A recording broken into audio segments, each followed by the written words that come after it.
Alright. Drop frames are good. Or no drop frames are good. Bitrate is good. Let me just turn this down a tiny bit so I can talk over it.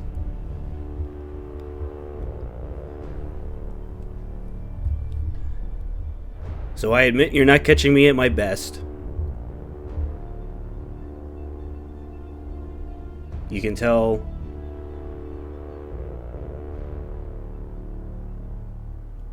I've been a little stuffy, a little stuffed nose for this is day 5 now. But that's okay. So if there's situations where I go from talking to not talking, it probably is going to be because I'm blowing my schnooze. But that's okay. Because we don't have to do a ton of talking because we're starting brand new.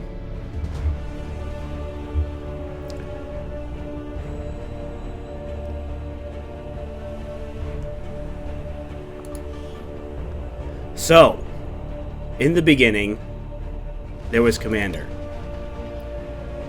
Commander's pretty good. The problem with Commander is that we've gotten to the point where we're pretty comfortable with Commander. And it's hard for me to say that XCOM 2 is one of my favorite games without beating this on Legend. It's something that you want to be able to say it's your favorite game and you've beaten it on the highest difficulty. It's a longer game with no margin for error. Not entirely true, but also not entirely wrong, but that's okay. Only the strongest XCOM players will survive. That's what I want. I want to be able to say that I survived Legend, even though I haven't beaten the game on Legend, but I've beaten it a bunch of times on Commander. So you can say it's a significant challenge for experienced XCOM 2 players only, which is true.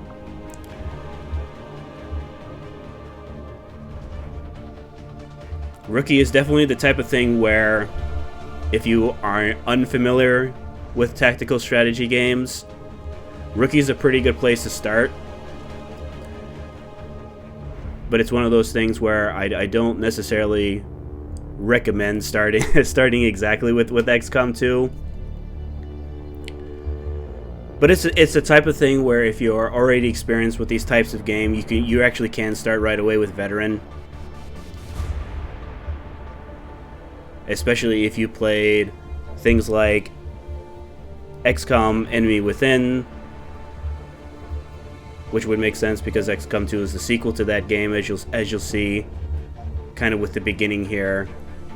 It's not that the story isn't important. The important thing to remember is that a lot of times what will happen is that the developers will kind of design the gameplay, and then they kind of move the story around to fit the gameplay elements. You'll see, especially with XCOM 2, with this being repelling an already occupying alien force, the turn timers will make sense because it's the type of thing where if you are familiar, if you had played XCOM Enemy Within before, or Enemy Unknown before, you'll see with there being no turn timers, it's not that there aren't any turn timers in the game. The turn timers only show up on very specific missions. And what Firaxis, the developers, had kind of realized, hey, if we put in these turn timers, we're going to put players in a position to where they're going to have to make risky decisions. And it's not that there are no risky decisions, it's just that when you put someone in a position to where they can't move one tile, see that there's no enemies, and then Overwatch to see if enemies kind of walk into you. Now, you'll still see a little bit of that, but that's something that it's not going to be the core gameplay loop of you peeking around a corner. Oh, there's no aliens. Okay, let's shoot at anything that moves. We're going to have to be moving towards objectives. We're going to have to be hacking things. There are things that we're going to have to destroy that will get us more turn timers. One of the core gameplay elements of XCOM 2 will be doing an objective and then eliminating all the enemies that started on the map. Sometimes they'll send in reinforcements. But again, that's something that in universe doesn't necessarily make a ton of sense. But again, that's okay, because that's the intended gameplay loop, is complete an objective, kill all the enemies, you move on to the next mission, and we'll get into that once we get going, because we're going to do all the kind of boring stuff now. So we're going to start with a skirmisher. One of the things that Legend difficulty does is it significantly increases your facility build times. It significantly increases the excavation speed, because when you see on the Avenger, after we do our first mission, we'll go back to our flying fortress, the Avenger, and there's going to be one starting place, which we're going to need because we have to build a very, very important facility there. Everything else will be covered up with junk, because the Avenger is a kind of a captured and then repurposed troop transport thing. It's really big, like really big. But Legend difficulty significantly increases the time it takes to clear out those spots. What starting with a skirmisher will do is give us a location that will increase our build and excavation times. I also like the skirmishers because all of the hero classes have their own weapons. Reapers have a vector rifle, which doesn't have the highest damage output as the regular assault rifle, but it has a higher crit damage multiplier. It's going to add more damage on critical hits than the assault rifle would, but it has a lower overall attack damage. The Templars have a machine pistol that is separate from the pistol that sharpshooters get. So it's a type of thing where when you upgrade your pistols, you have to separately upgrade the machine pistols. They also have a melee-only attack, which is really good on the other difficulties. It's not that it's bad on Legend. It's just that one of the other things you're going to be hearing me say this a lot, because I'm the most experienced with Commander, and while I have played on Legend, I haven't beaten the game on Legend.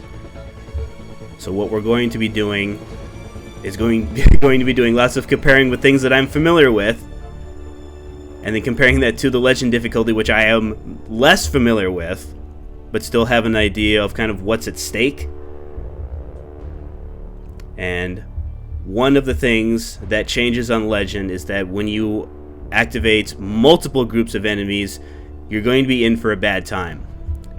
And while it's super cool that the Templar melee attack doesn't miss the way our other melee classes, like the Rangers can miss, because it uses their aim stat for whatever reason. My guess is that when they decided to do the Templars as melee only with no. It's not that. So that's the funny thing about their auto pistol, is that their auto pistol is identical damage output to the pistol, but it gets its own upgrade. You have to upgrade it separately. And again, that's one of the things you'll see with tactical strategy games like this, is that you're constantly debating, how do I spend my resources? How do I use the supplies that I've been given? How do I use the various alien resources? There's going to be alien alloys, which we'll use for upgrades. There are things called Illyrium crystals, which is kind of like XCOM 2's sci-fi magical energy stuff. how we use those to upgrade our troops, because upgrading our troops is kind of the key to success, more or less. The first facility that we'll build will, in the future, give us the opportunity to add more soldiers to our missions, but we only get 2 instances of that, so we'll start with 4. We'll eventually be able to upgrade to 5. We'll then be able to get to 6, but it's kind of 6 is what, under normal circumstances, the most amount of soldiers. There'll be some other things that might get us to have more soldiers, but again, expect no more than 6 on any given mission, more or less. So what the Templars, well, it's super cool how the Templars have a melee attack they can't miss. With it being melee, they're gonna have to run up to the guy, slice and dice him, and it's super cool how it can't miss.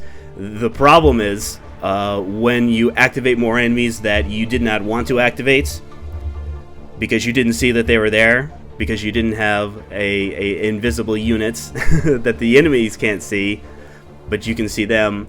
But since they're limited by what they can see, so the big problem being, we absolutely positively do not want to activate more enemies than we are prepared to fight. Now, that's something that, it's not that you don't want to do that on Commander difficulty, it's just that with the tools that you have on Commander that are missing, namely the kind of invisible unmarked aim assist that you get on difficulties other than Legend, the position that you're in where you have to take more shots. Because you have to take more shots, there are more opportunities for misses, even though we're going to try and take the best shots possible, and there are a number of classes that have the tools that would give us the ability to take the best shots possible. Now what the Skirmishers have, so just like the other classes, the Skirmishers have their own weapon. It's going to be like a bullpup, kind of almost an SMG type thing, where just like the Reapers, it has a lower damage output. However, without special abilities, most of XCOM's attacks are turn ending. The Skirmishers do not automatically end their turn when they fire. They have a special ability that lets them, when they fire their primary weapon, it does not end their turn if they have actions remaining. So you can shoot and move, you can shoot, and then you can shoot again. They have a really super cool grappling hook that it has a cooldown, but it's a free action. So that is going to let us get into some very good positions, because again, unlike the assault rifle, the Skirmisher bullpup has a different range table, which means we're going to get better accuracy the closer we are, but the further we move away, we're going to have a pretty severe accuracy drop-off, which is not as bad compared to the assault rifle. The assault rifles are kind of all range, more or less. If you can see something, you can shoot it. Same thing with the cannons that the heavies will get, but again, the heavies, while they have better damage outputs, they have lower aim stat growth, which is something that can be fixed with equipment. There are attachments we can give our guns. There are special kind of things we can give to our troops to increase their aim. But that's for an XCOM that has resources, and we are starting at the very bottom. We start with nothing, as you'll see with the first mission. So we're going to start with the Skirmisher ally, which will give us access to the Skirmisher HQ. None of this other stuff we're really interested in. Time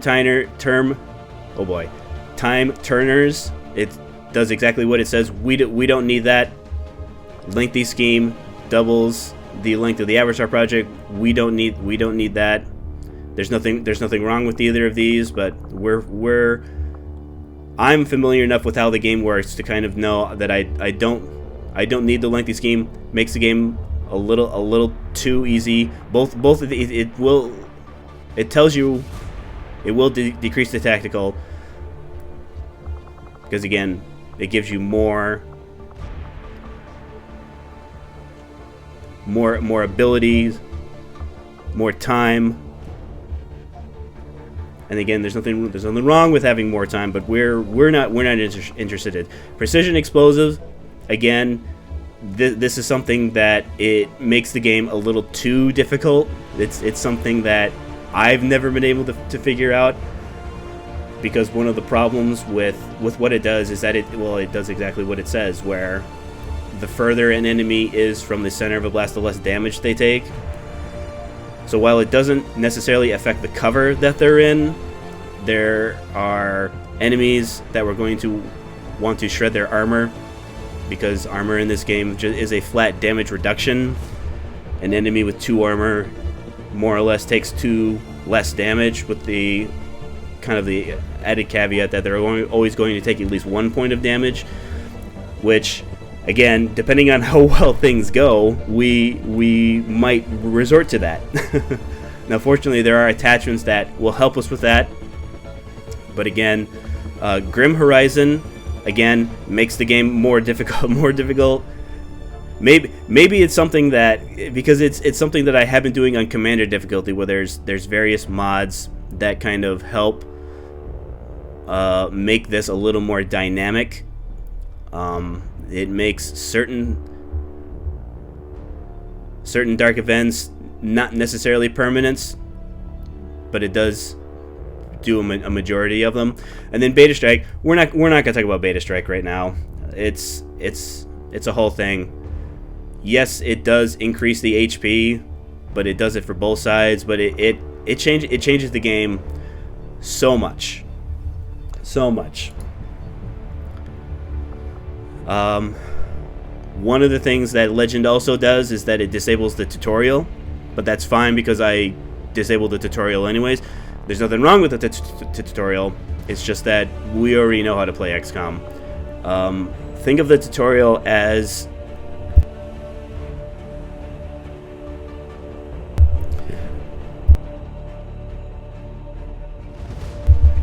Alright, that was the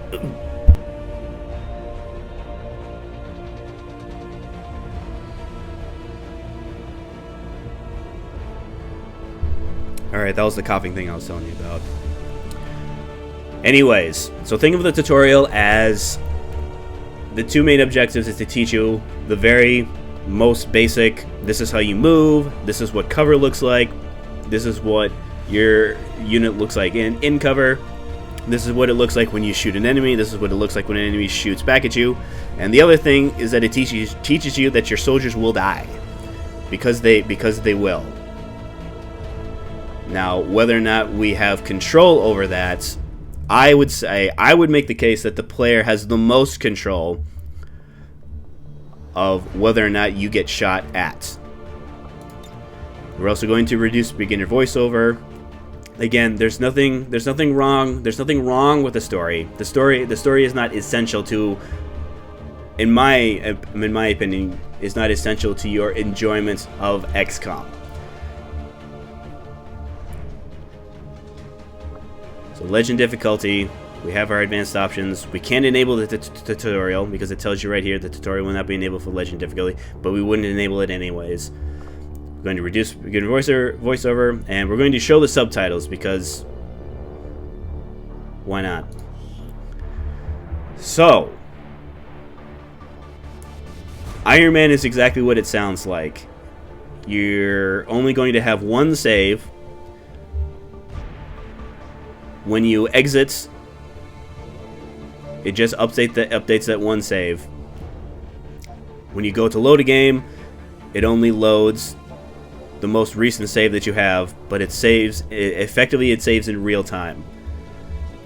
The reason we are not starting with Iron Man is because 2 things. 1, we're playing with mods. We're not playing with a ton of mods. We're not playing anything with it. We're not playing with anything that significantly overhauls the difficulty of the base game of XCOM 2 War of the Chosen. There are overhauls. Probably the most popular one is Long War of the Chosen. But seeing as I haven't beaten the game on Legend, it doesn't make a ton of sense to start my streaming career with a super difficulty overhaul of a game mode that I haven't become familiar with, because there's this caveat where people who are familiar with Long War often refer to the vanilla game as the tutorial, and seeing as I'm in almost 3,000 hours of the tutorial, we'll once we become super familiar with Legend and we've become comfortable with Legend the way we feel comfortable about Commander, then and only then will we think about whether or not to do Long War of the Chosen. I'm not going to say I'm never ever going to play it, because why would I pigeonhole myself in such a way so as to never do something? The other thing is that even on PC, if you crash while the game is saving, because you have just the one save, your one save, it's just gone. It's something that it happens on the console versions. It even happens on the PC. And while I can count on two hands the number of times I have crashed, there have been times where, because I crashed, the most recent save was gone.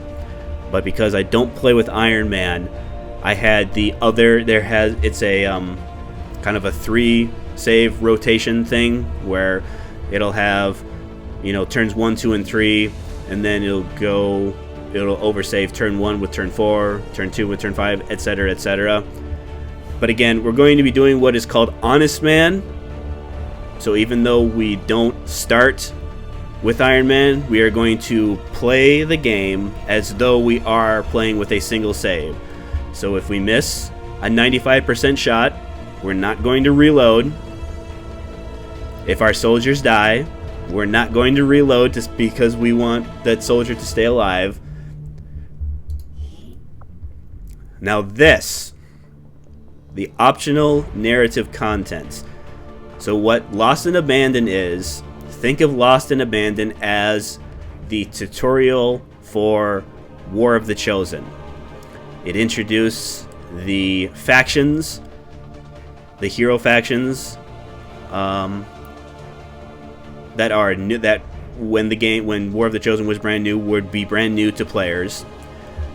So what it does is that it changes your first mission. So instead of us starting with a skirmisher, we'd just be starting with rookies.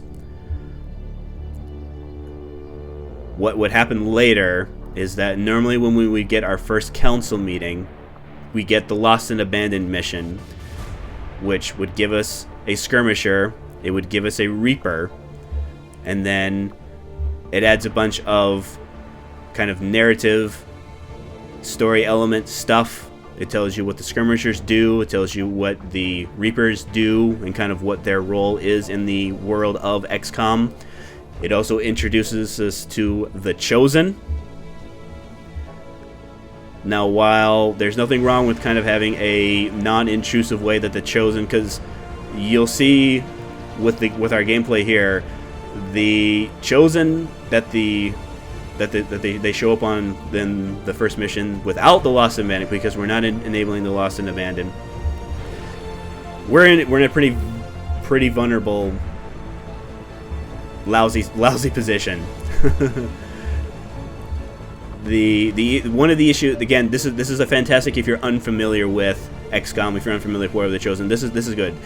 When you're doing your first playthrough, always have this enabled, because it's a fantastic, it's a very dynamic, kind of non-intrusive way for you to experience the content that War of the Chosen wants you to experience. The characters, the enemies.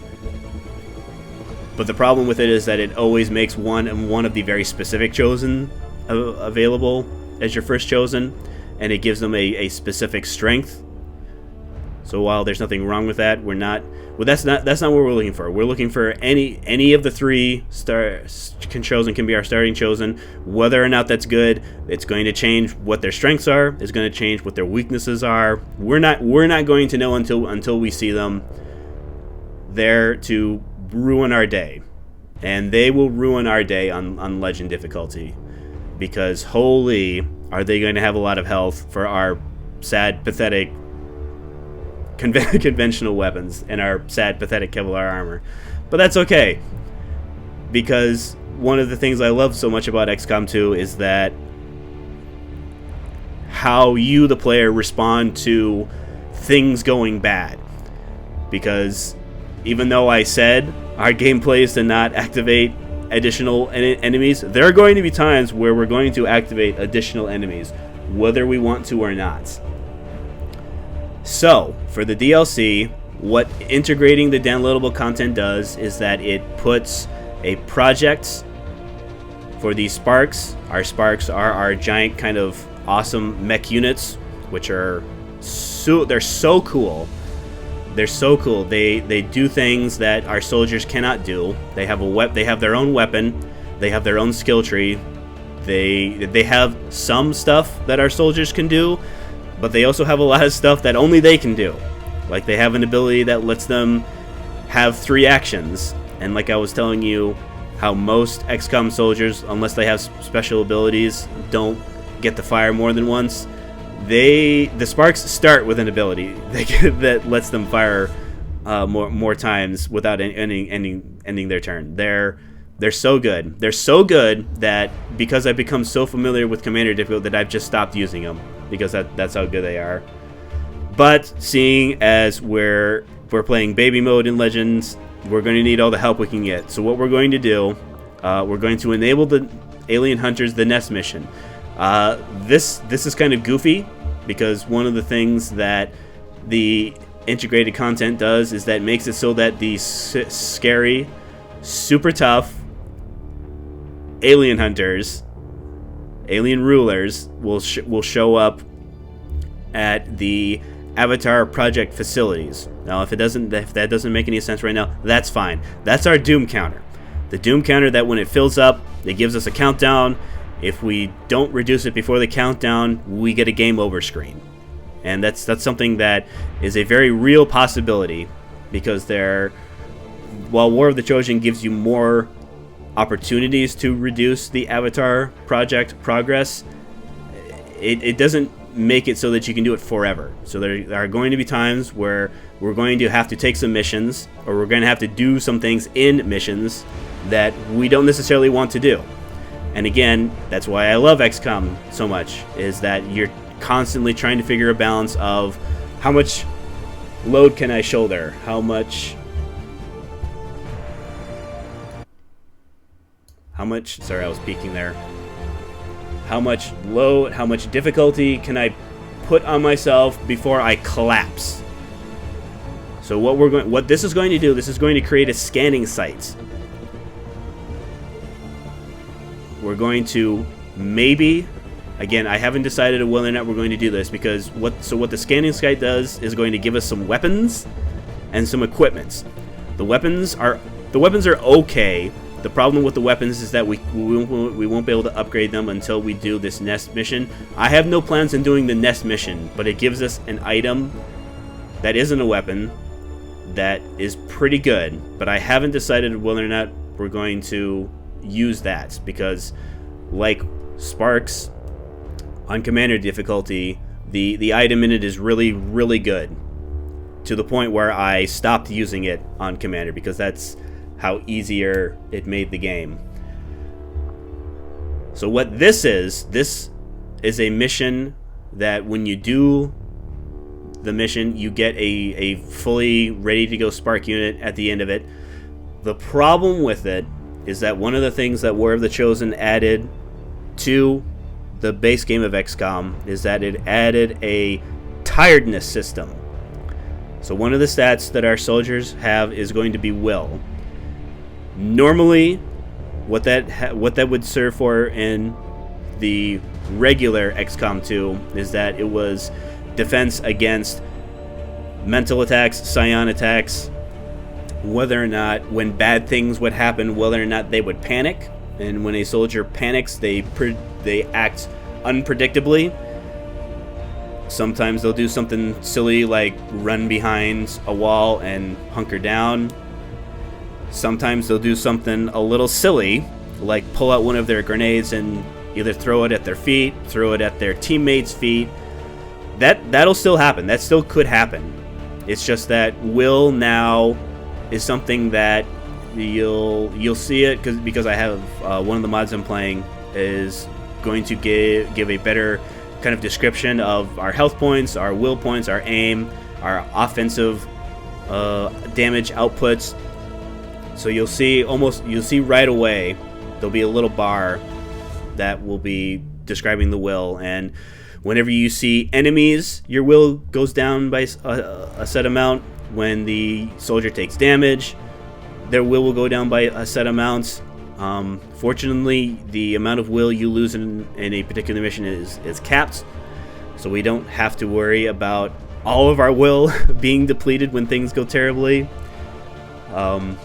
When a unit loses enough of its will, it goes into a tired state. If you take tired soldiers out on missions, that's when the bad panic stuff that I was telling you about can happen. So fortunately, the game will indicate whether or not a soldier is tired. If we can avoid it, we are not going to take tired soldiers out, because tired soldiers are more prone to making those types of mistakes when bad things happen. And again, it's not that our soldiers that aren't tired won't do that, because they still absolutely positively can, but they're at their greatest mental fortitude when they aren't tired. Now it's gonna look a little silly when we look at our barrack screen and we see that when we see that Frank or Tony, who went out on a mission, is tired for 10 days. It's gonna seem a little haha funny, but again, it's part of the game. Managing your roster, determining what soldiers go out on one missions.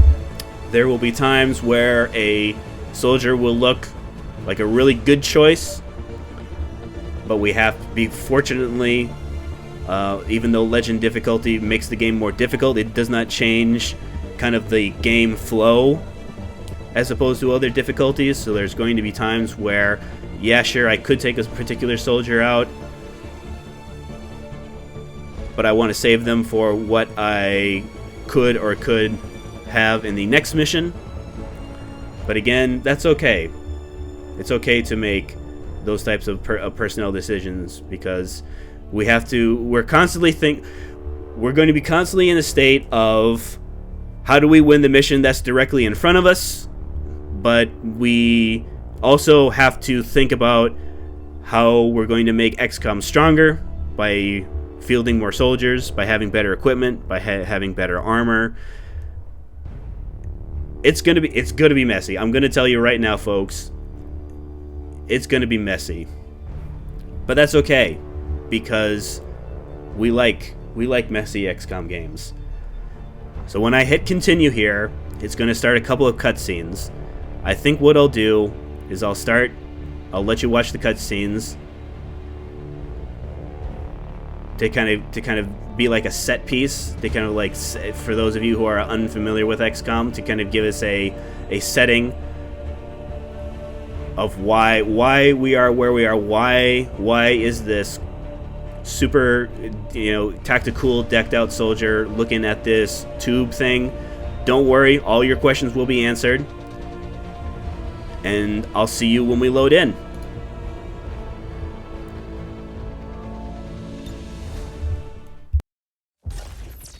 Accessing the feed now. We're in.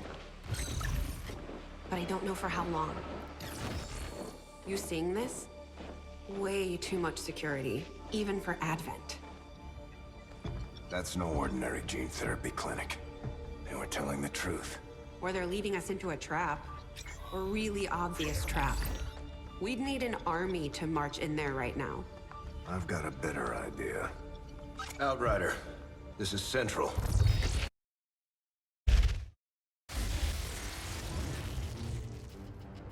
Excitement continues to build as city centers across the globe prepare for the 20th anniversary of Unification Day. Thousands line up at the site of the Great Accord, celebrating the formation of the Advent Coalition.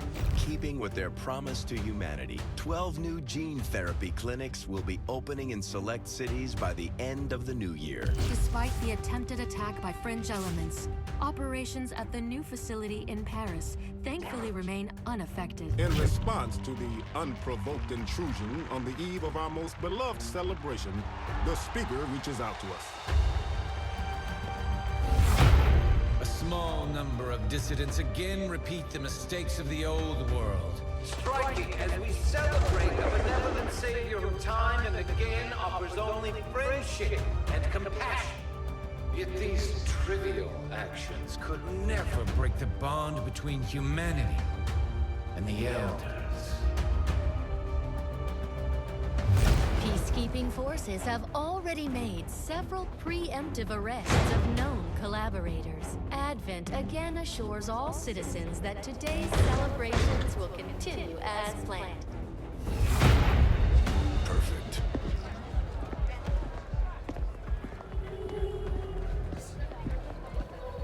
The Advent administration reminds you to report all suspicious activity to your nearest peacekeeper. Only together can we build a better tomorrow. Approaching position. You were right. They've definitely got their hands full today. Stay focused. Prep Gatecrasher. 60 seconds.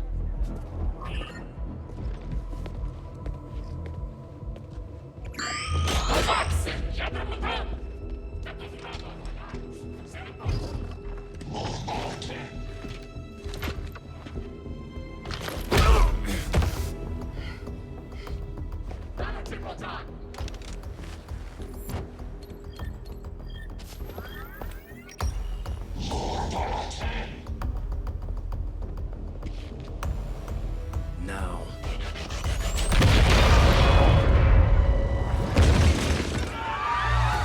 Signal received. Loud and clear.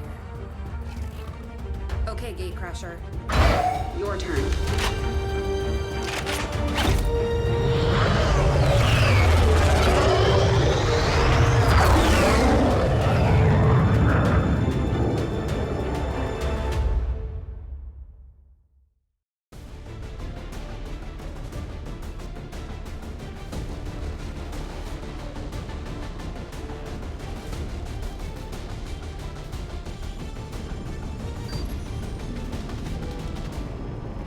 We're heading into the city center to strike a big target. Something that will shake up the tranquil little utopia Advent has been building all these years. Secure the designated coordinates and neutralize all hostile contacts. Firebrand will be in the area for your extraction. All right.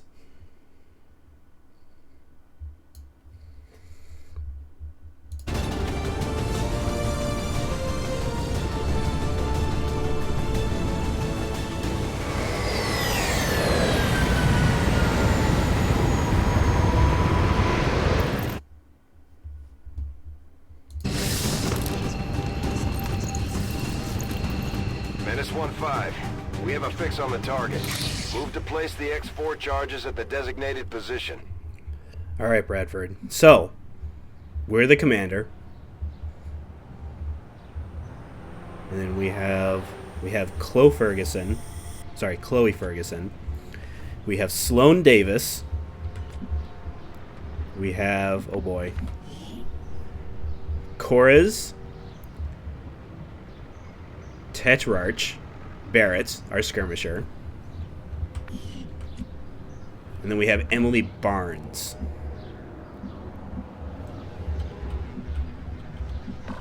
So our goal is, as you can see, we're going to plant an explosive device here. And we're going to try and do that without anybody dying. I mean, I'm totally cool with there being injuries, because that's just part of the game. We have our poor rookies who only have 65 aim. So even if they're shooting at an enemy completely in the open, not hiding behind anything, they still only have a 65% chance of hitting it. All of the rookies will have a frag grenade, including our skirmisher. So here's our grapple that we were talking about. The other super cool ability they have is Justice, which is going to any Advent unit, because all Advent units are humanoid. There are a couple of the alien units that will count as a humanoid, but most of the time we're going to be justicing Advent units, Advent troopers, Advent captains, and then Marauder. This is the ability I was telling you about standard shots are not turn ending. They can shoot twice, they can shoot then move, but a lot of our positioning is going to be putting us in a situation where we're going to shoot twice.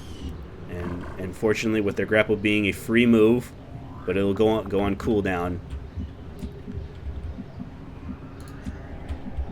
So because our rookies are so sad and pathetic with their sad and pathetic conventional weapons, we're going to want our high ground, because one of the kind of quirks to XCOM is that high ground, a unit at a high elevation shooting at a unit from low elevation gets a flat 20% more chance to hit them, which in this, with half cover being plus 20 and full cover being plus 40, is going to help us a lot, because we're going to need it.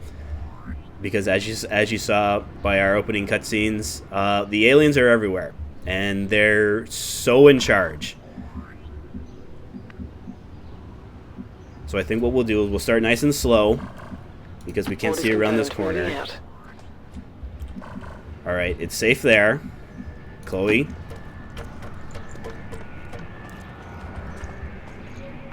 Alright, nice and safe there. Sloan, let's dash you up there. Affirmative. Moving out. Tetrarch, let's dash you up there. Quickly. Emily, let's get view of this window, because there are, with this being see, These guys make up the bulk of the Advent forces we've dealt with. They're disciplined and well equipped, but their obedience makes them predictable. and that is not an understatement. One of the keys to kind of succeeding in XCOM is knowing what your enemies are going to do before they take their actions. While I said we want to only engage a very specific amount of enemies, when there are situations where we are engaging more enemies than we would have wanted to, we're going to have to do some ruthless calculus, where we're going to have to determine who are the Advent or alien units that are going to hurt us the most if they take actions. And troopers generally only really do two things: move and then shoot. So while they may not sound dangerous, the fact that they can shoot, anytime an Advent or enemy unit shoots, it can hit us. It doesn't matter how far away we are. It doesn't matter how high our cover is. Anytime we let the enemy shoot at us, they can hit us. And fortunately, with us having 4 health on our rookies, and I forget exactly how much the skirmisher has. The skirmisher has a whole one more. We're going to be, if we can make it so that we only get shot at a couple of times, we can survive getting shot at like once, maybe twice, depending on who it is that they shoot at. So since we know where they are, Emily, I want you to try and get me a better view at them. Okay, that didn't help. Chloe. I don't want to run Chloe up, because if they move to this area here, one of the things with alert, so if they're down there, they'll be able to see us up here. without us seeing them, and that will blow our cover. Granted, the first time we shoot anything will blow our cover anyways, but that's okay. As you command. We're not over there. So where are my ladders? Alright, so if they're down there, they could come up here. I'm not seeing any ladders on the side here, so they can't come up. So we're going to put ourselves in a position. If they walk Let's check up, that place out. if they walk up, that they're not going to see Moving out. anybody right away. Because one of the cool things that cover does when you're concealed is that it blocks kind of their line of sight. So even though you could, you'd think if someone was standing there, they'd be able to pretty easily see someone standing behind there. Fortunately, the game feels sorry for us, and it doesn't immediately blow our cover. We already have someone viewing the side there. Let's, in case those Orders confirmed on the move. troopers move back over, we'll overwatch you, we'll Moving to overwatch Overwatch. you. My watch. Alright, so we didn't get any sound indicators. Sound indicators will sometimes give you an idea of whether they're moving or not. So my guess would be that they didn't move. Moving So to Chloe? designated position.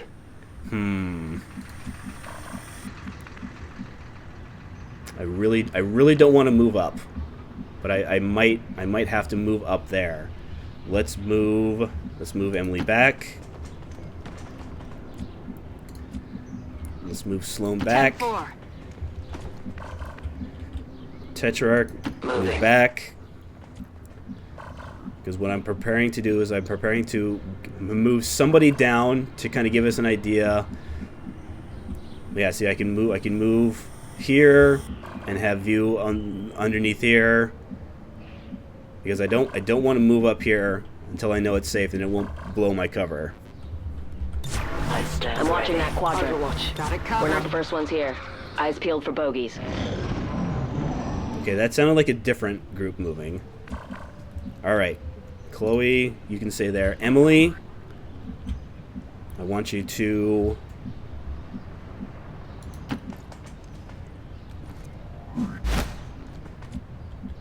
Alright, you got legs of steel. There's a window there that you can look through. You can move up. Okay, that's a civilian that's blowing. So you can see with the red kind of eyeball covers, that is to let you know that if you move in this spot, it will reveal you. These will only be showing up on things that someone can see. So because Emily can see this, that there's a civilian there, the game lets you know, okay, because there's a civilian there, if you move there, the civilian would be like, holy crap, you guys are XCOM. You guys are the bad guys, because that's what our alien overlords tell us. If we do not see units, which is again, even though there aren't any red eyeball things up here, there could be red eyeball things because there are things hanging out that I can't see. Any of these Advent security towers will also blow our cover. But again, the game makes it easier, and by telling us this, that's what this icon is that, hey, there's a security tower over here. So Chloe, what do I do with Chloe? I think what we'll do is we'll put you here. Affirmative, moving out. I'm not giving up the high ground. I just need to know where. I need to know where those group of troopers that I saw, because the first group of troopers is a very kind of a safe, relatively easy group to go after, because they have the same problem that our rookies have, where they don't aim very well. Moving. All right, Solid Sloan, copy, stay up. Commander. Oh, we saw very briefly that could be the second group, because there's one group that is just the basic Advent troopers. There's one group that will be a captain, which is a pod leader, and pod leaders have different responsibilities than pod followers. And there is a third group, because we're playing on Legend, that will be a sectoid, which is the scary guy that can do all sorts of crazy mental attacks. He can raise the dead. he's the less scary offensive, but again, his role is support. So while he himself by himself is not that scary, when he's surrounded by troops, he's pretty scary because he can do some crowd control with us. He can raise the zombies that he raised have a bunch of health, and just even though they run right at you, they do a lot of damage if they hit you, the way a lot of melee attacks in this game are. So I think what we'll do, we'll give us... I go. Yeah, we'll keep Tetrarch there in case they walk over this way. Sloan will keep Eye up here because, again, we want to have as much high ground as possible. And it's going to be up to, I guess, Emily and Chloe to kind of help us find where those troopers went. Probably nothing, but I'm keeping an eye out over there. Okay, that's probably that group that was over there. Alright, Chloe, take the vehicle. Moving on target location. Nothing, huh? Alright, give us the other side of the vehicle. Nothing, huh? Well, at least that means it's safe for Sloan to move. Wilco. Because we're going to be careful of this area because this is where the ladder are. So they're... To that position. We'll have Tetrarch, Emily. I think we can move Emily over here now. And then we'll move Emily. We'll give Emily the full cover and view of this window. Nothing, huh? On Overwatch. Something moves in the distance. It's also an entirely possible situation where we won't be able to use high ground. I mean, I'm trying to move in this direction of this building, but I don't know exactly where. I can see that there's a ladder there. I can see that there's a ladder there. I think what I'll do, we'll move Emily up here. In this area.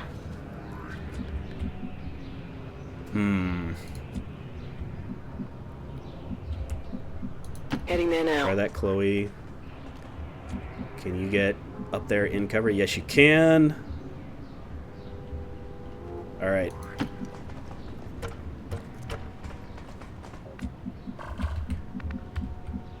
All right, so it's like I suspected that they moved it. So that's either that group that we saw over there was the troopers, or but it still could be the 2 troopers, 1 captain. Sloan. Aye, aye, Should be safe to Commander. move there.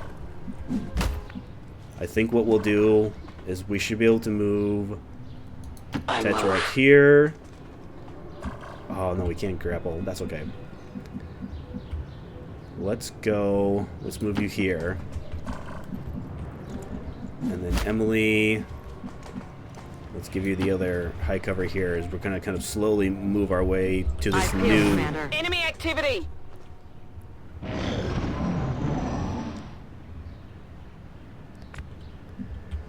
Alright, Chloe, move Roger as far that. as you can over there. Oh, yep. Although they bear some resemblance to the sectoids first encountered during the invasion, their genetic structure now includes human DNA. They are stronger than ever, with an even greater psionic potential. So to give you an idea what Tygan is talking about, Tygan, our chief scientist that we haven't technically met yet.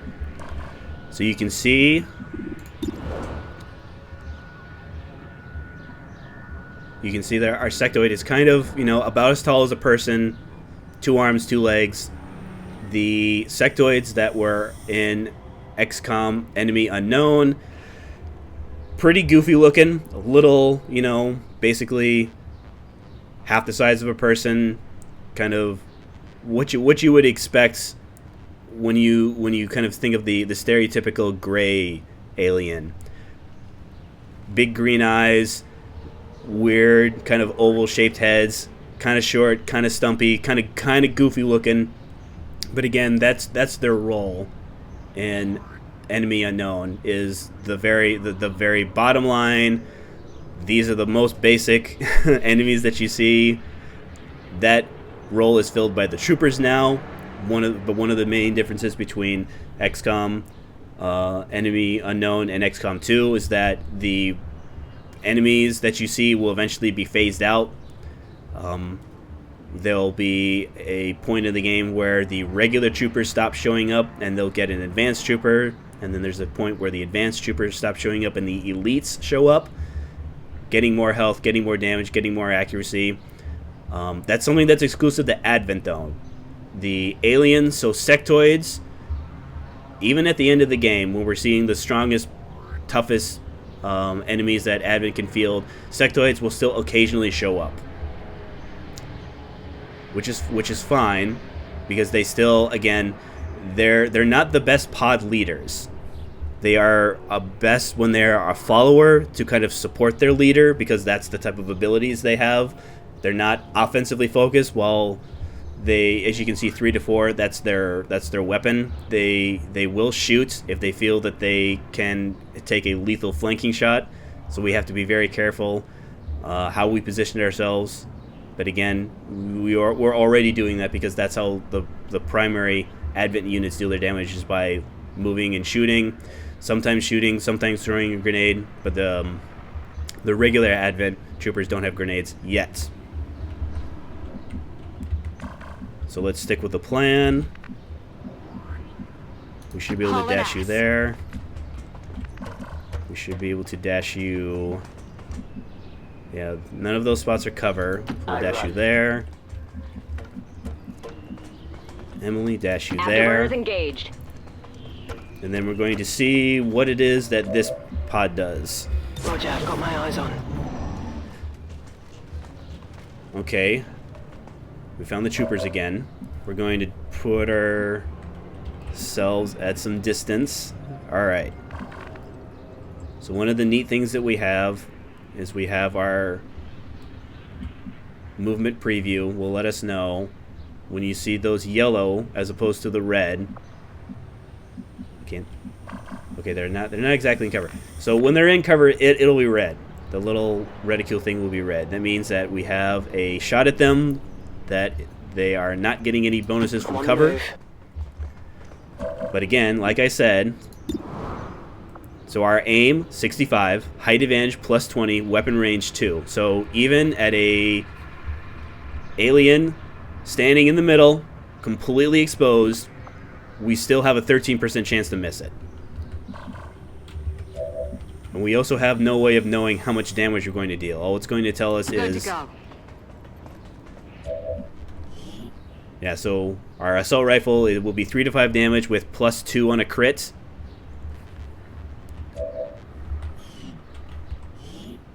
Yeah, I see the bulb. So not only do the bullpups have a lower damage range, they have a lower crit value, but again, we're not going to be using Tetrarch solely for their weapon. They're going to be a very good way to finish off enemies. Like as you can see with the sectoid, sectoid has 10 health.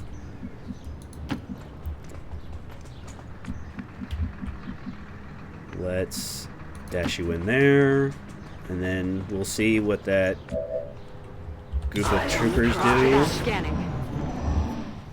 Alright, they're moving in. So they're just staying within our visual range. The sectoid and the Advent trooper are not moving. So Chloe, okay, you see everything. You see everything. Alright. Emily, however. So that means... Ooh, I don't like how I can't see down here, though. Oh, yeah, there's literally a tower there. Holy... Okay. So if I move up here... No, I can still see them. If I move back, I can't see anything. If I move there, I can't see anything.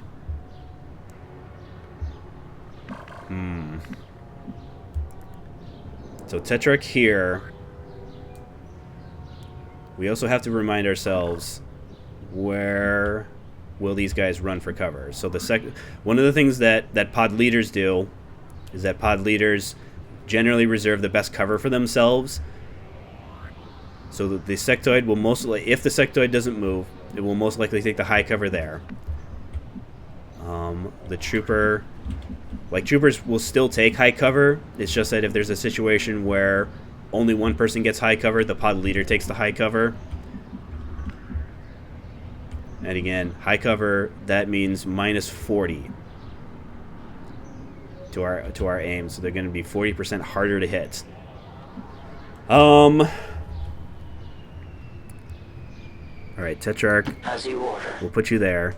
All right, so we did just very briefly saw. So that is the third group. So that we have the trooper group over here, the sectoid group over here. The captain group will be over there. So is that a... No, that's just the regular view range of the sectoid. So it is letting me... That could be a good open. We Justice, because again, we can't miss it. And with it being 4 damage, it will kill the trooper. And so even though it does say right here, it's because it's our second action, it's telling us our turn ending. Justice is like the standard shot where if it's our first action, it doesn't necessarily end our turn. Oh, I'm sorry. Quinlan27, thank you for the follow.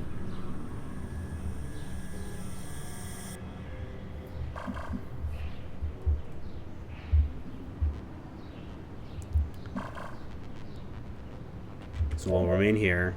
Emily, you can remain here. Chloe. I think Chloe... So the red means that we're flanked by the sectoid. But the sectoid doesn't see us. However, if the sectoid were to move in this direction and sees a flanked soldier, that will break our cover. And one of the things that new enemy reveals like to do, they like to shoot at enemies that they have flanked. So we're not going to flank unless we have to. Or allow ourselves to be flanked if we have to.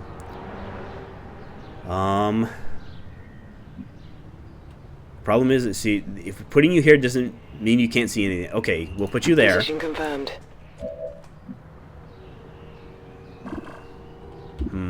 I'm just now remembering. I didn't follow my own advice. Okay. Let's move you back there. No, you don't see anything, but at least they don't see you. All right, so we can drop you here, but you'll be harder to use. All right, let's try putting you there. So you're only seeing those two. We've lost sight, as you can see. So because no one has any sight of the troopers, we don't know that they are there anymore. We also don't see their red detection thingies. But that's okay. We'll just remember that they're there. Overwatch. Overwatch. Keep a lookout here. Overwatch. Oh no. Okay. Trooper guys. All right. Everybody's in play. Everybody's hanging out. Everybody's. The Advent officers seem more capable than the grunts. We're not sure whether to chalk it up to training or stricter mind control. So this is another thing that you're going to see when we're playing Legend. Is going to be the call to fall back. Heading out. So we're going to move back.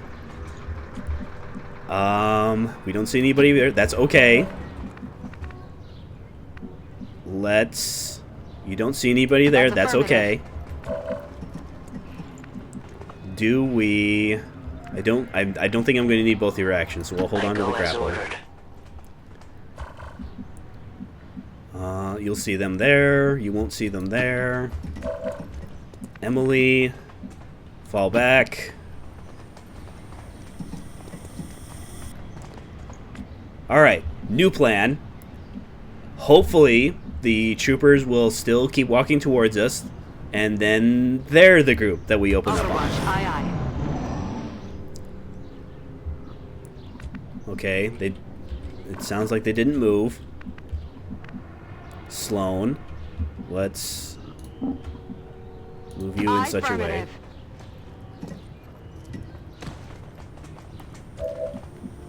Okay.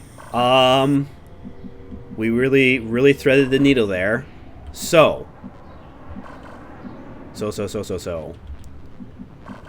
yeah, so this is what I was talking about earlier. So even though they're hanging out here, we couldn't see them. They can see this front line here. So that's something that we have to be very careful on future missions. Just because you don't see a group of enemies doesn't mean they won't immediately spot you. So that's not safe, that's not safe. So I don't see any new enemies. Because when we break concealment, any enemies that are alive when we break our concealments will be able to run to cover. They get a scamper move. But like I said earlier, they also have the option to shoot at enemies that they have flanked.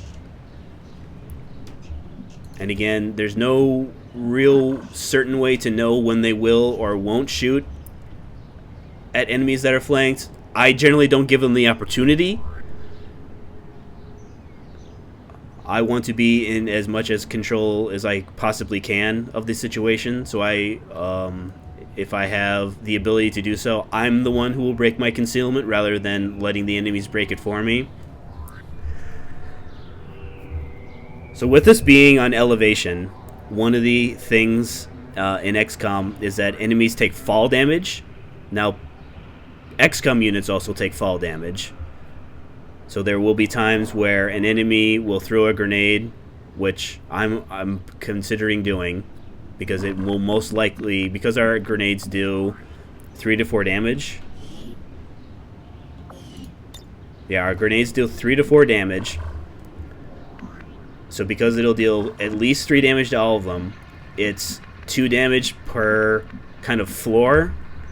So if you're looking at this building that we're on here, if Emily were to fall from here all the way to the bottom, she'd take 4 damage, and she would cease being Emily. She would be Emily the corpse.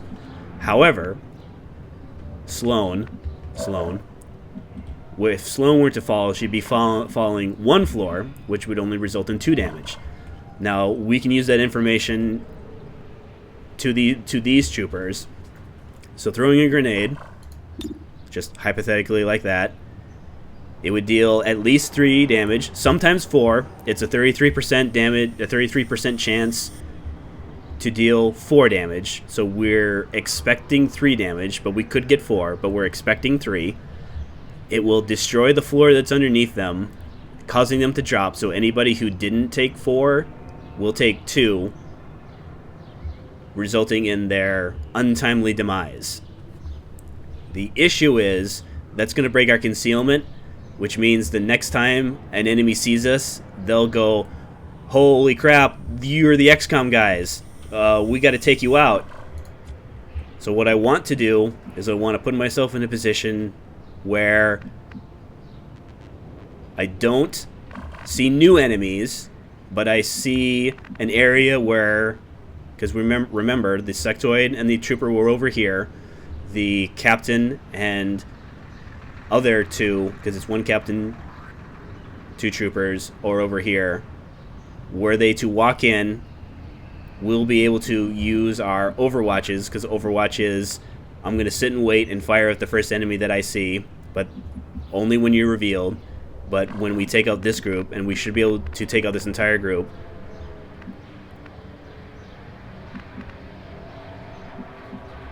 so the question is, where do we put Emily? Where do we put our skirmisher? Because we can't. Okay, I can technically get up there, but if I'm there and I see the captain group, then the captain group will activate when I take out these guys. So because I see all 3 of them, I'm able to see the detection range of all 3 of them. So that means it's totally safe to move up here. Right, game? Right? It's totally safe to move up here? Okay, I actually don't see anything. That's fine. I'm totally cool with that. Chloe, you can move up there. That location. Totally safe. Right game. Thank you. So the question is, Emily, can you throw the grenade?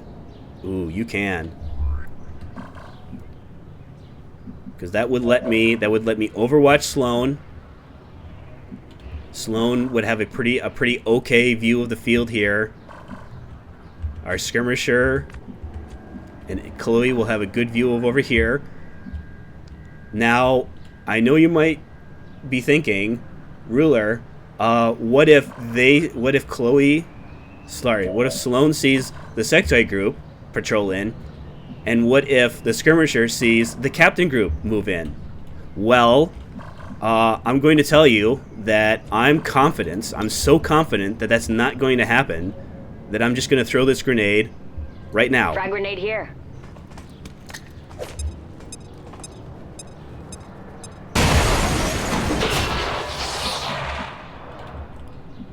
Congratulations on your promotion. So we overwatch here. Scanning. We overwatch here. Covering now. We overwatch here. Sight. Please something happened. Nothing happened. Okay. Okay, no, this is fine. This is fine. I mean, Emily's going to be in a little bit of an awkward situation because she can't really move, because I don't want to move up and trigger 2 pods at the same time. This won't be a problem on other missions, because on other missions we're going to have a unit that will not break concealment when the regular squad, like if they themselves break concealment, they'll still lose their concealment. But hypothetically, like using Sloan example, if Sloan had the Phantom ability, because Emily threw a grenade, the other regular members of our group would just lose their concealment. They would keep their concealments, which would then let us move up and kind of see where our other enemies are. But this is Gatecrasher, and we are we're just the sad, pathetic, struggling on the ground floor XCOM, where we don't have any special abilities other than our skirmisher. Our skirmisher abilities are really, really good, but you know, you gotta start somewhere. So we're gonna we're gonna see, because we had an idea of where those other groups are. Oh no, they're not moving. So magic. Oh, I see how it is. So once we have this giant gaping hole in the side of a building, suddenly, I mean, I guess it's not the fault of the sectoid group, because the sectoid group I don't think moved an inch.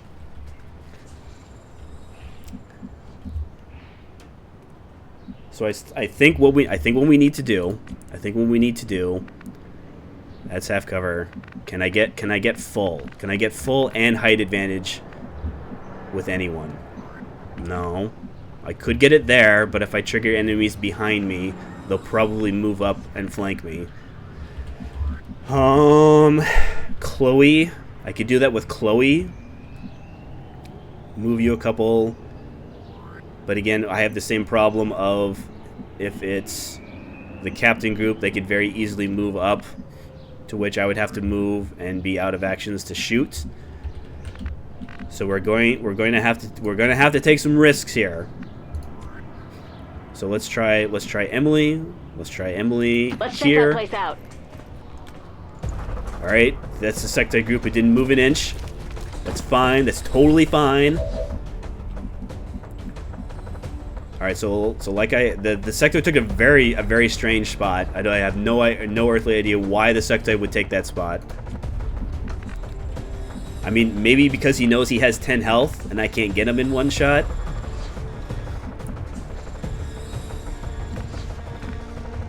Our focus is still the trooper, though, because again, the trooper will either move and then shoot, or just shoots. I'm not going to be able to get a regular flank.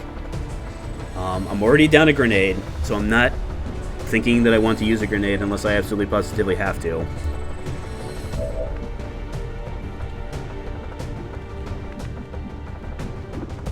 $56, $93. Let's see what this does. Because even if it misses, okay, it didn't miss. Even if it can miss, it can destroy their cover. Oh, and we get loot. Oh, and a scope. Holy. Scopes are the things that give you more aim.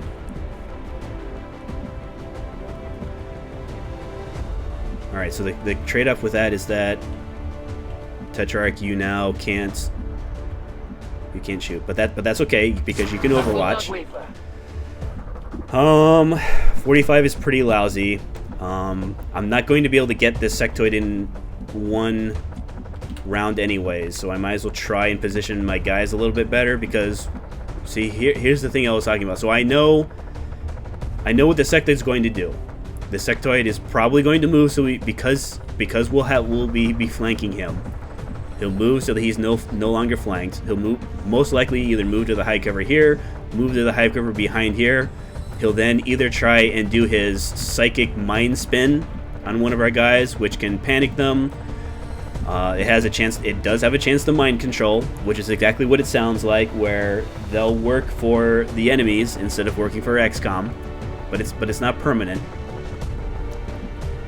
So I think what I want to do, I don't want to move up. Because, for all I know, the 2 troopers, 1 captain is still hanging out here. The problem is I don't think I'm going to be able to... Alright, Sloan, we're going to want to get some damage on him, so let's move Sloan up. Alright, you did not trigger more enemies, that's good. Take your shot, please. Please hit it. Thank you.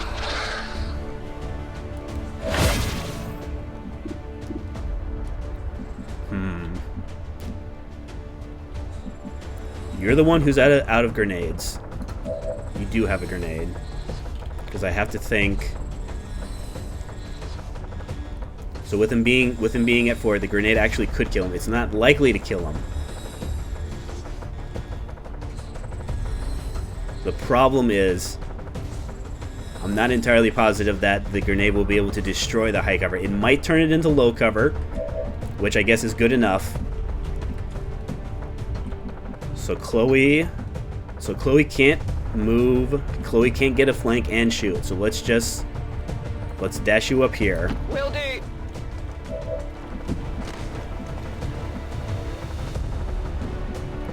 I think we'll just take here because if we hit, 45 is actually not terrible. Holy, oh boy. Okay. This is the game making me look like I'm way smarter than I actually am because I hit a 45% shot. Okay, let's group up. Let's reload. All right, so none of your granados on fire. You can stay. You can stay. You can stay. You can stay. All right. Our next phase to take out this last group. Oh, Dude Abides 221. Thank you for the follow. Welcome to the experiment. Oh, hello there. Thank you, Dude Abides 221, for your first time chat.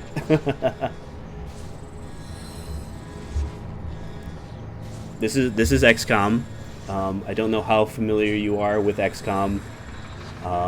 It's a tactical strategy game where, as you can see, we're kind of like in the thick of it. This is our first mission. What we're trying to do is we're trying to plant an explosive device where this little, I don't know, reticule. There's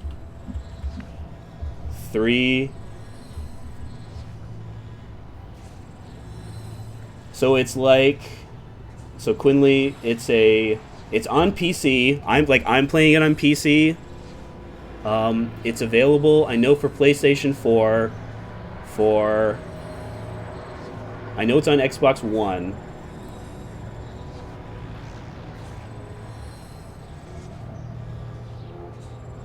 Oh, you're talking about the Mario what is it called? There's two of them, isn't there? Mario. It's like Kingdom. Mario Rabbids Kingdom. Because it's Mario from Nintendo, and it's the Rabbids. It's from, is that a Rayman? Okay. And Rayman is that Ubisoft? I'm trying to remember. I think it is Ubisoft. So it's like this unholy marriage of Mario, which is like a, you know, kind of an all ages appropriate kind of platformer, and then you have the Rabbids, which are like these, I don't know, nonsensical, ridiculous, kind of goofy zany. Like, the cool thing about Rayman is that Rayman was also like a platformer. Like, he was kind of goofy, kind of zany, but it was like Mario.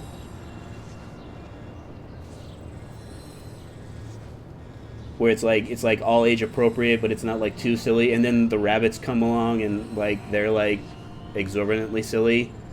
Like, I remember watching, it was like the first like 20 or 30 minutes of the Mario Bros. Rabbids, where like something happened. They go through like a portal or something, and like suddenly one of the Rabbids is dressed like Peach, and then one of them is dressed like Luigi. They almost like kind of like skinwalker into their bodies.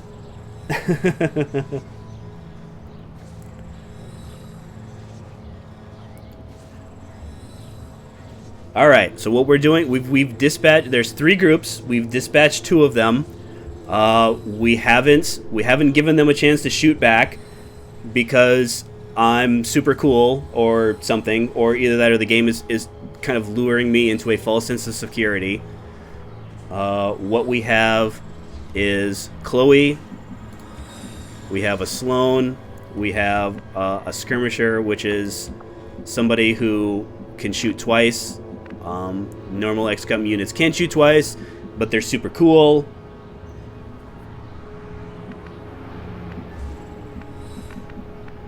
And we're trying to make our way to this kind of like press stage, because we're XCOM. We're in a universe where the aliens won.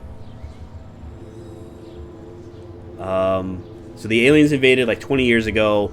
They won, and in the 20 years that they have been in charge, they've done some okay stuff. Like you can see here. This is what like a typical city center looks like. There's lots of like health clinics. They've supposedly cured all diseases, but as we'll learn through going through the story, that there is kind of like some stuff that entails curing all of human diseases. I swear, I know it kind of looks like we're the bad guys. We're not. I promise you, we're not the bad guys. We're the good guys. We're liberating Earth from these scary, not nice guys. Trust me. You're just gonna have to trust me that they're not nice guys. So we have like an idea of where the group was. They were kind of over here. Because we're no longer hidden, if we spot them, they're gonna run to cover. So what we're trying to do is we're trying to get it so that when we spot them, we're going to have a chance to shoot at them with our overwatches here. I'm going to stay here and keep an eye out. Let's move you there. Come get some. Roger that. Scanning. Okay, so they're like kind of moving. That's what the little sound. Oh, see, we're kind of seeing them back there. I think we're going to have to move up. So Emily, can you get to high cover? Yeah, I mean you can, but you won't be able to shoot.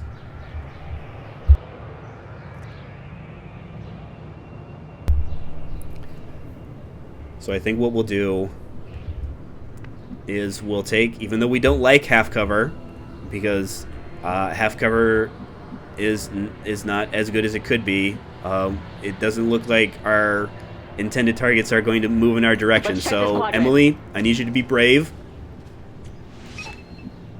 Okay, no, that's good. That's you've spotted the objective thingy. And one of the things that pods like to do is that when you, as XCOM, have spotted the objective thingy, one of the jobs that pods can do is that they'll be like, oh, hey, I better check on the objective thingy to make sure that, oh, I don't know, there's a big, scary explosive on it. So I think what we'll do, so since it's safe-ish? Yeah, safer. I'm going. Okay, Chloe, just go over there, please. Sloan. Copy that. Okay, Sloan. See, Sloan's much more agreeable. I like Sloan already. Emily, sorry, Chloe, you might be going on a list. Because again, we're going to have to be making dangerous decisions that, you know, may involve you guys getting shot at. But again, as the commander, it's my job to determine who is or isn't suited to get shot at. But you know, I would rather you not get shot at, because if you get shot at, you could, you know, have a bad time.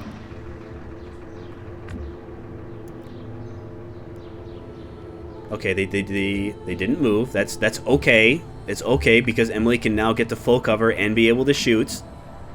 The problem is that there's a big thing of full cover right there, and she doesn't have a grenade. So, okay, let's think about this here.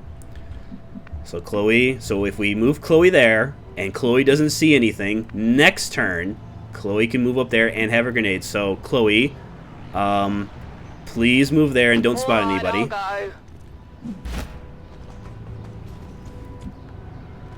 Okay, thank you. So I think what we'll do, Sloan, Scoocha, Tetrarch, Scoocha 2, Overwatch, please and thank you. We're not the first ones here. Eyes peeled for bogeys. So they're totally in that direction. They're absolutely positively in that direction. Okay, we can do the thing. Chloe, move up. What's over there? All right, last group. So, Advent Officer, the pod leader, took the high cover. Advent Trooper took the low cover. And the Trooper... Alright, he's technically in cover from that side, but oh boy is he flankable.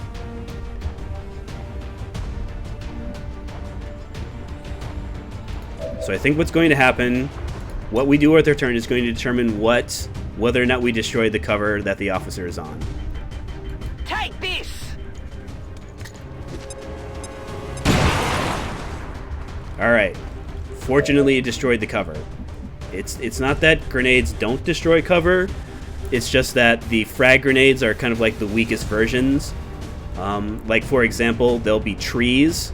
Not like city trees like these. I'm talking like actual, like, planted, you know, sycamores that the regular frag grenades will not destroy. Like, they'll knock them down from the high cover to the low cover, but again, cover is still cover.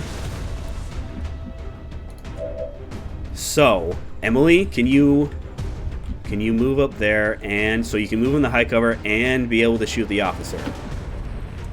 So, Emily, could you please... Oh, that's only 67%. If I say please... I meant to say please hit him. I should have. That's my. I admit that's my fault. It's my fault. It's the commander's fault. Where can you? So you can get there. Ooh. Is that cover though? That is not cover. That's okay, because one of the things we were talking about, skirmishers, they can shoot. And then they can move, as opposed to regular XCOM units, which, if they shoot first, that just ends their turn. So we're gonna move over here. We're going to check our abilities. Okay, so because our justice is off cooldown, we can justice him. He'll take exactly 4 points of damage, because one of the nice things that Justice does, so the percentage you saw is just the chance that Justice will hit. If you successfully hit with Justice, you will always hit the follow-up melee attack. So you don't have to worry about 2 separate rolls. So the question is, alright, we'll leave the skirmisher for now. So can I see? So I can give up the high cover. I'm going to have to give up the high cover, but I can get a flank, but I'll be in half cover.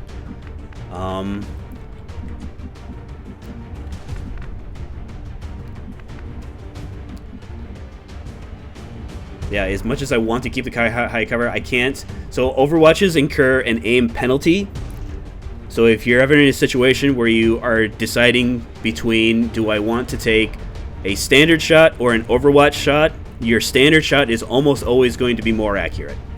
And because it's our turn, we want to deprive our enemies of as many actions as possible. So even though this is going to be a lousy shot, Sloan, it's not your fault. It's not your fault, Sloan.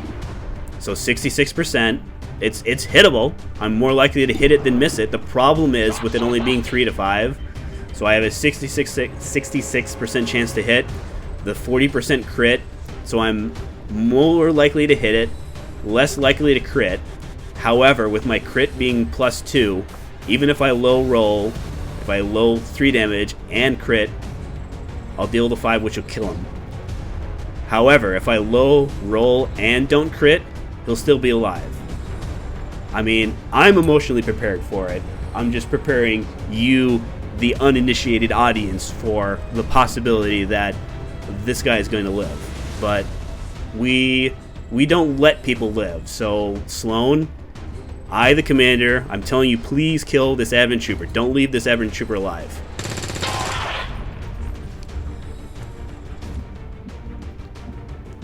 Alright, Chloe, you might have a partner on the list. So our question is, what do we want to do? What do we want our skirmisher to be able to do next turn? Our skirmisher... So if they're here, they don't see anybody, but that means no one sees them. So in order for these guys to shoot at them, they're going to have to move first. But they're like XCOM units where they can move and then shoot. But if they shoot, then their turn is just over. You're out of cover, but I want... So is there... So if I move you here... Yeah, if I move you here, the Advent Trooper can move up and have a flank on you. So I'm thinking... Nobody can see you there. Nobody can see you there. The problem is all of our skirmishers' abilities are going to be on cooldown, so we're not going to be able to repel. We're not going to be able to justice. That's half cover. Yeah, this seems like the best spot. I mean, no one's in immediate danger.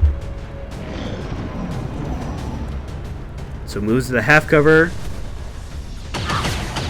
Okay, so that's what I was talking about. We can survive one hit. Who does the trooper see? Okay, the trooper's firing in the full cover. All right, so the trooper very flankable, very flankable trooper. So we can move up. We can be in full cover.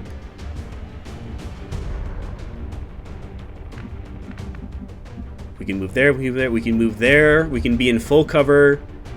But that's not a flank though. What can our skirmisher see? Our skirmisher can see just that guy. But this is what I was talking about. So with him being at 1 health, it doesn't matter that our weapon does less damage than the assault rifles, because any hit gets him. So can I actually get? I cannot get elevation. I can dash, but I want to be able to shoot. You're going to have to move in order to use your grenade, but that's okay.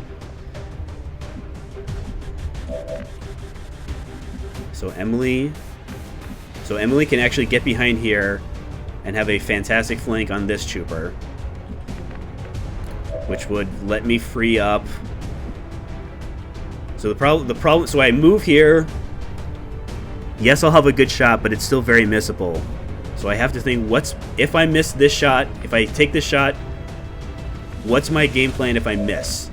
Because that's one of the things that Legend does. Legend removes the invisible, not clearly displayed aim assist on shot. So it's a thing where if you go through like a string of misses, and then if you take a shot that's over 50%, then it gives you a chance.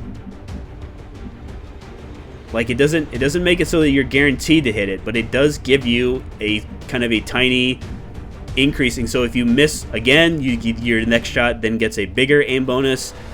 I don't know exactly where it caps, because it's something, like I said, it's something that the game absolutely positively doesn't tell you about. Even in all of the menus, it's the type of thing where you have to go through the game code to kind of look at how it gives you that. But with us playing on Legend, we don't have to worry about that. We don't have to worry about that. It's just what you see is what you get, and that's, you know, that's XCOM, baby. So we have a plan. We have a plan here. This seems like our best chance, because with this guy being dead, it opens up more of this area. 76%. This is totally makeable, Emily. Thank you. You were out of fuel and you didn't even know it. So we move Chloe there. Chloe shoots. Chloe could absolutely positively do what Emily just did and hit him for 6, which will turn him into, I don't know, green mist? I forget what color the blood is. Sloane, on the other hand, Sloane's in a little bit of a rough position. She can't get into a very good position to take a very good shot, and she's within lethal range. So if this guy gets to shoot, so we could put her there. She'll be in full cover, but again, with the trooper being in full cover, it's going to be a pretty lousy shot. I do not think we can get her in explosive range. I don't think so. The question is, I don't think Tetrarch can get in explosive range either.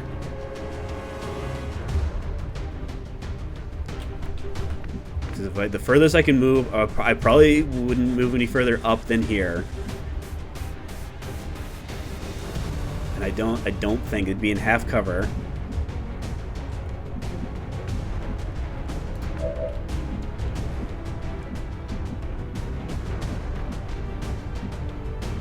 Yeah, see, I'd be willing to take this spot if I could get a second flank, but I don't think I can get a second flank. So let's take our best shot here. 81. I believe this is the highest percent chance we've had all day. Chloe. So Chloe, please shoot. Please hit. Please kill this Advent Trooper.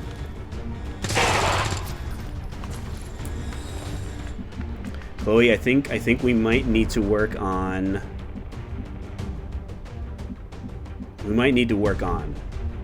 So what are the trooper's options? The trooper can probably move here.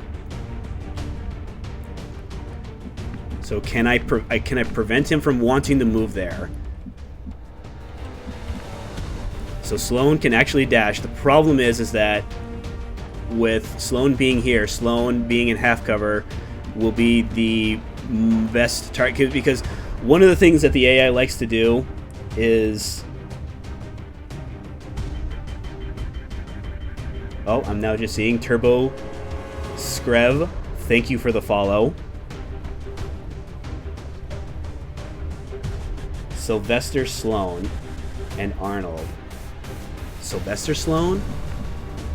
Sloane Davis. What's Chloe's name?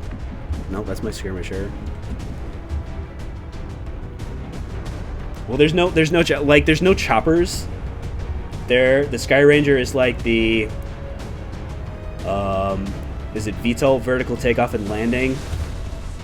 So it'll be like a jet but it like hovers, so it's kind of, I don't know, kind of like 65% helicopter, 35% jet, because that's the way you like exits. There's like a ramp, they jump out, they rappel down.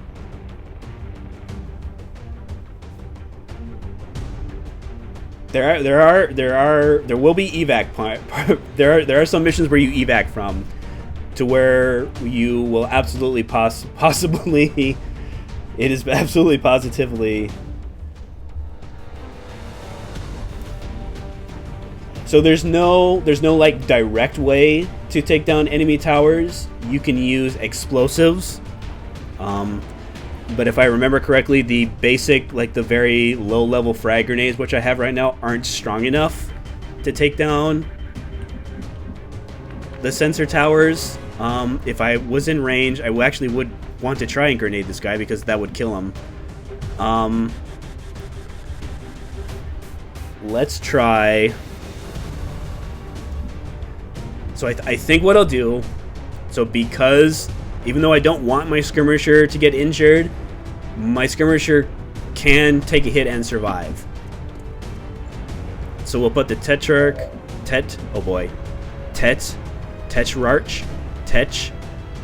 We might have to change we might have to change our skirmisher's nickname. Fortunately, one of the mods I have installed will let me do that, because normally you have to get to a certain rank before you can either give your soldiers nicknames or change their nicknames. But I don't. Who's got time for waiting? Who's got time for waiting around like that? Yeah, 21's pretty bad. I can blow up our friend. Sloan, do you think if I throw this grenade at you, or sorry, Chloe, if I throw this grenade at you, will you make like future ones? All right. Let's see what Sloan's shot is. It's not going to be better than 21%. I guarantee that. Oh. So it's going to depend on what the weapon is. So a good example is the skirmisher, which is our friend right here. Our skirmisher is one of our hero classes. They have special abilities that our regular rookies don't have, because they're a squatty, and rookies are useless rookies. Here, I should be able to bring it up here. So you see the weapon range. So I'm outside of the weapon's intended shot range. So because I'm outside the intended weapon range, I'm getting a aim penalty. If I were closer, because the bullpup weapon they have it's basically a submachine gun. It's something that's meant for closer. So were I to get closer, this weapon range would go from being a penalty to a improvement. It would give me more chance to hit them.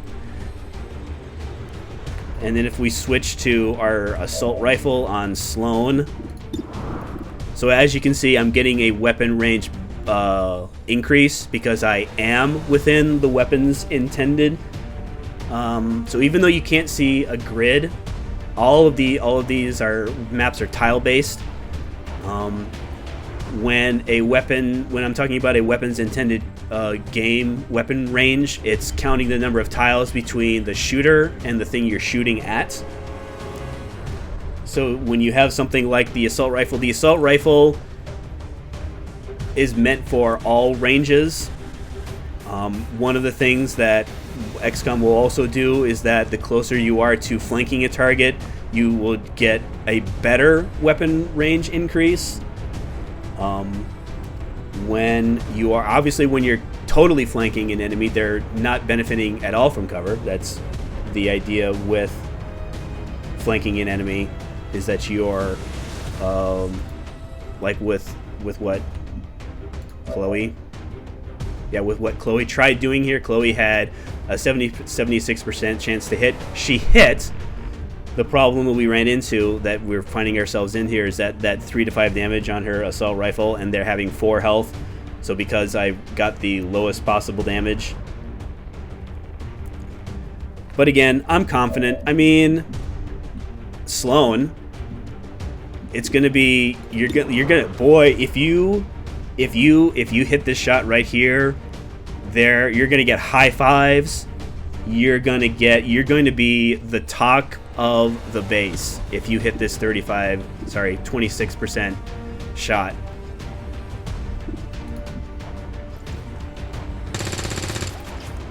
I mean, or you could have missed it.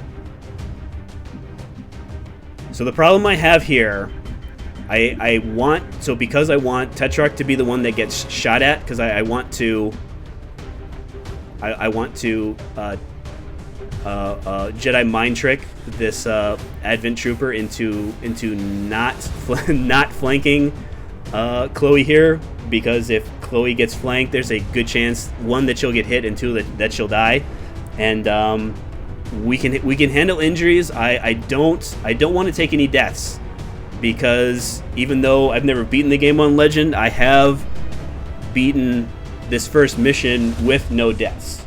So it's very important, because we need all the warm bodies we can get. We're going to need as many soldiers as we can, because we're going to have an uphill battle.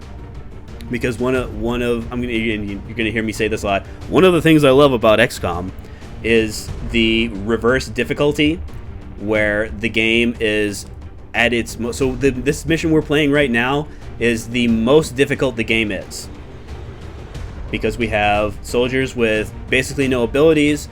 Our equipment is pretty lousy.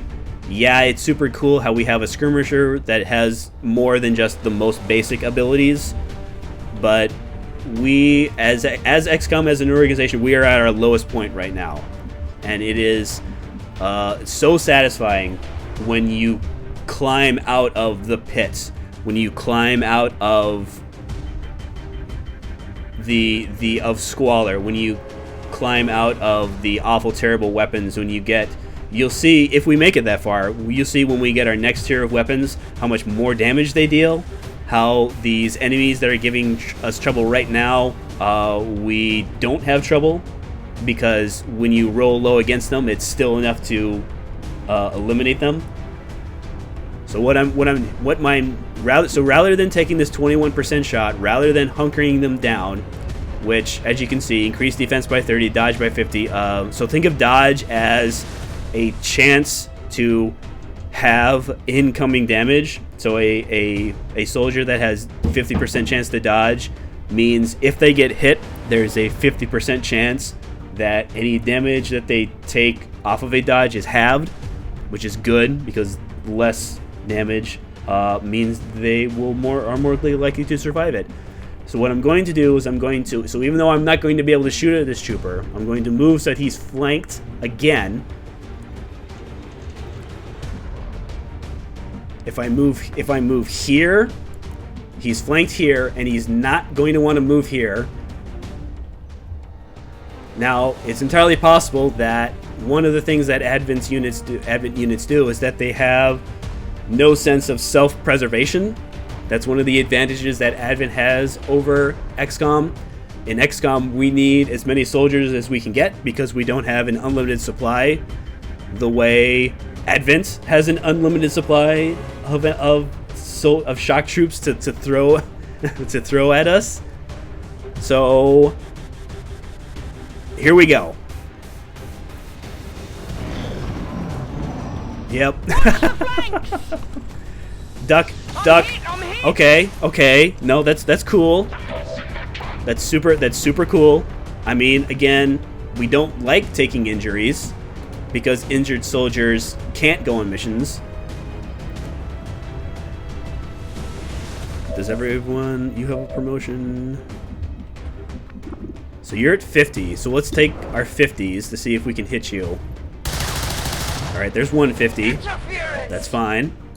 Let's take another 50. That's also fine. That's okay, because we were emotionally prepared to Two 50% shots. Emily. So I now so because I didn't kill him, I now have to think what happens if I miss all of my shots. Okay.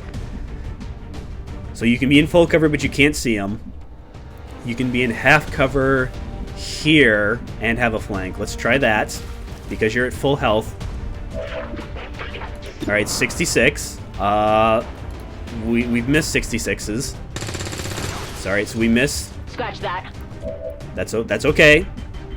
Chloe, if I move you here, you're in full, and it's a flank. So Chloe, 70%. Happy Area now. is secure. All right. Not picking up any inbound contacts. Okay. Scanners are clear. -1-5, we have a limited window to act before Advent responds. Okay. We need to get those charges planted on the double. Good to go.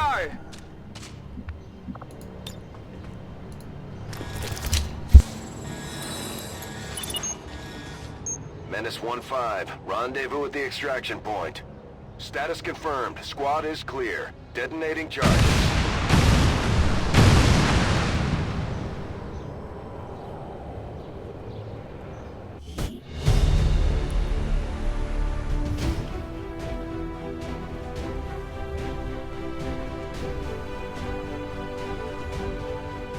Sorry, I'm just. Oh, I did not want it. So we succeeded with nobody getting killed, but we have 2 wounds. I'm not crazy about getting 2 wounds. Emily, 3 kills, 20 damage, 2 of 4, moved a bunch of tiles. Chloe, technically, yeah, you hit all your shots. The problem, if I remember correctly, is that they were both shots, low damage shots against troopers. So, I mean, you did manage to get 1 kill. Sloan, no kills, but again, that's okay. One of the cool things about rookies is that so what would happen in XCOM Enemy Unknown is that I believe they had to get at least 1, maybe even 2 kills, because I don't think you got per mission experience. I believe that's something that in XCOM 2 you do get per mission experience, because that would explain why. Because I know you get, there's kill assist XP. So maybe that's what is letting Sloan getting a promotion. Because before I took that final shot, I checked, and everyone had at least 1 point of experience. 2 of 3, 9 damage. You shot, I think. Yeah, you took that first shot against the sectoid, which put a bunch of damage into him, because I believe it was a crit. And then our skirmisher, that's right. When I took those last 2 shots, that was the first time. That was literally the first time they had shot, because the 8 damage was 2 instances of justice, and that's where you get your 2 kills from. You justice 2 troopers. That's super cool. MVP technically on Emily, but again, it's Gatecrasher. Everyone's an MVP because we survived. I would like to assure the citizens of Advent that our peacekeepers will stop at nothing to prevent further attacks by criminal elements such as the one that occurred today. The Elders have total faith in our ability to overcome any and all threats to our peace.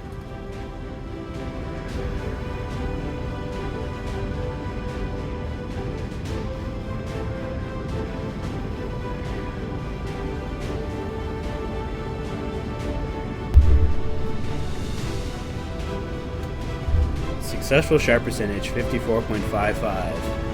Oof. Oof. That's all I'll say. Oof.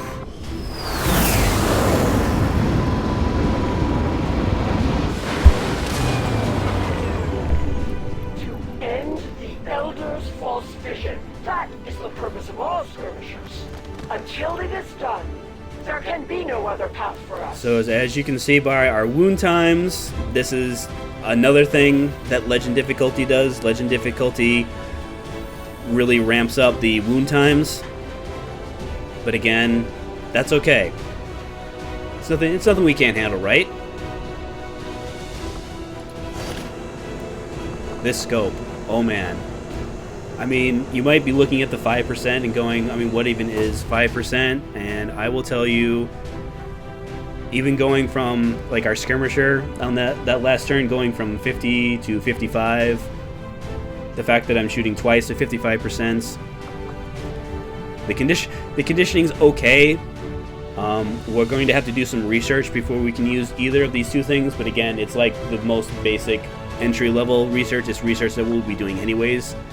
Like, we don't have to do anything special just to gain access to these things. Trooper corpses we'll need for the autopsy, because anything that you kill gets an autopsy and gives you some benefits. We will also need them for our first set of armor upgrades. We'll need trooper corpses.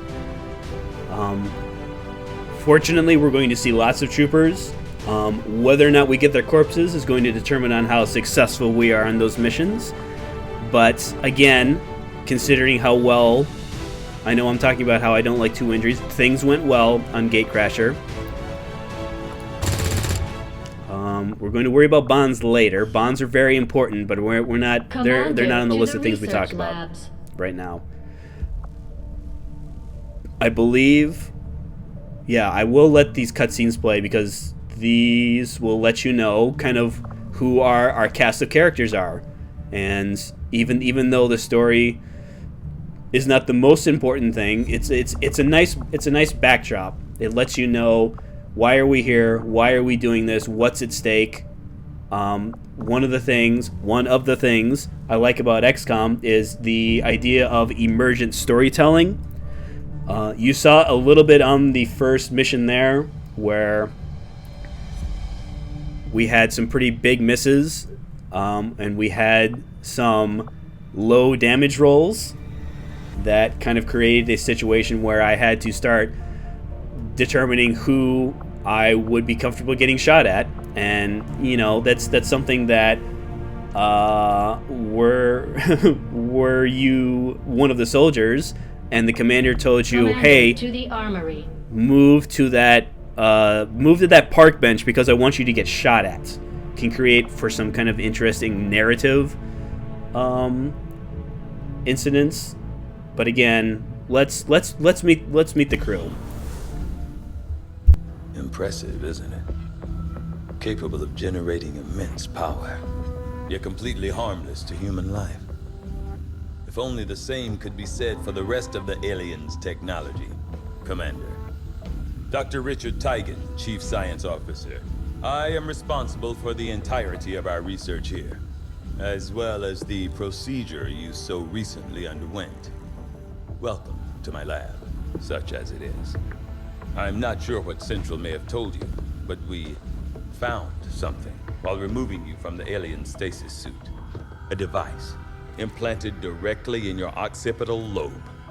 Had I access to the equipment available to me during my tenure at Advent, I would already know the precise nature of its function. However, given time and your approval, of course, Commander, I assure you, I will find out. Which brings to light an additional point. Though aspects of this facility are indeed impressive, I am but one man. Were you to direct additional support personnel and resources to me, I could substantially improve the speed of all our research. Farewell, Commander. All right, Tigan, very humble, very, very determined. He's here to help us, but he has told us that he's only one guy. And while he's going to be able to help us do our initial research, he's going to need help, and he's not joking. Legend difficulty really ramps up the time it takes to do research. Now, you might be looking at this and say, I mean, what even is 5 days? What even 6 days? This is the very basic. This is the lowest level. these, all of these are the very basic research that kind of unlock everything else. So what Alien Biotech is going to do is going to unlock our infirmary, which will let us staff an engineer when we get engineers. That will increase our soldiers' healing times. That's something that we're going to want. Hybrid materials is the first step in getting our armor upgrades. Modular weapons is the first step in getting our weapon upgrades. So because we had that scope, we're going to want to get that scope on a weapon as soon as possible. So we're going to do that first. I find that area of research to be among the more intriguing options available. We'll begin work immediately. I'll send word when a complete report is available. I love Tigan so much Commander, because to the how armory. he's so polite. He's such a nice guy to be around. But let's meet our chief engineer. Okay. Reworked your repulsors with some of the parts I salvaged from their old engine. Should fix that stabilization problem you had. Come on, Rover. It'll work. Commander! Getting our tech to talk to theirs is harder than you'd think. Lily Shen, Chief Engineer, at your service. You were probably expecting to see my father. In all that's happened, I'm guessing Central didn't tell you yet. He's gone. Dad gave everything he had to get us this far. This entire ship is his life's work. I know he would have loved to show you around the place himself. He used to talk about you a lot. You can be sure I'm ready to finish what he started. Might not look it, but from here, I can fabricate pretty much anything you come up with. And with a little more help, well, you'd be amazed with what I can do. It was an honor to finally meet you, Commander. So Tigan, his background is that he was part of the establishment. He was part of the order, and once he realized kind of what was going on, that's when he got out. That's when he joined with XCOM. That's when he decided, hey, things need to change. Our chief engineer Lily is kind of like the other end of the spectrum, where she's a product of kind of what the resistance. She is a good example of these are the people who are living outside of the cities. They're kind of in the untamed wilds that the aliens kind of. One of the things the aliens did when they kind of established their world dominance is that they huddled everyone into Commander, city to centers, the armory. and then decreed that anyone not living in city centers is an illegal, is breaking the law, and it's their responsibility to track them down, hunt them, get rid of them.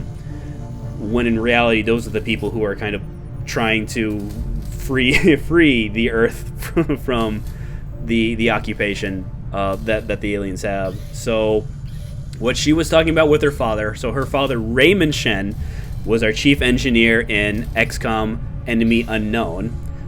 He was a pretty old guy in that game, so it does make sense that he most likely passed away from old age, because this takes place 20 years after when you play in XCOM Enemy Unknown. So she has the same problem that Tigan does. She, in order to fully utilize... Commander, to the armory. In order to fully utilize our build space here, we're going to need engineers. We start with one single teeny tiny spot that we can build one single teeny tiny thing in. It's going to be our Guerrilla Tactics School. What our Guerrilla Tactics School is going to do is give us the ability to, when we get an experienced enough soldier, it's going to give us the ability to send a fifth soldier. So it's effectively going to increase our offensive output by 25%. When we get another even more experienced enough soldier, we'll get it so that we get a sixth soldier. which will increase our action pool by another 20%. This is the single most important upgrade you can get that increases your what you can do on missions.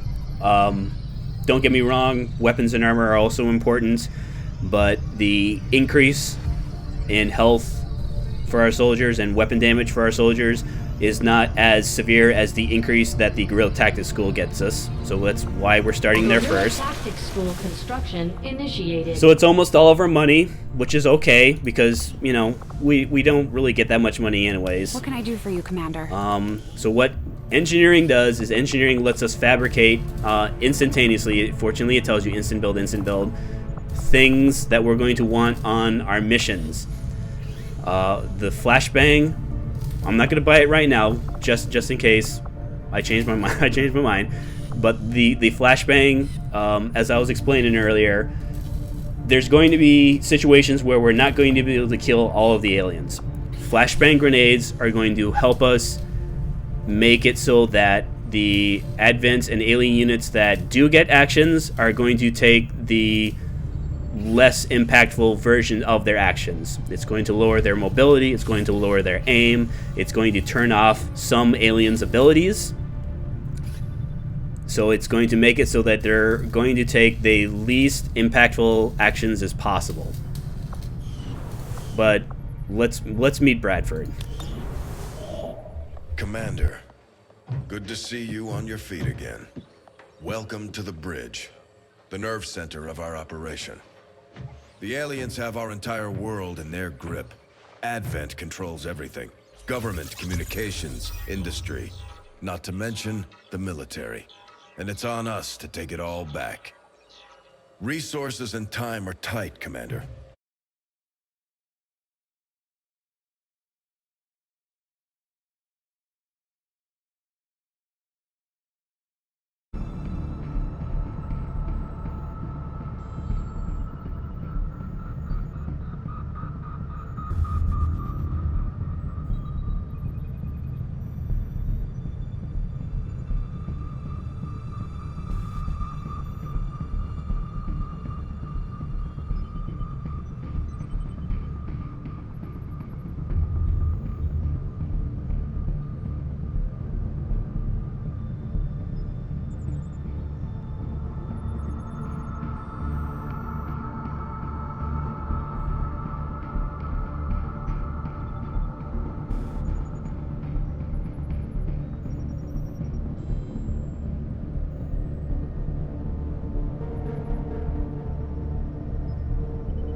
You know them as they were, the soldiers of Advent. Sorry, I just now realized that I was muted. If you stay your course, Commander, they will stand with you until the end. I didn't say anything interesting. Trust me, it was not something that you needed. Now, slowly we are freed, and all who see their bonds broken are driven to fight the Elders with a rage that cannot be stopped. By our own hands, we will destroy all that the Elders value. So Betos is the one who's kind of in charge of the skirmishers. She's really into being a skirmisher. Yeah. The whole bit with the skirmisher is that they are Advent units, like troopers, captains, things like that have been freed from the psionic network. The psionic network is the thing that the aliens kind of use to control their troops. I mean, I suppose that is kind of like a story reveal thing, because it's something that generally doesn't happen until the end. But again, this game's been out for long enough to where if that's something that you hadn't heard about, then there's really nothing that kind of like we as the player will be able to directly impact that. It's just, again, a story element. It's a narrative framing device as to kind of explain why the aliens do what they do, why Advent does what they do, because they don't have a choice. They're kind of under psionic duress, forms of mind control, etc., etc. So what this is telling us that we have faction cards available. Faction cards are something that will play into later. It's something that we can build a facility that helps us do it sooner, but again, with us being on Legend, that's not something that is a priority right now because of how much longer it takes to build things, how much more expensive they are. We only want the essentials. We want things that are going to help us immediately, or at least as soon as we're available to use them. Which makes me wonder, so I'm actually at Skirmisher HQ right now, so it'd be 14 days for the Guerrilla Tactics School. The problem with the Guerrilla Tactics School is that we need a sergeant, and we are a ways away. So these will be promoted to squaddies. We have everyone else is a rookie, which is fine, which is okay, I guess.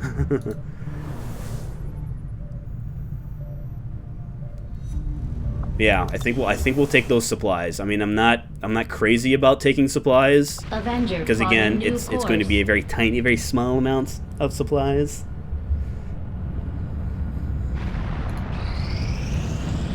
This should take us to our first set of research, though. This will prove to be an important step forward. All right, so we can now use that scope that we have. Yeah, weapon upgrades available. All right, so magnetic weapons. So you might be looking at this and going, "Wow, 63 days. That's a lot, isn't it?" Yeah, it is a lot. The funny thing about that is that even if we were to research it in 63 days, we don't have any materials in which to build set upgrades with. So I think what we'll do, hybrid materials, we'll do something similar where we'll do hybrid materials. It'll give us an item that we can use.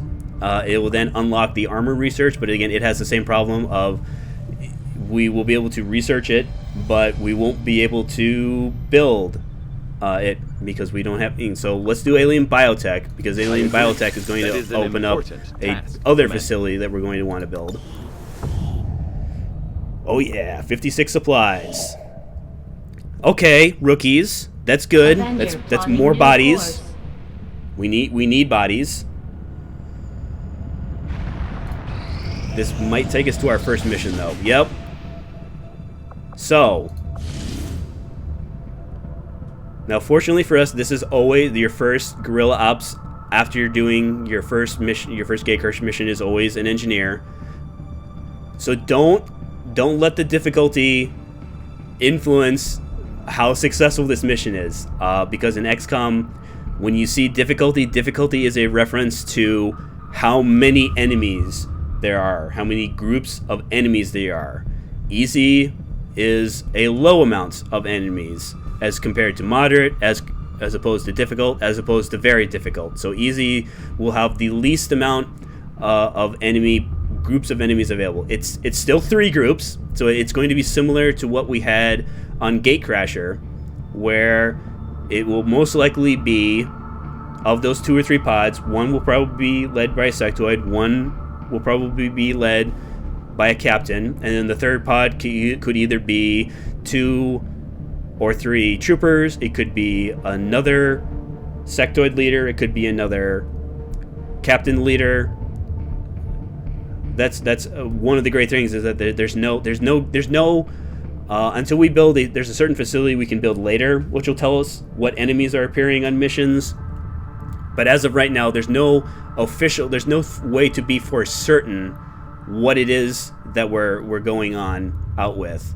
So this is a neutralize the field commander. There's going to be a unit that we need to find him, and we need to kill him before he escapes.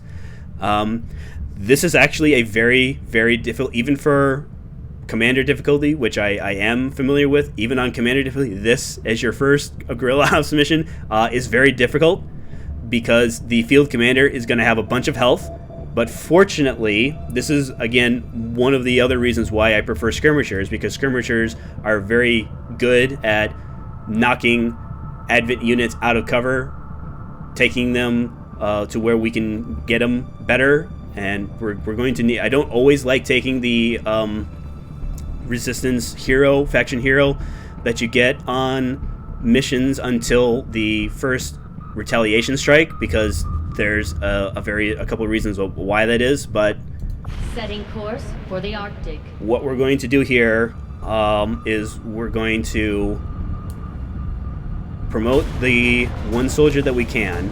So Emily, show me your true form, Emily. Serving as our demolitions experts, the Grenadiers provide heavy ordnance delivery whenever and wherever we need it.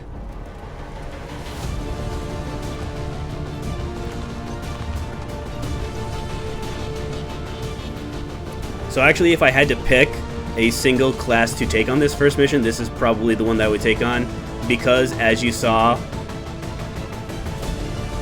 grenade launcher. So the issues we had on that first mission with not being able to throw our grenades far enough, the grenadiers, ha ha ha, they laughed, ha ha ha. Oh, you can't throw grenades, ha ha ha ha. You should do what I do and bring a launcher. Let's see what your soldier bomb will be. Oh, your soldier bomb is with a skirmisher. Ooh. Oh, I mean, this is perfect. So, what do bonds do, you might be asking yourself? So what this bond is going to do is it gives both of them an ability called Teamwork. Teamwork has one charge, which means there's one instance I can use it, where you can take one action from one of the bond pair and give it to the other one. Now that might not sound amazing, but because of how certain actions in XCOM are turn ending, what we can now do is that Barnes can now move and then shoot, or just shoots, and then yeah, we're going to do that right now before I forget again. Your new nickname is Aquila. I love it. I love Aquila. Aquila is fantastic. So what Aquila can now do? Barnes moves or just shoots. Aquila can then take one of her actions and then give it back to Barnes, letting Barnes shoot again. I know that doesn't sound amazing, but having offensive actions is what is going to prevent us from taking damage from enemies, because when enemies are dead, they don't fire back. And that's kind of like our main goal with a lot of this is going to be making it so that enemies that can hurt us are eliminated, or if they can't be eliminated because we missed too many shots, they will be in the weakest position that they can possibly be in to try and damage us. Now, because I have the Tactical Legacy Pack, we get access to a one copy. So this is the only light machine gun I have. What the light machine gun does over the regular cannon is that it's the same damage range of 4 to 6, the same critical. It has a built-in weapon upgrade. As you can see, stock missed shots still deal 1 point of damage to their target. So that last mission where I had those 2 troopers at 1 health, not a problem anymore, because I have Emily. I tell Emily, fire in their general direction, hit or miss, they're going to take at least 1 point of damage. I think what we'll do with our scope is we're going to give it to our skirmisher, because that's what the assault rifle, our free assault rifle has. Our free assault rifle has a basic scope given to it. The weapon upgrades are, once they're on there, they stay on there. Now, there is some research that we can possibly get that will let us move around our upgrades, but again, that's something that doesn't show up every campaign, and it's something that you have to research it.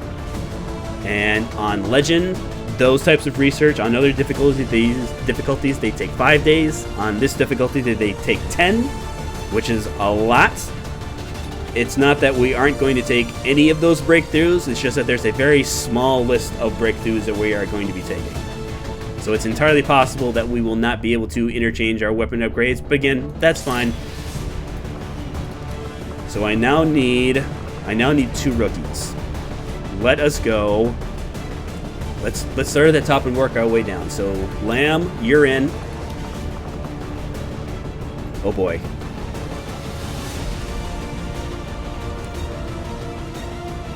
Sam Darshi, you're in. So the question is, you both have 35 will.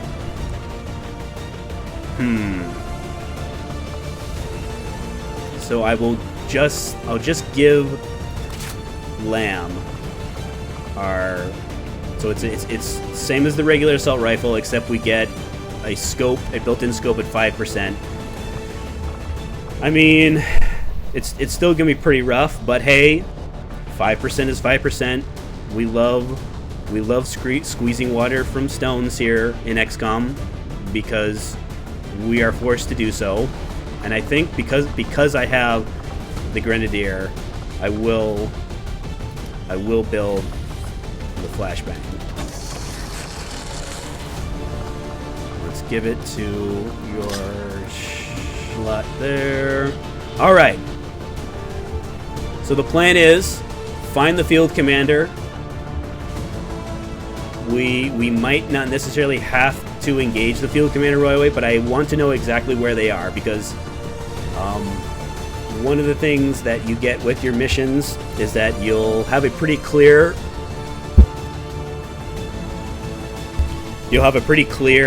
indication of where your objective is. The exception being is the neutralized field commander, because when you start you don't know where the field commander is, but once you find him you'll get a little reticule that kind of indicates where he is. So while we don't necessarily have to kill him first, we want to find him so that we know where he is.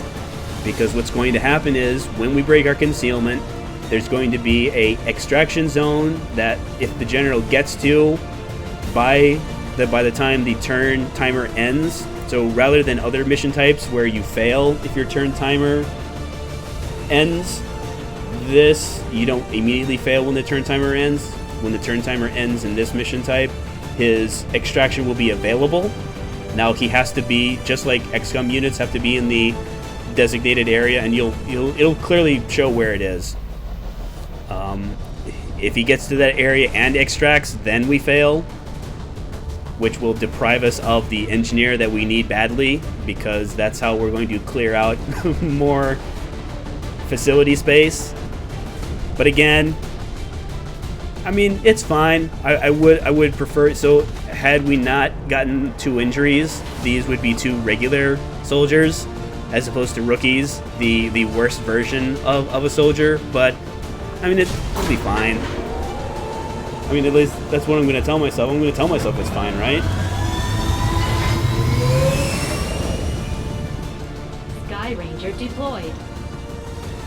Squad green to deploy.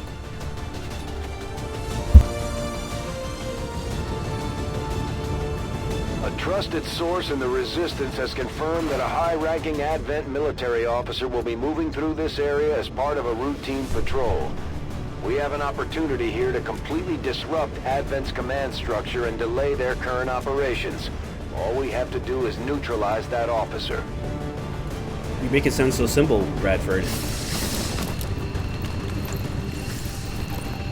Menace 1-5, we're tracking the Advent General and his escorts, but we don't have an exact fix on their location. Sweep the area and eliminate the target along with any other hostiles that stand in your way. So welcome to the subways. This is one of the map types that was added in War of the Chosen. While it's cool how there's lots of high cover, one of the problems with this high cover is that it can't be destroyed. You would think, hey, that's really cool. That means that if we use it, the enemies can't destroy it. It's not that the enemies don't have explosives. It's just that the explosives that you get on XCOM are better than their explosives. They generally will only use their explosives on enemies that are units that are clustered together to where they're deal damage. So they see their explosives as guaranteed damage, as damaging multiple units, while XCOM sees explosives as a means of freeing up cover. And when you have cover, like this giant metal beam can't be destroyed, it kind of negatively impacts. Affirmative. Moving on. But again, that's fine. I mean, we're playing with. It's not like we're playing with different rules. The enemies will, not be able to use explosives on ours. I mean, we won't be able to use explosives on theirs. But again, that's what the stocks are for. We've got a hostile squad here. All right, so pod 1, sectoid and trooper over there. Let's move this way. Orders confirmed. Moving out. Samdarshi. Let's see if we can get you eyes on that. All right, yes you can. Quilla. Move up. Move up again. Emily. Gonna zoom over there. Move there. Let's keep you there in case they move up.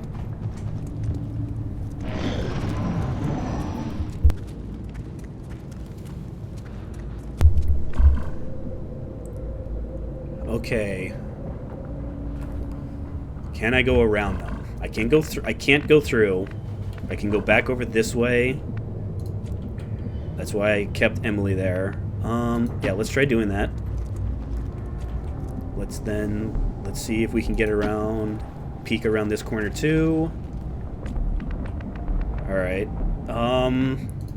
Do I want to leave someone where I can see this enemy? I can't see them from there. I can't see them from there.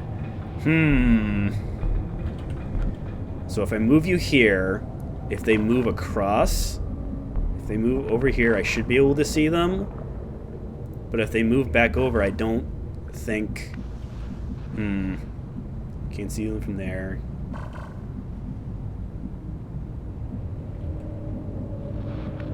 Alright, let's try that. Moving to designated position.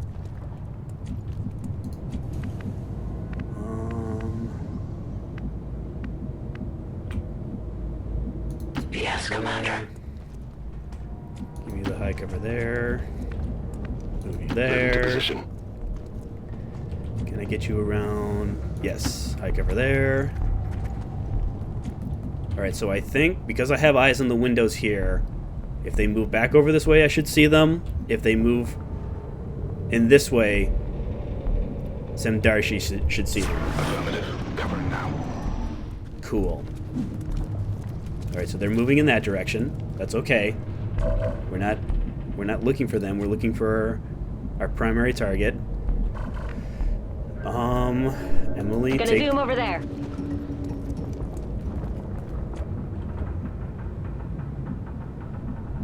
Should be safe there. Ooh, Aquila, you actually see. Interesting. Is there some place... No, we'll have you take high ground. We'll move you there. Moving on target location. There. Moving to position. And I think if we put Samdeshi here, we should be able to see if the sectoid and the trooper move behind us. Roll in. Leave you there. Covering now.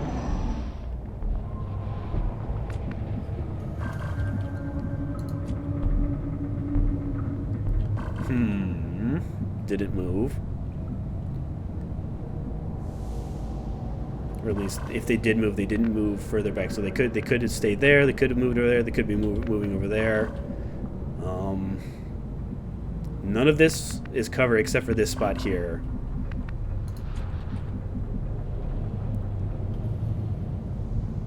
Moving to designated position. Lamb. Okay, Lamb doesn't see anything. You can't get up there. Yeah, this is an open area, so I don't want to put him there. If I put him here, though... That's affirmative. Nothing. That's not necessary. And not finding anything isn't necessarily a bad thing, though.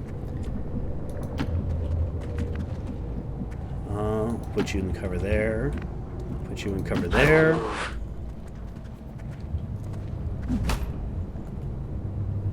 Overwatches, please, and thank you.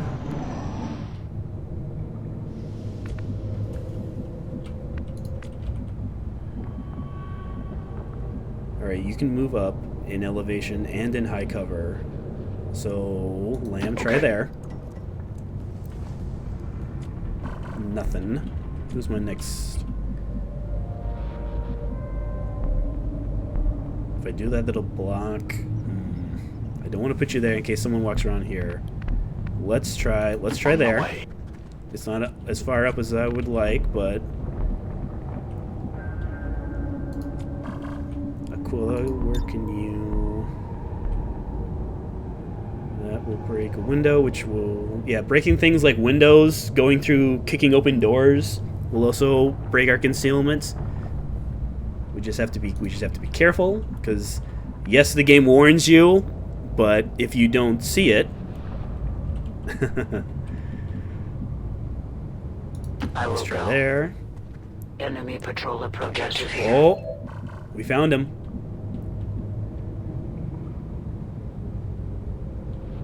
So if I remember correctly, the Advent captains are 6 health. The generals have more than twice as much health. If I'm remembering correctly, so the next level up of troopers is the advanced troopers. I believe advanced troopers have 8 health. So this is still very much a winnable mission. We're going to need some help, soldiers. We're going to need shots hit. We're going to need we're probably going to need some flanks, but again, our grenadier is going to help us with that. So I see you right now. If I move, I'm still worried about someone walking around the corner here. So I should be able to get you up here. Oh, there's the sectoid. Okay. You should be safe here. Alright, we'll leave you. Aquila will leave you here. I am watching. I'm actually going to move up. I don't want to move you that close, because I still want to be able to make sure there's no one coming up behind me. Moving to designated coordinates.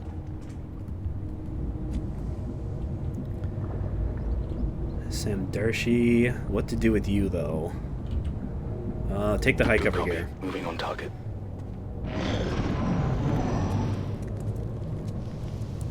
Alright, so the sectoid and the trooper are moving to intercept us. So I think, yes. Yes. So we now... So the issue is going to be, where do I think the general's exfil will be? We started over here. Generally speaking, it could be back over here. It could be back over here. We're at the map. So that seems like the most likely. It could be over here. It could be back over here. It could be back over here.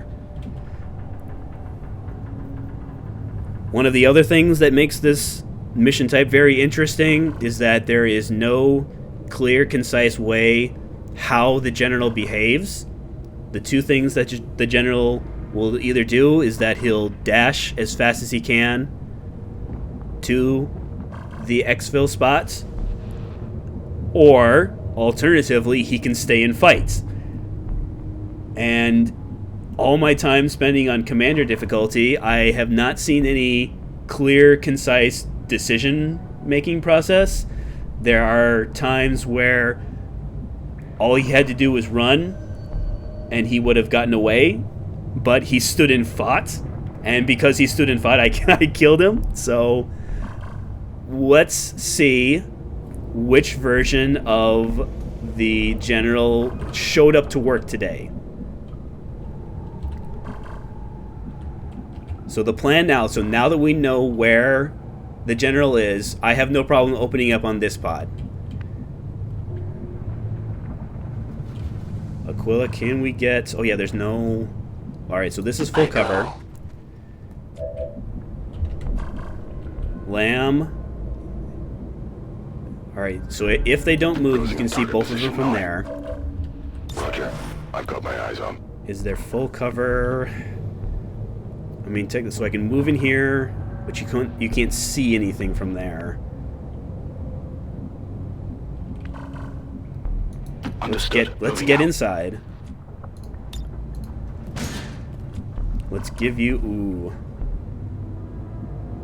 Okay, this space should be safe because I see the trooper, I see the sectoid. This spot should be safe. Closing on target position now. Alright, it is. Emily, Keeping an eye on that you're quadrant. safe. Aquila, Overwatch please and thank you. Alright, they're actually moving up. This is super cool. This is so cool. So, who do I... So, Emily, if you open up, you'll stay in high cover. There's high cover here that the sectoid would like. The sectoid could also move back here. He can move around the corner here, which would be less ideal because, again, this beam's indestructible cover. But again, he's not the primary... The sectoid being the leader is not the primary target. It's the Advent Trooper. He's the one that's going to shoot. But with the sectoid having so much health, I want to try and get at least something.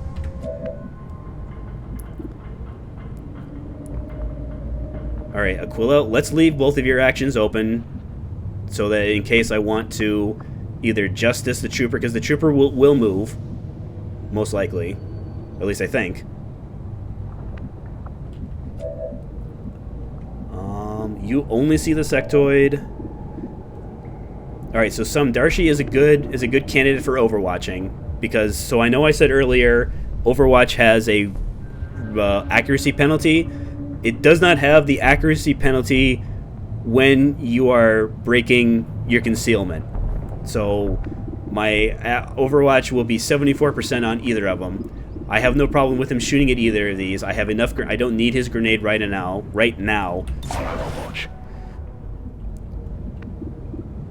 Ooh, 96. I could just... So because my light machine gun / cannon is 4 to 6, if I hit the trooper is dead. Even if I miss the trooper, it's still a point of damage, which will mean my Overwatch down here, if the Overwatch hits him. The problem is that since he sees either of them, it's most likely going to be the sectoid, because with the sectoid being the pod leader, pod leaders act first, which means when they get their scamper move, he's the one that's going to move first. Leave both of your actions. I actually could open with Lamb. No, because Lamb can see. So Emily, please and thank you.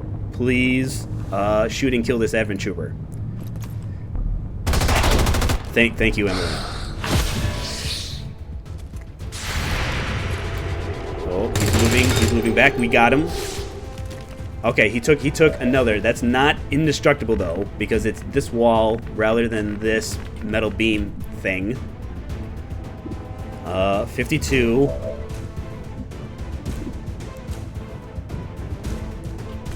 So while the grenade is still turn-ending right now, there's a ability that skirmishers can get that will let them throw grenades and then shoot. But since I can only shoot and then throw the grenade, I mean, 52 is not terrible, right? Cool. So let's do this. That's not gonna be a better shot. 79. So if I shoot this and hit him, because hit or miss. I'm trying to figure out to conserve as many grenades as possible, because it's very, very unlikely that I'm going to kill the field commander in the first chance that I get. So I want to have a grenade to blow up his cover the first time. I want to have a grenade to blow his cover the second time. I want to have a grenade to blow his cover a third time if I need to. So that's fine. Shot field to connect. Aquila. Oh yeah, that's right. So you might be asking yourself, why is this now magically 72%? It's magically now 72% because, as you can see, because I shot him through full cover, his full cover is now half cover. Now, that may seem really cool, but that happens to XCOM units as well. So it's something that even in XCOM, your high cover isn't safe. Because when you have multiple enemies taking shots at you, that can very easily happen, where you'll start with high cover, one enemy will shoot at you, hit or miss, it could damage your cover, and because very rarely does heavy high cover go immediately destroyed. That can happen with better weapons. So there are enemies that will have stronger weapons than the Advent that we're seeing right now with their magnetic-based weapons. They have the chance of immediately destroying high cover if they miss, but that's generally only if they miss. So my previously 52% shot is now a 72% shot because the high cover went from full cover to half. I mean, I still could miss this though.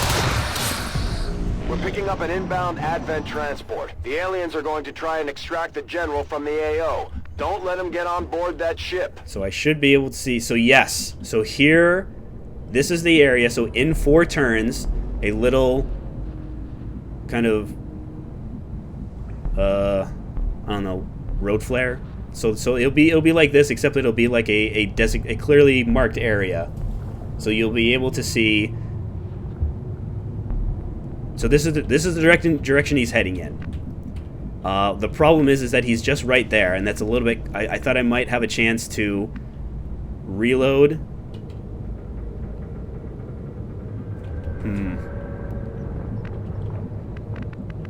I also want that loot, because the loot, it could be another scope. Okay, Samdarshi. I'm sorry, Samdarshi. If you move there. Let's do this. Okay, this is good. So it's a general and a trooper. Where?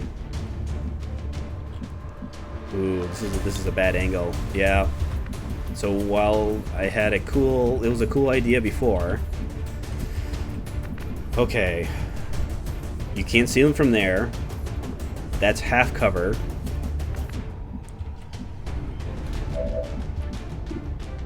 %. Holy. What's my justice? Oh, jeez. Yeah. So this is the thing. This is another thing that you see with Legend difficulty, is that you have enemies that. So I have my aim. I'm getting from my scope. I'm out of my weapon range. He's in high cover, and then he's awesome. He's super cool. He just has a flat. I'm 15% harder to hit.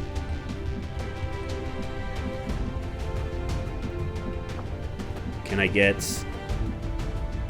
All right, so I can't actually see him from here. So that will turn my 38 into probably like a 58. It will also pull him out of cover. So he'll either be at this spot right here, or he'll be at this spot right here, because the justice will always make you be adjacent to whatever units. So if we grapple up here, that's a free action. So that's a 58. Now, I also have the problem of this is indestructible cover, so if I miss, there's no real benefit. But again, this will pull him out of cover. And deal some damage to him. Alright, so he's at 10. this now... Emily, what do I want to do with you? Because I have to remember, it's again, it's possible for me to kill him. But I also have to have an idea of what is my plan if I don't kill him. So because he's flanked, the general behaves similar to the captains, to where they don't like being flanked. So he'll move someplace where he is not flanked. So if I have someone here, I don't have to worry about him moving here, but I do have to worry about him moving here, which would then be a flank on Emily. So if I take this spot, 63%, huh? That's the best you can do? I mean, okay. Alright, so there's that 1 point of miss damage. So if I move... So Aquila, if I put Aquila here should be safe, because the general won't move here because he's being flanked by Emily here. So we'll tuck you over there where you're safe. You can see him. If I move you there, because I don't...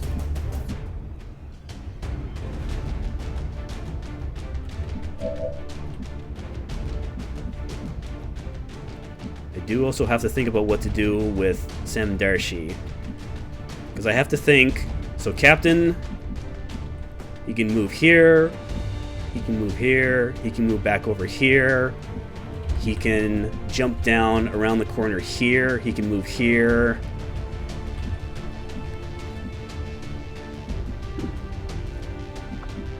Alright, I'll leave Sam Darshi to see kind of, because if I crit, if I hit and crit, if I roll high damage and crit, that's 7. If I get mid damage, that's 6. That would put him into 3, which would be guaranteed kill range for the grenade. So I don't need to move, so let's reload. And let's see how much damage this gets, if any. It got no damage. Adjusting EM. So I now need to think. So I think he's going to move over here, or he's going to move over here, or he could move here. So if we put Sam Darshi here, I could move back and possibly throw a grenade if he moves here. If he moves over there, I can just stay here and throw his grenade. If he moves over there, I could probably move here and throw his grenade. So let's go right here. Waiting around.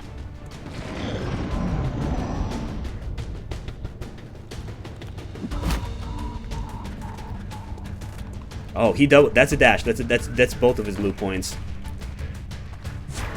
Okay, Trooper guy is protecting his position. So one of the cool things about Overwatch, because unless the game says otherwise, any rules that apply to XCOM only also apply to Advent. So that means that Advent has an Overwatch penalty as well. Another thing that Overwatch has that you need special training for is Overwatch shots cannot crit. Now XCOM units one of these classes can get an ability that does let you crit. So it's not impossible to get crits on Overwatches, but with this poor lowly baby trooper, the question is who do I want to risk? So you could dash there. The general is in a very that's a very generous. Thank you, Advent General. Thank you so much, Advent General, for giving me for making me feel like I have a chance at this mission. So if I move Lamb here, yes, he'll get shot at, but then he'll have a shot at the Advent General, and it'll be a flank. I'll be moving from moving to high cover, because one of the calculations that Overwatch uses is that it's whether or not you're using both of your move points, and then whether or not you're moving to high cover or you're moving to half cover. So spending one of my action points doesn't get me the maximum defense, I guess is the appropriate word, because it's a percentage subtraction from his accuracy. So moving to full cover gets me more defense than if I were to move to half cover. So, Young, I'm going to need you to be brave. You're going to get shot at, but since I told you that you're going to get shot at, that makes it okay. I'm under fire! All right. I mean, it's a terrible shot at the general, but it's a shot at the general. All right. Well, we take those. We love those. Sam Darshi.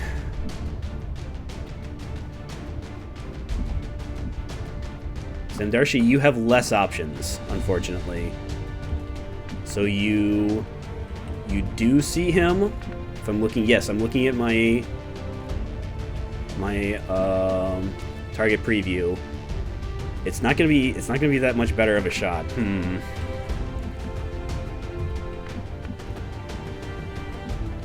Okay, you see him from here, but not the one cover spot. I move there, but I'm flankable from the trooper. I move there, but I'm only in half cover.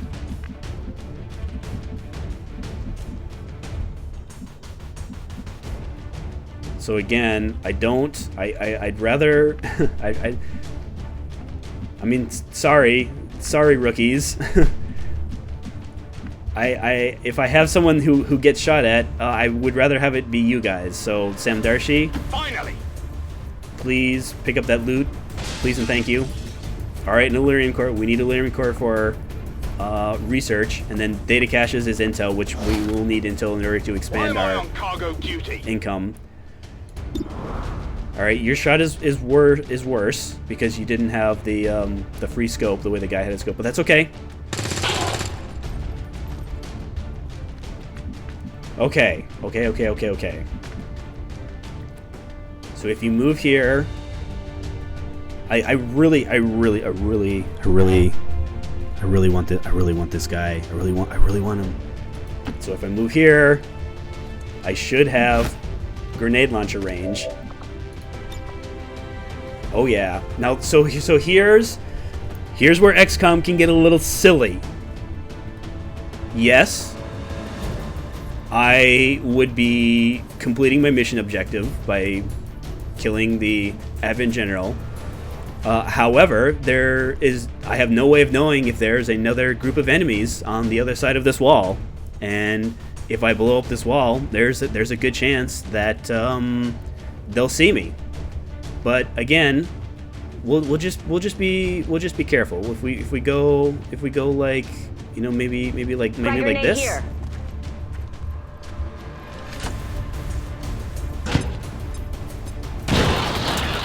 Okay, we did in fact blow the side of the wall open. Menace 1-5, kill confirmed. Do we trigger any new enemies? We need to clear the area of any remaining we didn't. hostiles. We can't allow them to recover the general's body.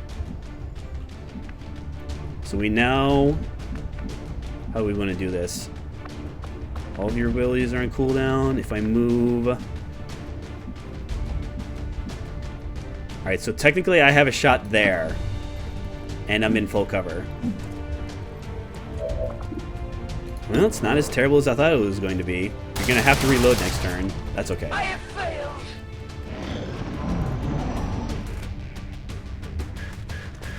Alright, Trooper. Yep, fires at the guy that I wanted him to. Alright, didn't want you to hit him, but... So let's get you in full. Let's take this full. Let's move already. Take the shot, please and thank you. You can't handle me. Neat. Going to need to reload soon. All right, reloads here. So now that we've killed the Advent Field General, all the pods are now going to move in on us, but that's okay because I will be ready. Affirmative. Covering now. Watching that Totally. sector. I'll totally be ready. I'm so ready.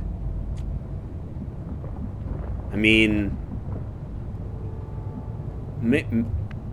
I'm sure. I'm sure they're just they're like over here. They're like on their way.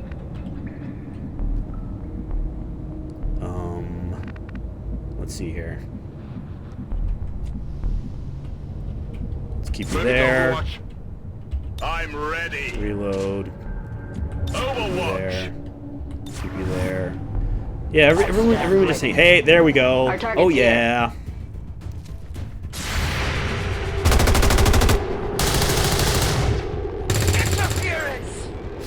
Okay. Okay, that's fine. Just this next turn.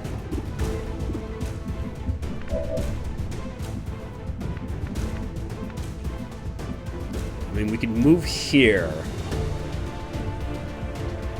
but that only gives me a flank on the sectoid. I might just have to go for the sectoid because I don't see myself getting any flanks on the trooper there. Because yeah, I can get here, but yeah, I can't actually see them from there because there's this wall. There's a wall thing in the way here. Huh, Sam Darshi.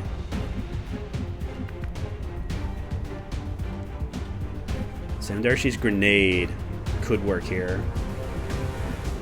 Because it'll be 1 guaranteed damage, 2, blow up his wall. And you're in high cover, so you're about as safe as you possibly can. So if we go, let's say... I mean, I don't want to set anything on fire, because that might do bad things to my cover. I'm sure it's fine.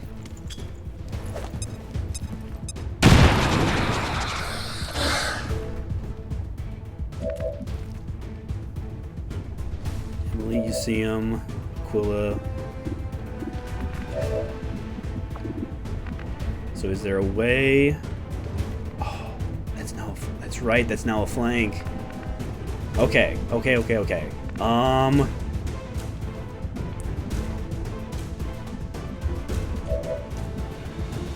Emily, you can't get there.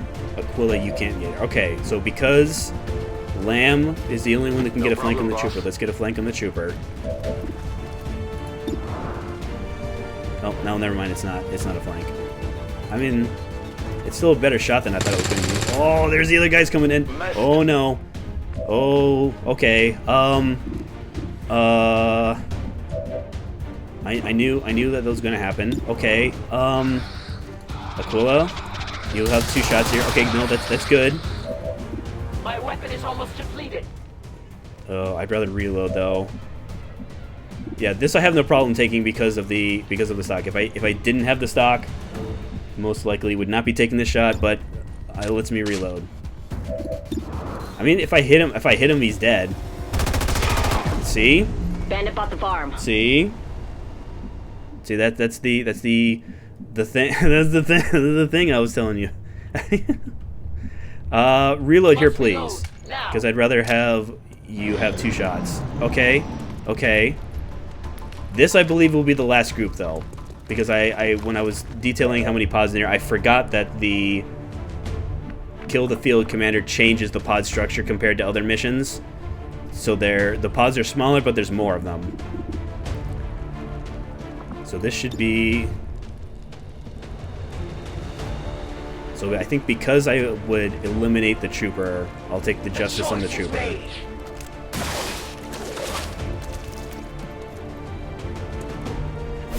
Not that I'm keeping score, but I'm pretty sure Aquila is 4 for 4 on Justice successes.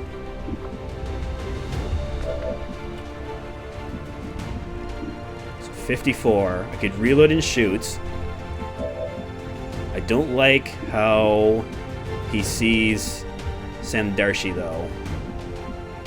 Because one of the things that we haven't seen the troopers do, because we haven't given them a chance to act, they have a mark ability, and the mark is just a flat, anything that I have marked is now easier to hit. And one of the things that they like to do is that they mark and then shoot. So if I do that, if he marks and then shoots at Sam Deshi, there's a very good chance that he kills him. He sees them from there. He doesn't see them from here.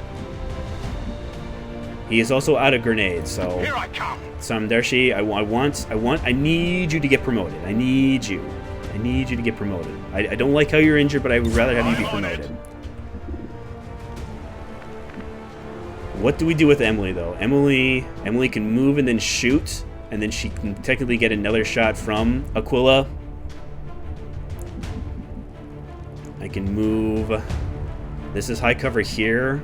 The problem is that Advent captains do have grenades, and I'm pretty sure that's close enough for him to hit both Aquila and Emily. So I move him here. Move her here. We could jet over there. We'll see how good her shot is.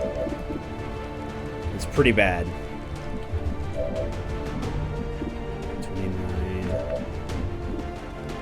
I mean, yeah, Lamb's at 54%, so he doesn't have to move. Reload. Take a shot, please and thank you. That's okay. Target's still up. We'll get something. I mean, again, she could. Nope, that's fine. That's fine. So the issue is who is he going to mark and shoot at? He can mark and shoot here. He can mark and shoot here. He can't mark and shoot Sam Darshi because he can't see him. But if he moves, then he won't be able to mark. I mean, technically he could, but very rarely. They only mark if they have troopers, because the troopers are told shoot at anything that the captain marks, which is why troopers are scary because they move and shoot, even though their aim is terrible. I think what I do here is I make it so that Aquila doesn't get shot at, and I do that by hunkering down. I am covered.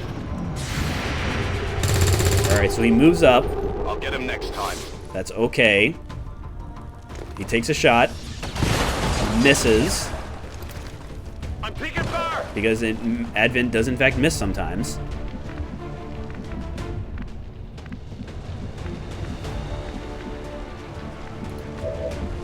So you can move there, flanking yourself but flanking him. You can move there and flank yourself and flank him. Sendeshi, you can move there, but you're exposed. How good is it? I mean, your shot's getting better because he's getting closer. Oh, thank you for your time, Dude Abides 221. Thank you for following. Thank you for enjoying the stream. The VOD are good for 7 days, but my plan is to download the VODs and then put them on my YouTube channel.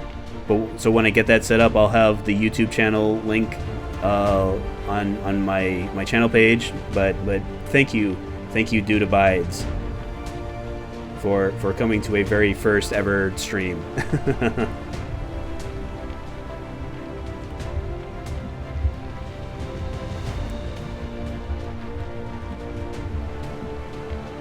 Ooh, Emily's and if Emily survives, she's getting a promotion too.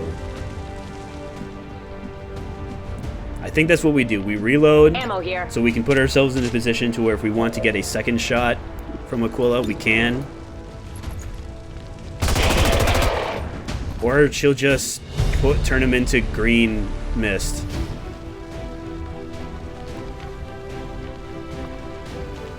I mean, I'm going to say that went better than I expected. It went better than I expected because, one, we opened up on a pod other than the general pod. And the reason that's important is because I had expressed other in the mission. So when you kill, there's nothing to stop you from finding the general, killing the general immediately. The problem with that is that every pod on the map now runs towards you. And that, again, that's by design. XCOM 2 is not a stealth game, despite the fact that we start with concealment. We will not be using the stealth concealment to be sneaking around. We're not going to be doing it to covertly complete objective and then running away. That's not.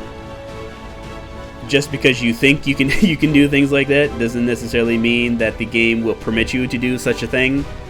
If you try and do such a thing, you will be surrounded by enemies. So it is a much more practical. I've had great success with using concealment as the means to finding a pod and then taking, good high percentage shots at said pod to deplete their health of the pod, to destroy the pod as quick as possible.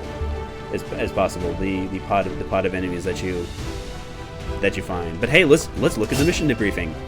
So Emily, I mean, those 2 low percentage shots. I mean, you can't. It's just like the aliens. Any shot that you take at a unit can result in it being damage as long as it's greater than 0%. I mean, very rarely. I don't think there's enough status conditions that the aliens can infect on XCOM units to make them have shots at 0%. But it's entirely, I'm sure it's entirely possible. Like, you can be poisoned, lowers your accuracy, disoriented lowers your accuracy, being suppressed lowers your accuracy. So I suppose if you're all 3 of those things simultaneously, you'll probably have a 0% shot. But hey, it's also that silly thing where the only reason I'm taking those low percentage shots is because of the stock, and I'm only doing it for the sake of getting some of the 1 point of stock damage. But hey, we don't, I'm not saying Emily should apologize for hitting low percent shots. And I mean, if anything, she should be getting a high fives because she hit such low percentage shots. So 4 kills, 28 damage. Aquila hit shots this time, as opposed to Gatecrasher, where they missed all of their shots. Lamb, I mean, this is okay. It's not good. You don't want to see 1 of 6, but we asked a lot of Lamb. We asked him. We said, "Hey, rookie, get out there, start shooting. Don't stop shooting until we tell you to stop shooting." So this is okay. We can work on this. We can improve this. And then Sam Darcy is like, I'm just a Giga Chad, and I don't care that I'm a rookie, and I hit 3 or 4 on my shots and 1 or 2 of my accuracy. I moved a bunch of tiles. He picked up loot. He picked up our Elerium core that we need for some of our weapon upgrades. So good work, guys. Good job. Officials believe that collaborators with the radical faction known as XCOM helped facilitate the assassination of a peaceful civilian worker today. Citizens are encouraged to report any suspicious behavior to their nearest peacekeeper. This is the other silly thing. So because Gatecrasher was 54% accuracy, new record, 56.2. Thank you, game. I guess.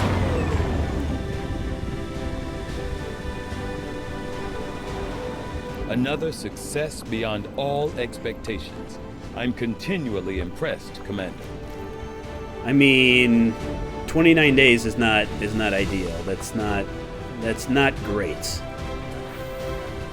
Because 29 days is a long time. But Elerium core, the Elerium core is good. The data cache is good. More corpses is good. More corpses is good. More corpses is good. Yeah, that's just telling. So we get our intel from researching it, but again, we got a lot. Uh-oh. Hello, Commander. Wait, the council that's you me. Once knew is no more. Its membership have all sworn loyalty to the Advent administration, with one exception. It is good to see you again. In the days since your capture, I have done all I can to aid the Resistance from the inside. It was these Resistance operatives that provided the intel leading to your recent extraction. As of now, Resistance forces are currently somewhat disorganized. If we are to defeat Advent and their alien masters, you must change this before it is too late. What you are seeing are classified reports of missing civilians from across the world. Their numbers are growing. We suspect they have been taken to a nearby Advent black site, though its exact location remains unknown. Time is short, Commander. We need you to take charge of Resistance operations throughout the world. Establish contact with the local cells and bring them into the fold. Find this black site and shut it down. Save our world. The clock is ticking. Good luck, Commander. I'm sorry, who are you and how did you get this number? Objective added. I'm just kidding. That's the council's spokesman. He was in the first game, and it's super cool how he's back in the second game because he is like the guy. He's got the voice.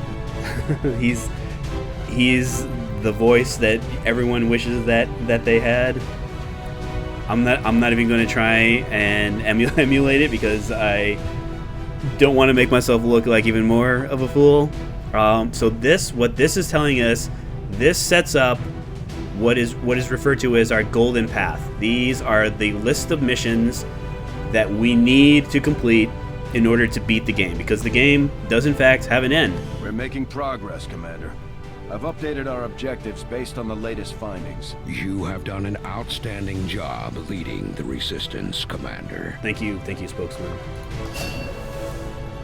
All right, we got an engineer. Ooh, this is more. So, clearing debris is exactly like building facilities. This spot won't be available to be built in until this is complete, and it will be completed in 10 days.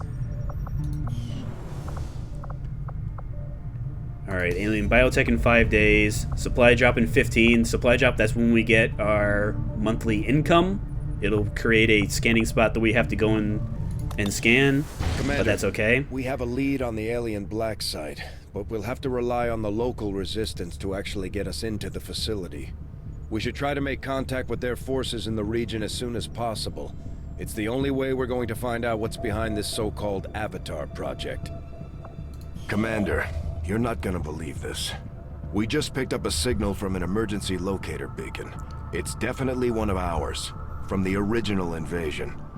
I know it sounds crazy, but if there's any chance some of our people could still be out there, I think we owe it to them to find out. So in the intro, this is the mission I was talking about. So what this is a scanning site that's going to have some stuff. I don't know if we're going to need this stuff. I still haven't decided whether or not we're going to need the stuff that's here. So we're going to say not now. But it's a scanning site. I think what we're going to do, so we're still researching alien biotech. We're going to go back and try and find this group of rookies before we get our next mission. I mean, I don't think we will, but I'm cautiously optimistic.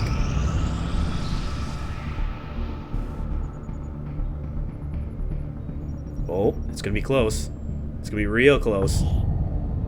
All right, more meat for the meat grinder. So Angu Long, welcome to XCOM. Yuk Kai, welcome to XCOM. Nozomo Nakamura, welcome to XCOM.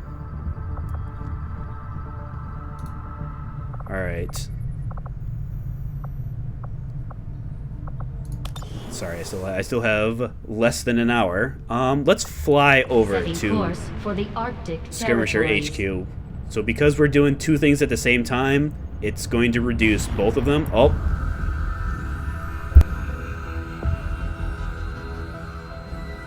Much of my own research based upon this simple design. If only I had known. Ah, Commander, excellent timing. There's been some progress. I've managed to break down several key components of the chip implanted into your skull.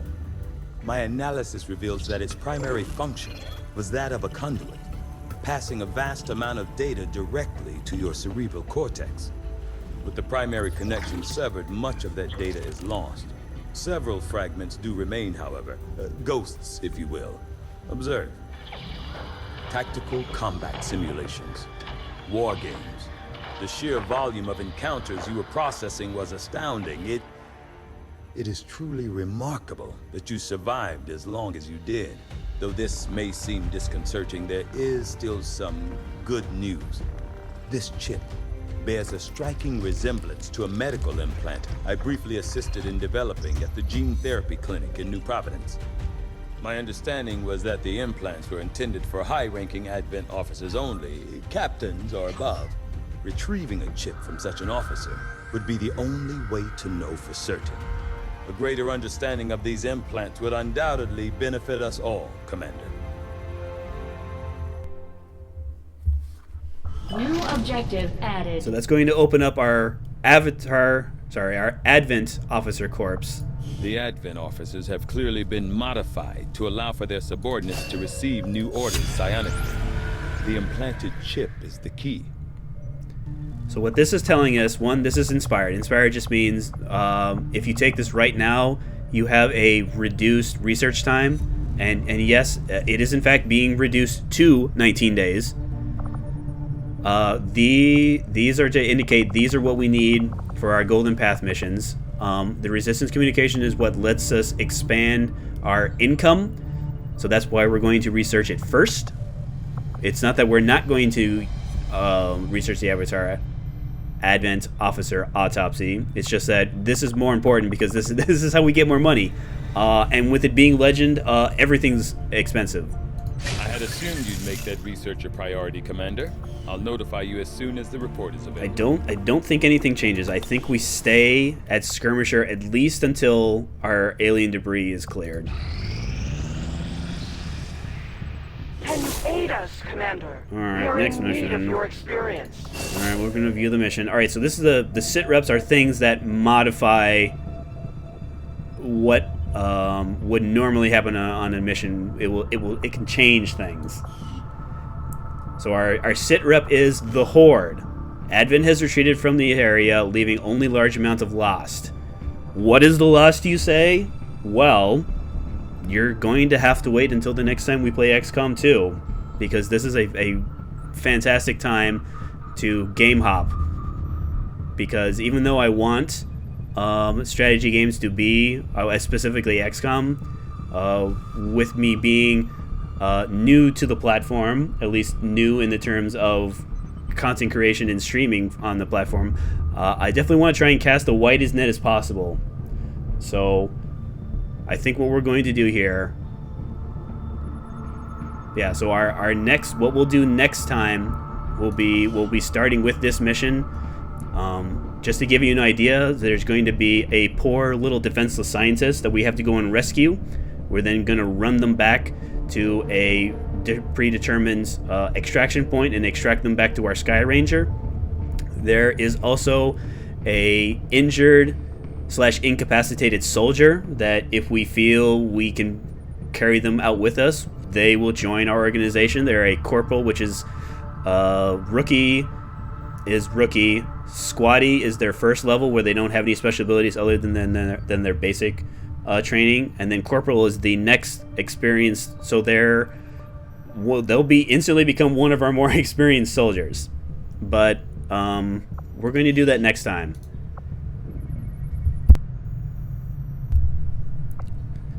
So what we're going to do is we're going to save our game.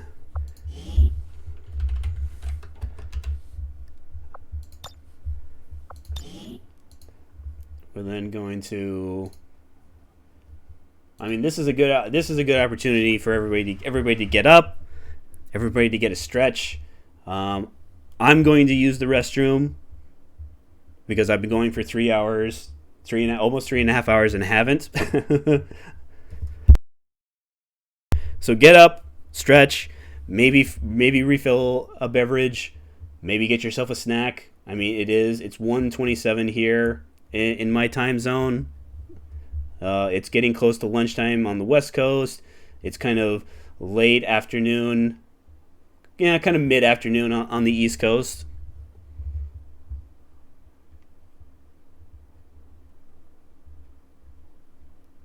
So I will join you again momentarily here, and then I'll let you know what game we're hopping to.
Okay.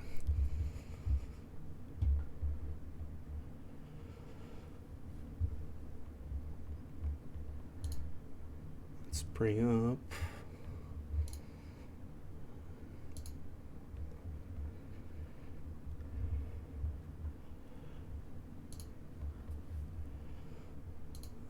change our category.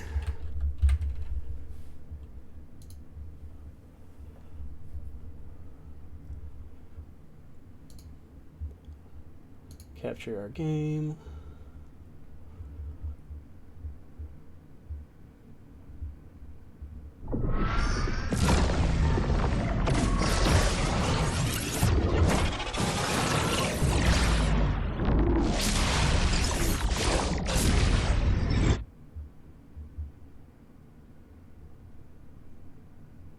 At least I think I'm.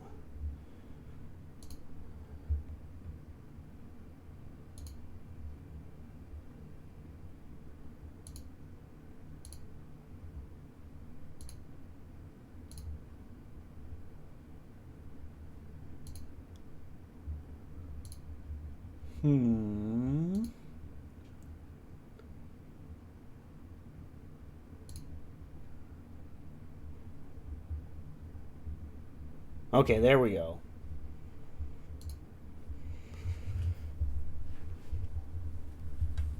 So I've been playing Apex.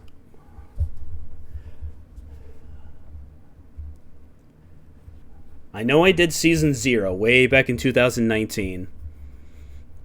That was back when it was on... At least I believe it only launched on the EA Origin app. I didn't stick with it. In fact, I don't even think I finished Season 0. Came back a little bit later. Played it for another 20 hours. Didn't stick with it. Came back to it a third time. Played it for another 20 hours. Didn't stick with it. Came back to it a fourth time. And that was like 2 years ago. And I've been playing it every day for like 2 years. One of the things I like about it is the Battle Royale. You drop with nothing, even though you don't literally drop with nothing. You drop with mostly nothing, and then you then have to kind of find your way to... It's not like Call of Duty, where you pick a loadout, you pick the weapons that you want, you pick the attachments for it. And again, there's nothing wrong with that. It's just that that's not the gameplay experience that I want. Battle Royale gives me... it gives me the Battle Royale experience that I enjoy, so...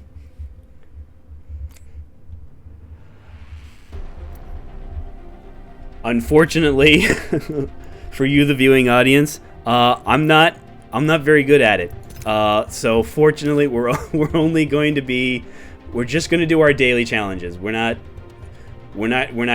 grinding ranked. We're not doing anything that more skilled players do. So my play for as Vantage. Vantage is really cool because she has a sniper rifle, has her ultimates. So at any given moment, you just have a sniper rifle. She's got this really cool bird companion, which you should see like in a second here, that you can send him in a direction and then you can almost like rocket jump. Not quite rocket jump, it's a little more controlled than a rocket jump. We're then going to try and deal enough damage from the assault rifle. We're going to try and get headshots. There's nothing wrong with headshots. Like, of course they deal more damage, but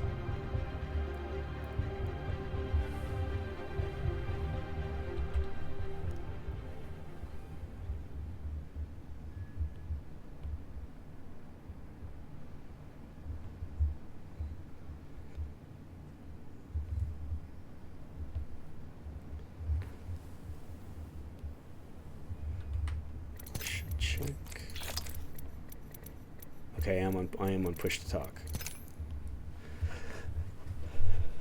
Storm Point's also kind of like a really okay, cool place. Like it's this almost like a tsunami kind of ran through.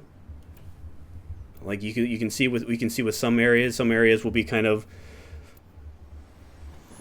messed up. You'll see watered areas.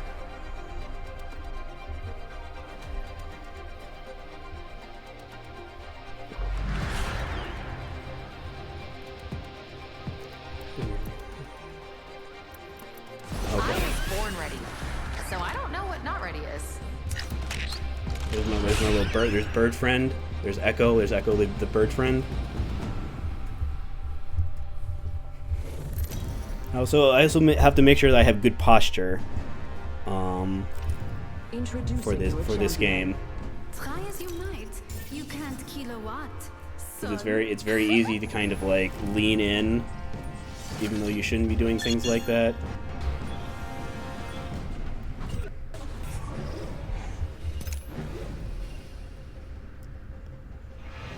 Combust or bust.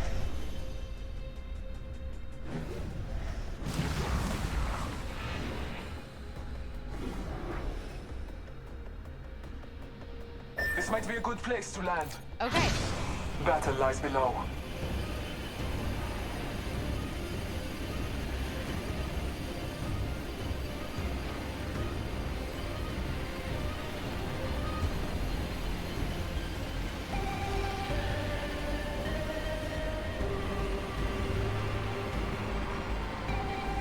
Alright, so there's at least 3 groups. I see one beneath us. Oh boy. Oh boy. Stay alert.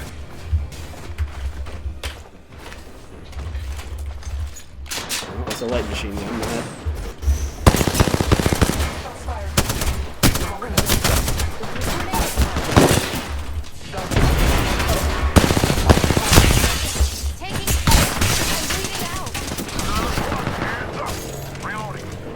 I mean, that could have gone better. It could have gone worse, but...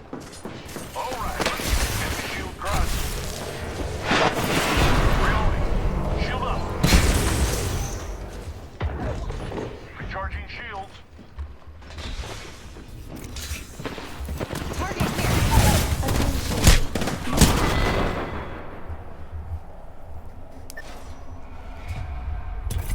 That's fine.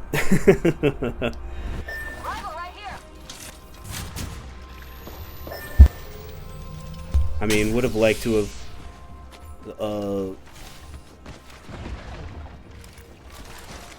yeah, I don't think I picked up the only 2 weapons that I saw, which was light machine gun and submachine gun.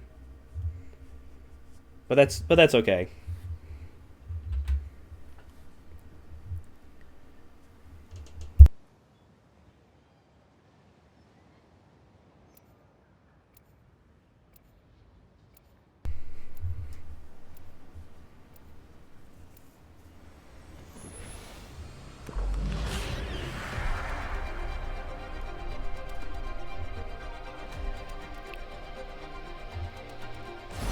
Shooting. I don't love killing. I understand the conflict and I'm fine with it. I mean, that is one of the nice things about Stormpoint, is that Stormpoint has less areas where everyone drops. I mean, even though that was kind of chaotic with there being 3 or 4 other groups, that's like 3 or 4 other groups is pretty manageable. When you see me, you'll know it's the end. Or a new beginning. It's all relative, really.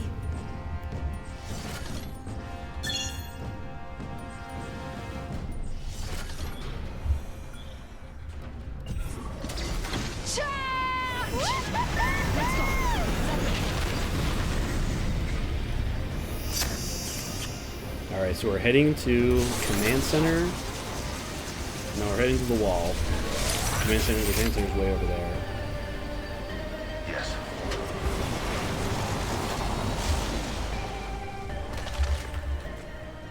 Assault rifle. Nope, SMG again. I mean, that's... Oop, there's assault rifle. And it's heavy. Car SMG here. Backpack here. Level 1. We should conduct a search. Backpack here. Level 2. Oh, there are lots of enemies over there. Okay, let's go. Closed door here. First blood? Last blood's the thingy I care about. I suggest we analyze those grounds. Spotted one. Distant. Round 1. Beginning ring countdown. Alright, I've got 2 controllers with me, so if we can just get control of this area.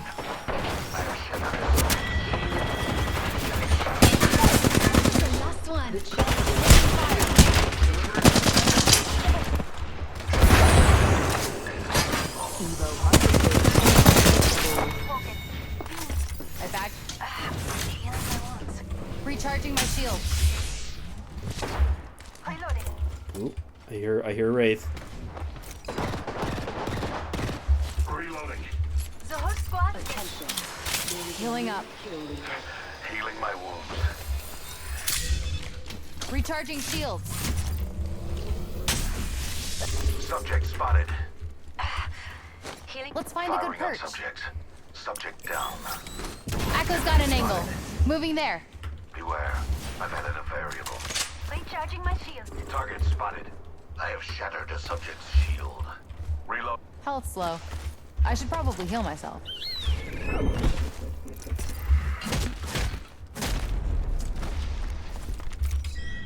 My ultimate's ready. Warning. Movement in progress. Watch my back. I'm healing. Healing my wounds. I do want to try and get to that.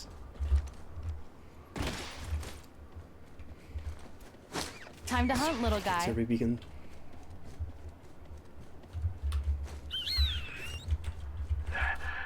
Let's go, Echo. Launching to a new angle. Ring's next location is on the map. I picked up the enemy scent. It's because Mark them on your map. it's not because I don't have anything interesting to say. It's because I'm concentrating. It requires There's a new kill leader. 100%. Old one's dead or It requires something. everything that I.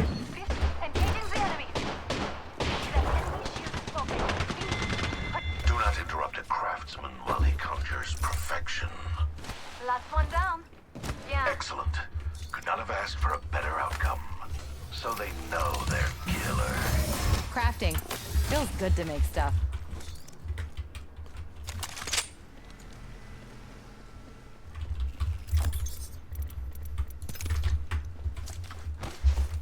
Take the fragments if I can find health. I still need a little bit of health. I mean, other than this med kit. Moving to Echo for a better angle.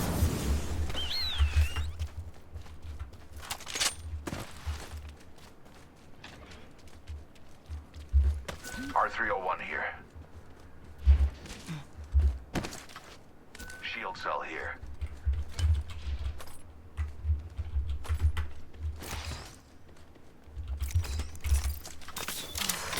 Healing up. Trap set and waiting. Independent variable added. Adding another gas trap. Show me the enemies. Trap set and waiting. No enemies. One of the things I have is that if I see an enemy, even if I don't see it, it'll give a little shield icon thing.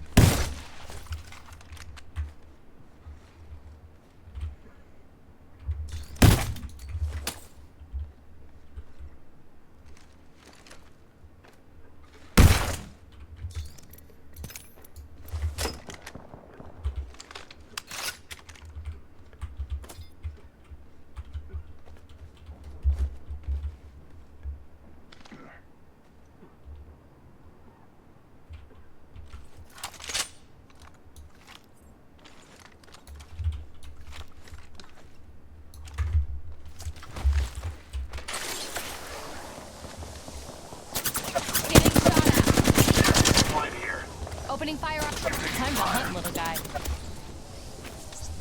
Throwing Arc Star.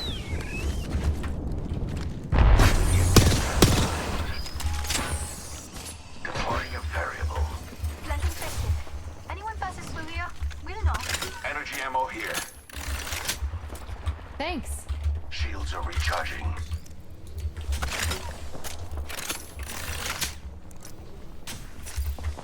Recharging shields. I'm fencing. The circuit is complete. Enemy spotted. Far. Prey there. Wrapped in bubbles or shields. Whole pack is alive. For now.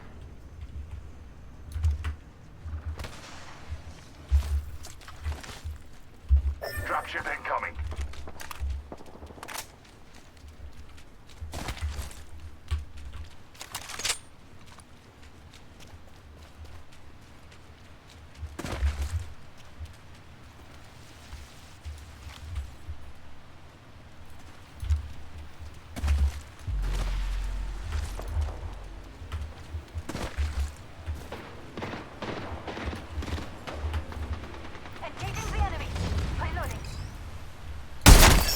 half in the bag. Round 2. Beginning ring countdown.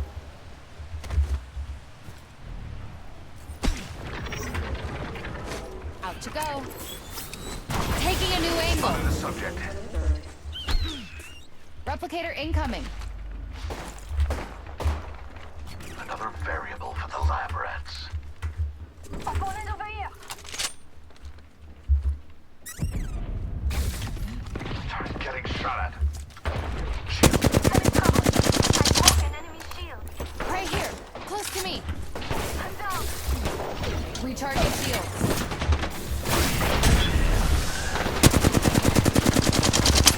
I have shattered a subject's shield. Die later. Fight now. They don't. I have a subject in view.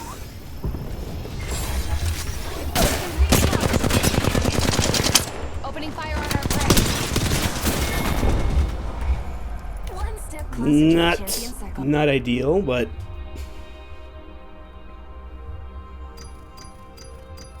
I did not get enough with assault rifles. That's okay. Back in though.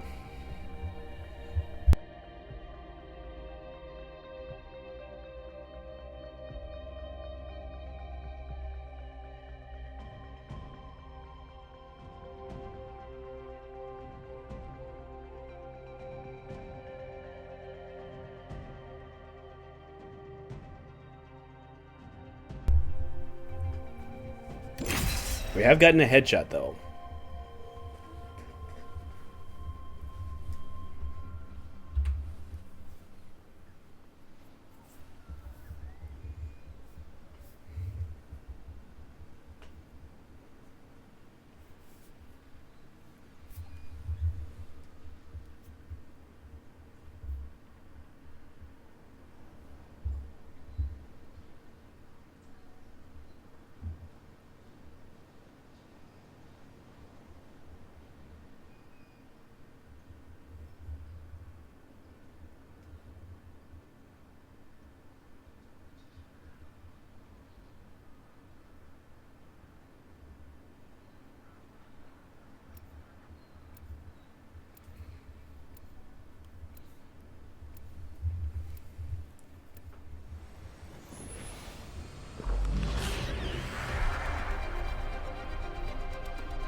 Born ready. So I don't know what not ready is.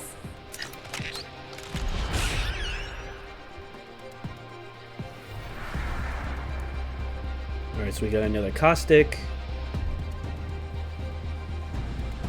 So one caustic, one mirage, A.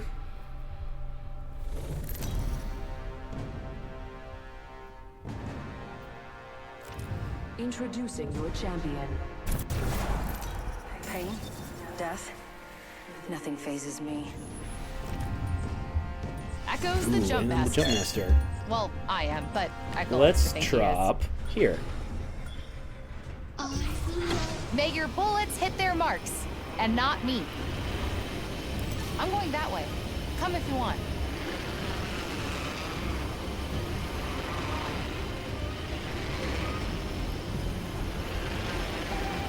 Yes.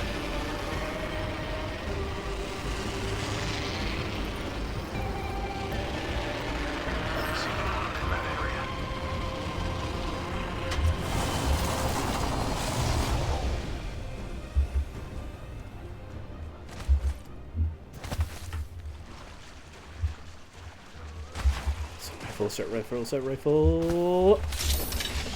No. Phoenix kit though.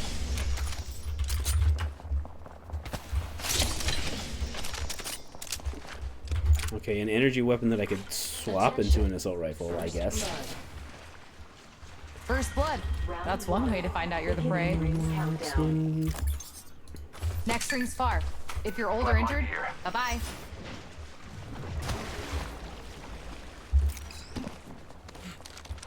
The ring with extended heavy mag here. Level 2. I'll take that. Triple take here. Spitfire here.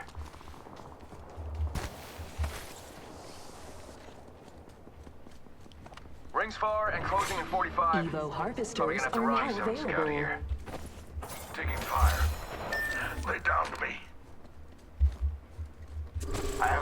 Spotted one. Assist me only when it's safe. We lost one. Send in a decoy. Okay, wait, how do I know that I'm not the decoy? Dream within a dream stuff. Using the decoy escape. I have the banner. Someone's getting his squad back. Chucking an arc star. Look out, grenade.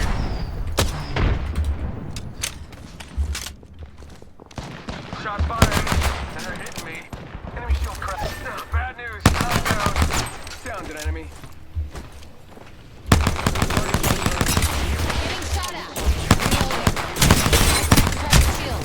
The ring's Ain't no butler here. I'll take out the trash myself. Remember that. I mean damage, but not with assault rifles though.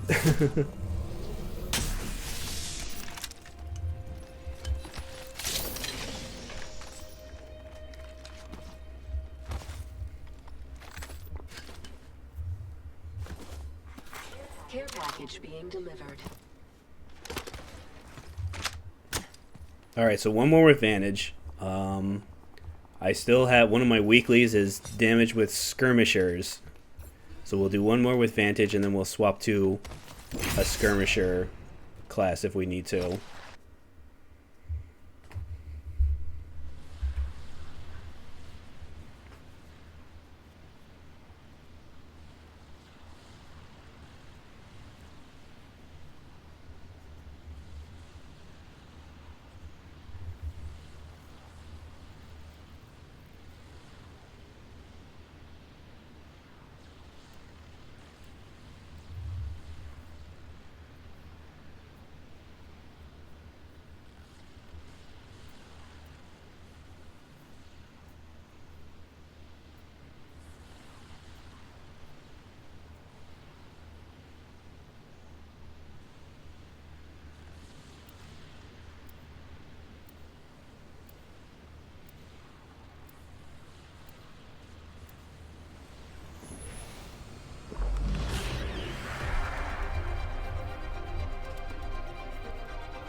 Was that another Mirage or is it a different Mirage?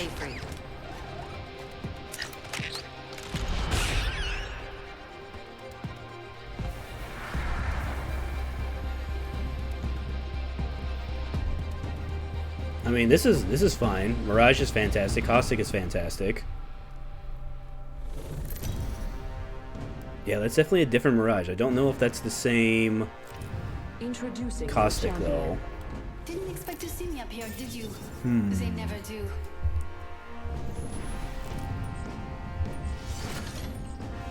Wanna be here? Take me out.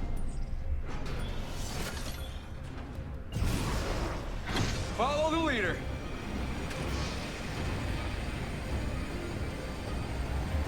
Let's check out that way. Maybe some loot over there. I'll check for us. I'm coming with you. Prey in sight. Adjust your scopes. They're far. Assault rifle, assault rifle, assault rifle.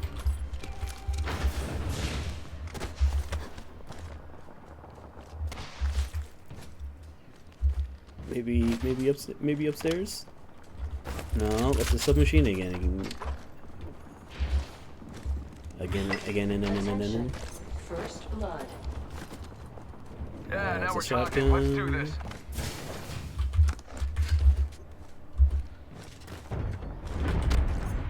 I think we should move that way.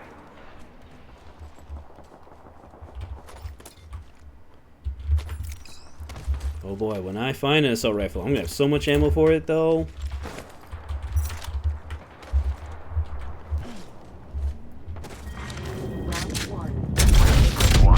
Consult your maps.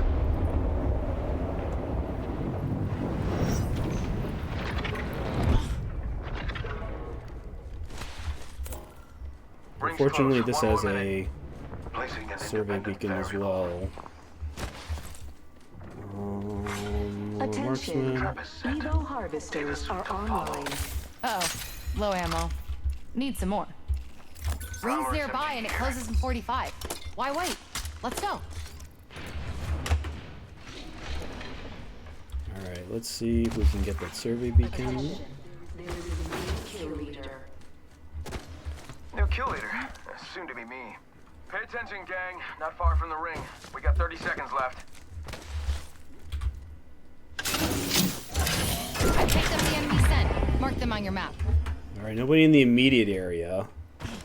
So this should be safe to get. Let's go over there. 10 seconds. The ring is basically knocking on the door. Yeah, thank you. Heads up. Got one here. Another variable for the lab rats. Very well. Ring closing.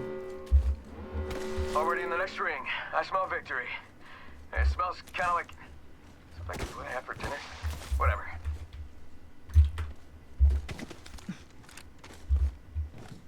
Half the squads are worm food. She also has lots of puns like that.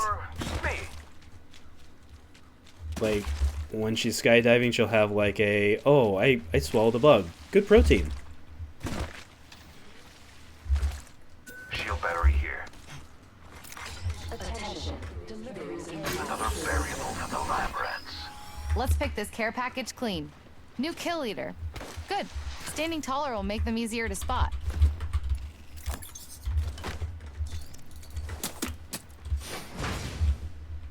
Introducing a new variable. Bam to the woozle. Beware. Sending out a decoy. My ultimate is ready. That was another thing they changed. They changed her ability, so it used to be that you could only whip out your sniper rifle when you had 100% charge. They changed it so that you have these. You can see on the right-hand side there's kind of like a ammo indicator. So as long as you have at least some ammo. I leveled up. Better upgrade now. I could be done. Independent variable added.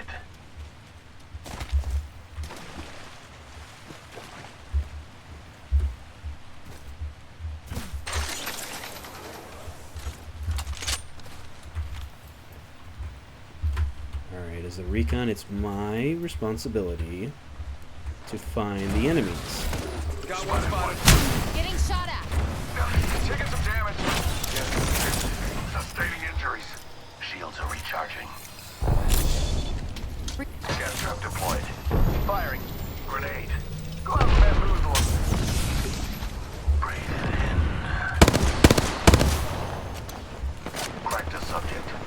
Reloading. Downed an enemy. Using the decoy escape. Regroup in this area. Got it. Oh, got one here.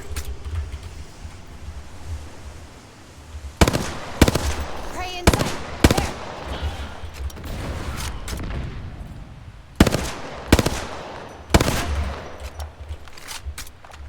Taking fire. Reloading. Trap set and waiting. We should go here. Subject spotted. I got a bad guy. Getting shot at. I'm bleeding out. I have shattered a subject's shield. Right here. Close to me. Taking contact here. Getting shot at. Firing. Recharging shields. We should go here. There's one right here. Introducing a new variable. Throwing Dark Star. You are fortunate we are on the same team. Taking fire. Crack the subject. Reloading. Subject down. Down. Need a little help. Prey right here. Beware. I've added a variable. Prey spotted here. I'm going to a party after this.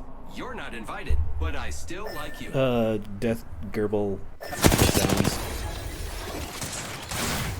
Ooh, oh, I thought he might make it there. That's okay. So we can switch. Let's see how much. All right, I didn't think it dealt any. Yeah, no damage. I like Pathfinder because of the grapple. He also has his ability. I can get access to survey beacons if we don't have a recon. If we have a recon, I can get access to survey consoles. If we have both a controller and a recon, I generally pick somebody else. Because then my ability upgrades don't really do anything.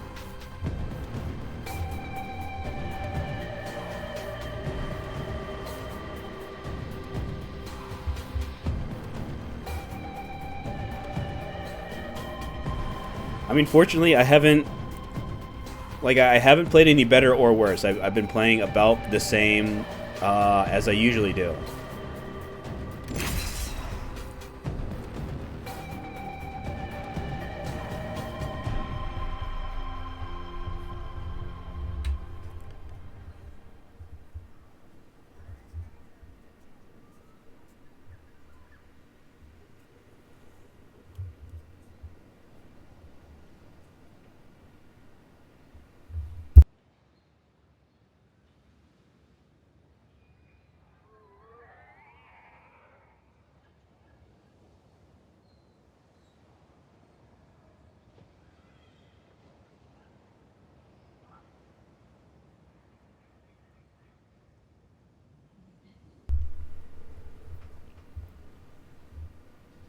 I do feel bad when I shoot down the flyers, though, because, you know, they don't...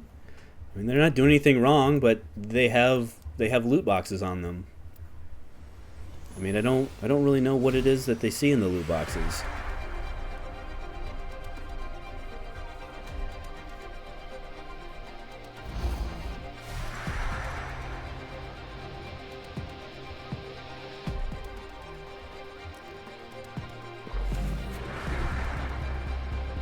Watson. I accept the challenge.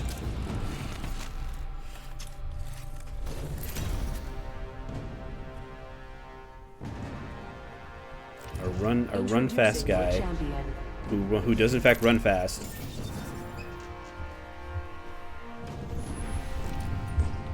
And then me, the grapple guy.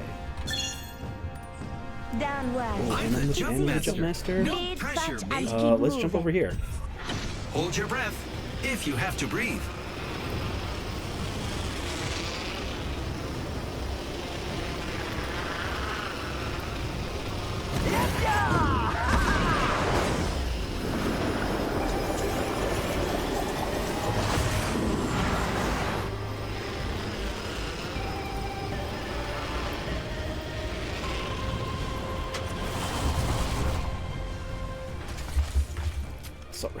Assault rifle.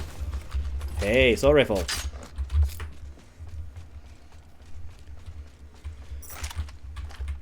Ooh, and the sight for it? Holy.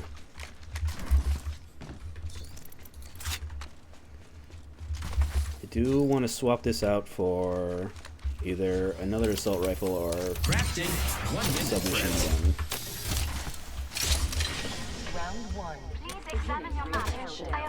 Let's take the energy. You're gonna have to move at my speed to make the next ring. First blood, and it's not us. Okay, Wonderful. No, let's not take that. Sniper stock, no. Using grapple. Attention, there is a new kill leader.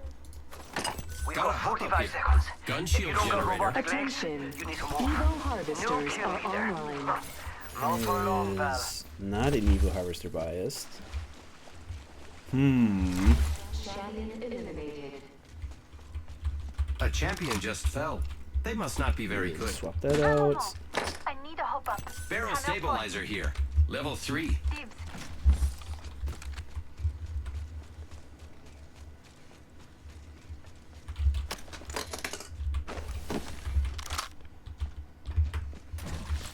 Do you see the map? We're spread out quite far. Oh, I think he... Ooh, I think he went... I didn't think he was going to go that far ahead. Warning, ring closing. Ring's moving.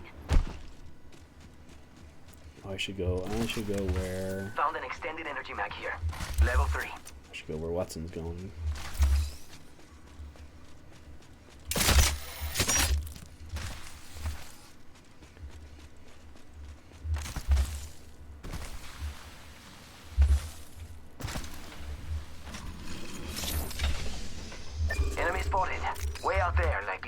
muchachos.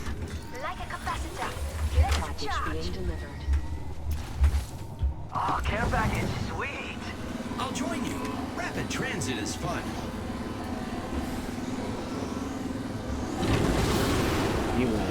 He went so far. Taking fire. Almost out there. It's go time. Reloading. Healing.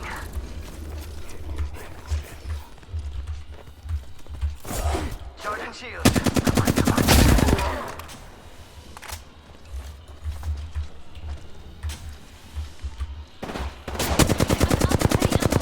Aki, over here. Tossing a grenade. Shot at. Reloading. Setting up a zipline. Eye of the sky. I'm in trouble. I'm down. Enemy taken out. That was another person didn't say I who meant I didn't broken down. arms. I said I ended them. I don't. Did I get? I don't know. I'll find out in a second if I got enough assault rifle. Probably not, though.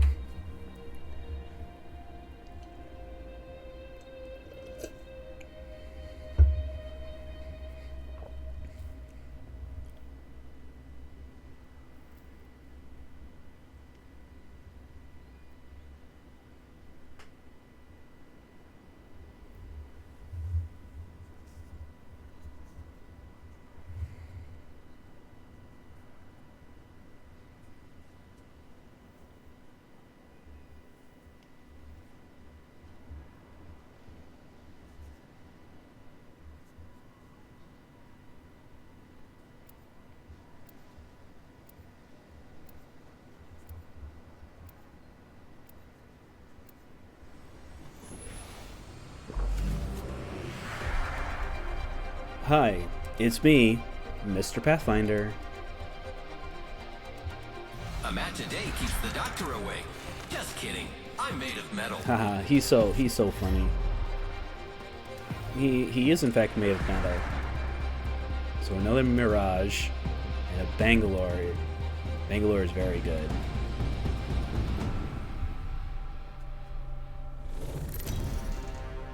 Oh, and he's got all these weapon proficiencies. Introducing your champion. Try as you might. You can't kill a what, son?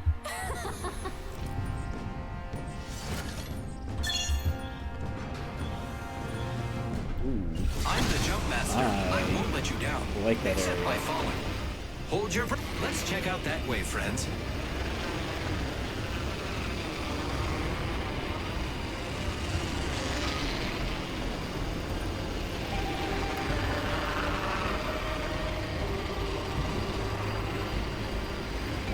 I was just talking up our Bangalore and they disconnected. Yeesh. Yikes. Oh man.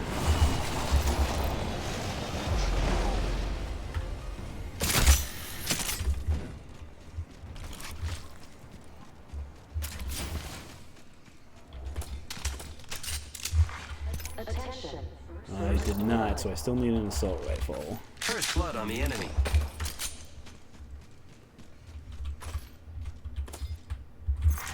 Round 1. Beginning ring countdown.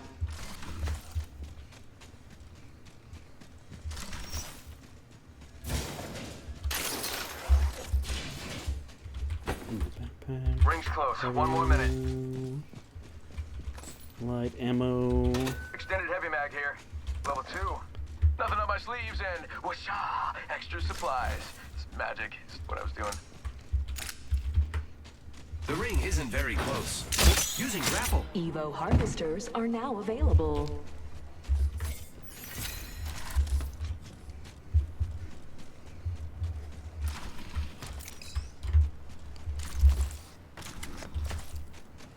Backpack here. Level 2. There is a new kill leader. Watch out for the new kill leader, friend. Alright, assault rifle, please. Nope. Assault rifle, please. Alright. Swap you. Take you.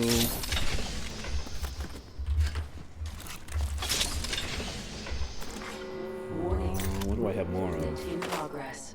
I have way more lights. The ring's moving, friends.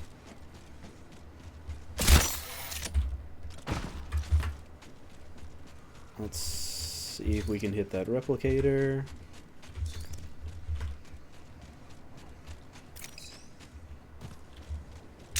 Grappling.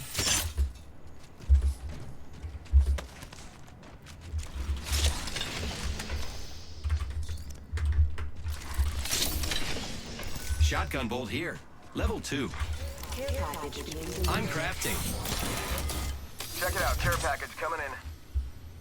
Let's see if we can get eyes on said care package.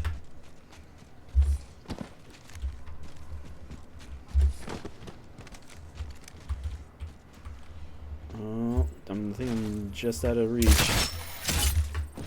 Oh, no, there we go.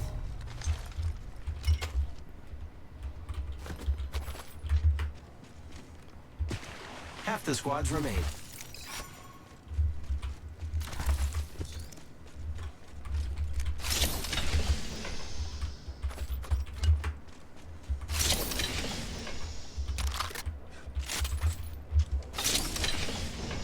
Backpack here.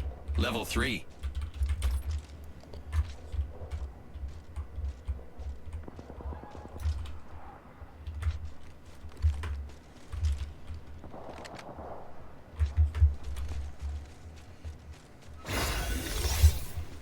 I level using grapple.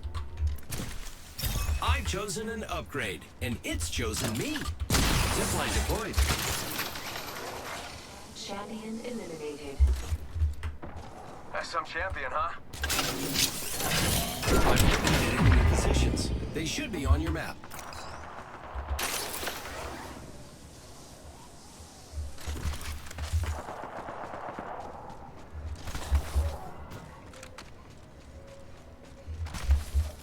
You should be doing this.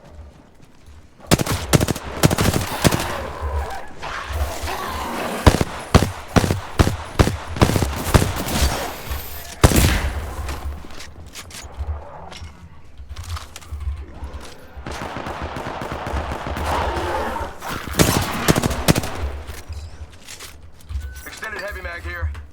Extended light mag here. Thank you. Level 3.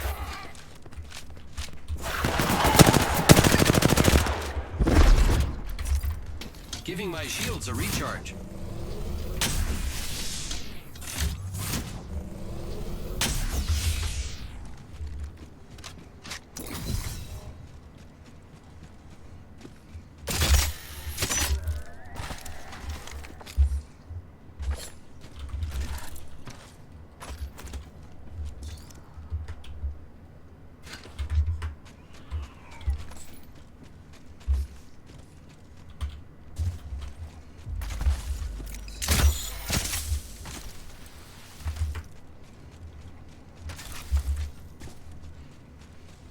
Oh yeah, they got the... Rather than this being things that you have to fight for, you just get it. Nothing up my sleeves and whoosha! Helmet here. Level 2.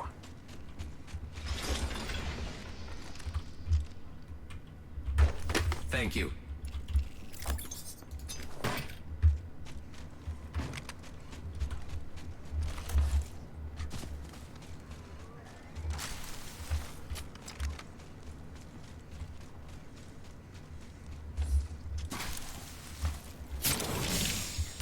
Using grapple. Prowler SMG here.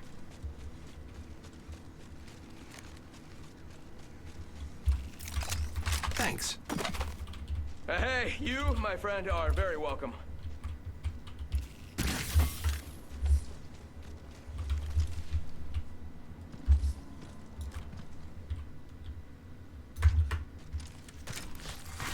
Round 2. Beginning ring countdown. Oh boy, next ring's far. Replicator being delivered. Replicator, get out there and bamboozle.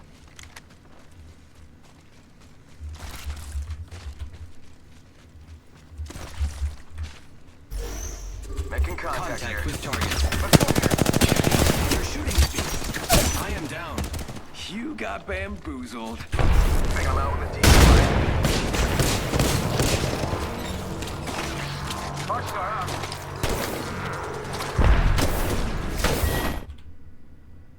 The hunter will always win if the prey cannot adapt. Getting shot at.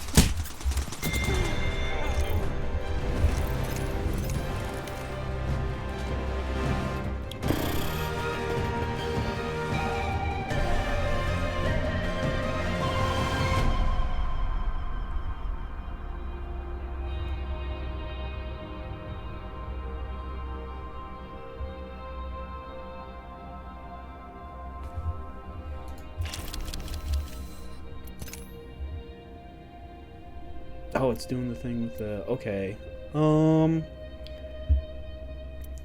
At least got close to the headshots. Well, I've already spent long... I didn't think it would take this long, so...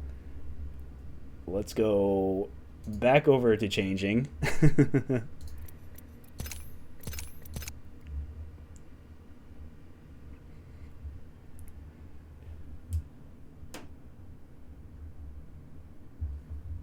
Let's then go our game here. This is our other daily game that I've been playing, which will, I guess, based on the previous game, will be less of a surprise on this one.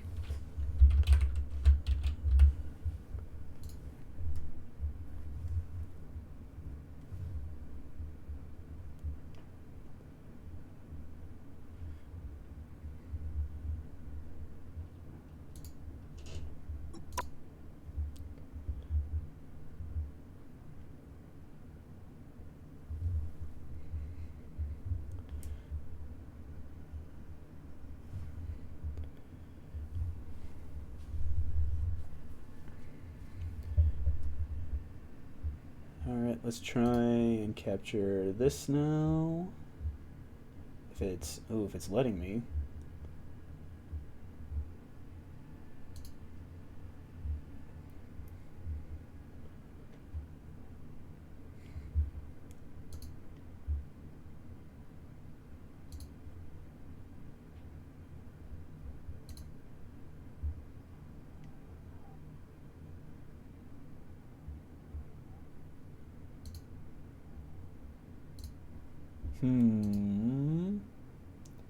Oh, wait, there we go.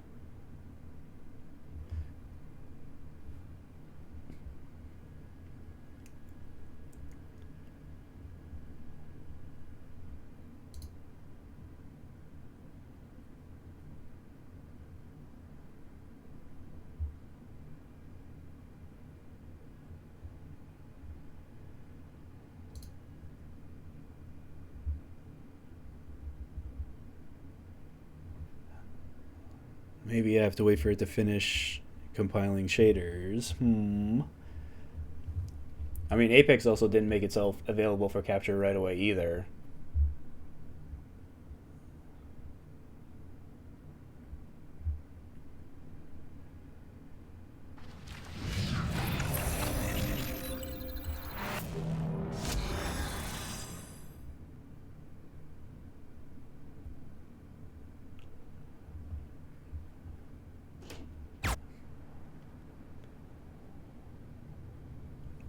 Alright, I'm getting...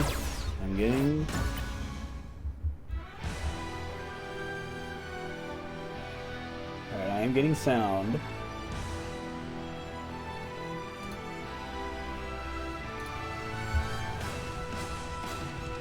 Well, it's showing up on display capture, so I might have to...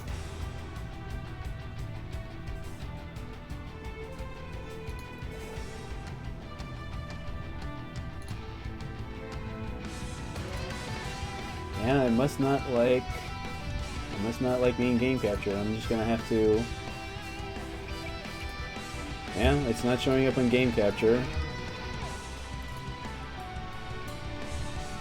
But that's okay. I mean, I guess you play by different rules, Marvel Rivals.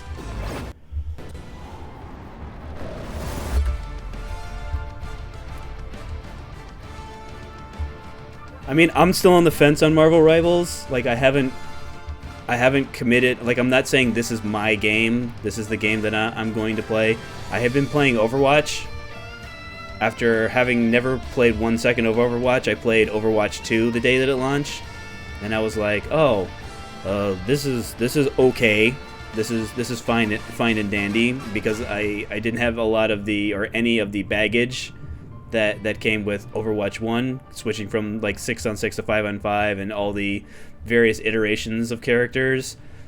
But I played Overwatch 2 last season, but I haven't been playing it this season because my experience with when they introduce new characters is that when you get the character in their new character version, and then it's a couple seasons later when you get the real version of the character. So we'll see what our dailies are for this. So use 2 sprays, easy. Win one match. I mean, that's fine. Complete 3 matches. The 4 final hits is going to be a little rough depending on which character I play. I prefer the strategist. Yeah, I prefer strategist. I've been playing lots of Luna Snow. I've been playing Mantis. I've been trying to do Adam Warlock, but I don't like Adam Warlock as much as I like Luna Snow or Mantis. But if I remember correctly, my weeklies revolve around playing... Okay, Squirrel Girl... Magneto. I have been doing Magneto as Vanguard because I like how he has a shield, but it's not like too oppressive. Ooh, inflict 30,000 damage. I mean, these are the weekly, so we won't be focusing on these explicitly. Win a match, land 4 final. I mean, if we don't have to do the 4 final hits, that's fine, because unlike one of the other things I like about Rivals is that these dailies, they just refresh. Like, in one day, 10 hours is more than enough time, because you don't have to do it today. Like, I can do the exact same thing tomorrow and have trying to land 4 more final hits.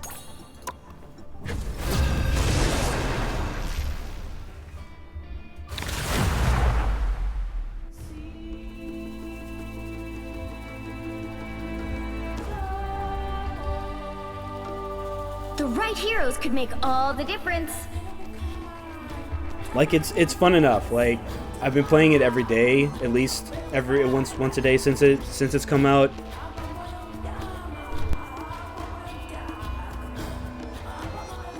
Because I haven't really found a reason to not play it every single day. Like, maybe if I was still playing Overwatch 2, I probably wouldn't, because I generally haven't been doing to do the daily things. Like, I think at one point I was doing 3, because I did Halo Infinite when it first came out, but I ultimately didn't keep it because I didn't like the gameplay was fine. I just didn't like They'll be coming in 30 seconds. lack of customization. And again, I mean, I suppose maybe it's my fault for thinking maybe why the John Halo armors shouldn't be more customizable when they already don't need to be that customizable, but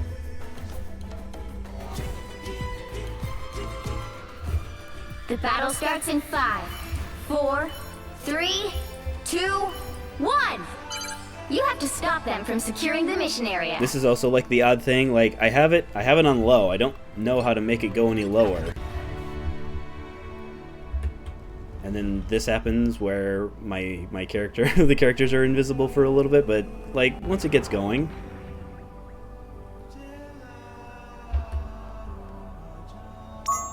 As bad as things get, I try to stay positive. Barrel's still cooling.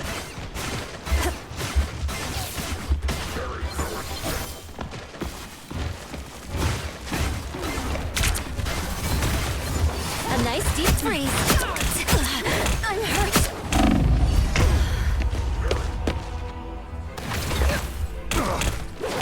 That also happen a lot too, where there are just some duelists that I'm making a have comeback. no problem bodying me. I mean, I'm the back line, so I guess that makes sense, but Glow up.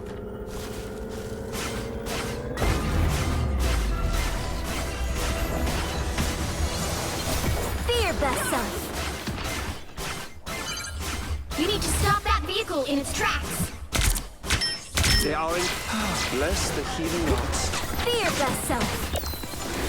They're right behind you. I was worried. That's better. Render me a I like to stop that vehicle. What do I do for an encore? Low-key gone? Surely he'll be back.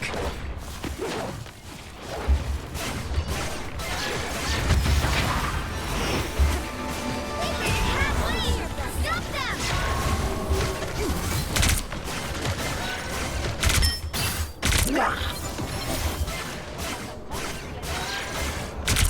It's okay. Admit it. You need me.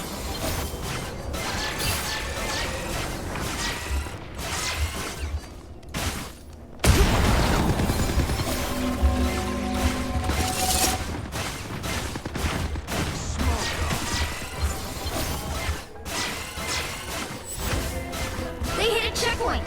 Now might be a good time to stop them. How refreshing. I'm hurt. Come here and let me help. No swimming away now. I like the cold.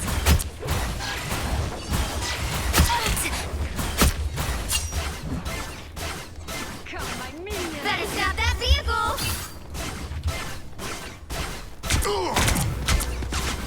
Bullets bested again by spell work. I am strengthened for battle. You see, I like the cold.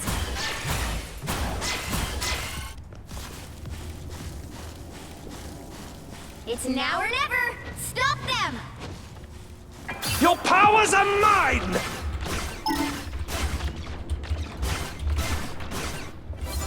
Behold! Maximum pulse! I suck.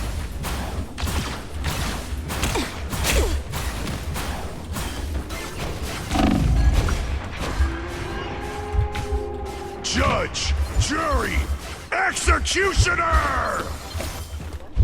Sorry, no escaping us now. I am ready to put on a show. Don't give them another inch. Or else. Behind us. My magic is growing. I suck. Not gonna lie, that symbiote is scary. This is real firepower!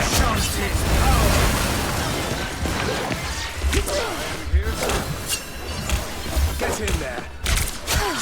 I was More than worried. just a trickster.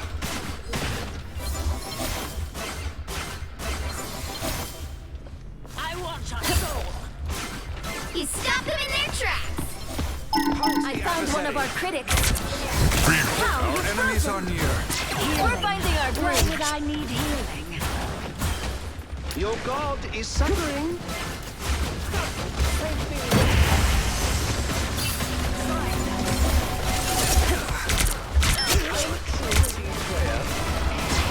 Bless the healing arts. I don't have to be center stage. A timely intervention. I only wish I had done it A nice myself. deep freeze. Low-key gone? Surely he'll be back. We're finding our groove. Aim your weapons. I mean, doing this for 5 minutes is not impossible, I guess. You stopped them in their tracks. That one hurt. Your powers are Enemy in mine! front of us. Your god is suffering. I am strengthened. I am ready to put on a show.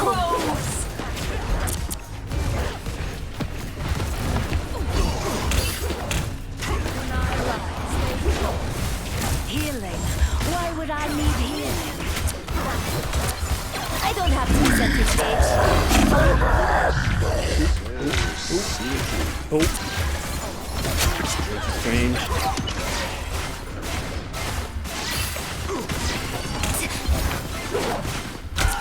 Restored. A nice deep freeze. I am a true team player. It's okay. Admit it. You need me.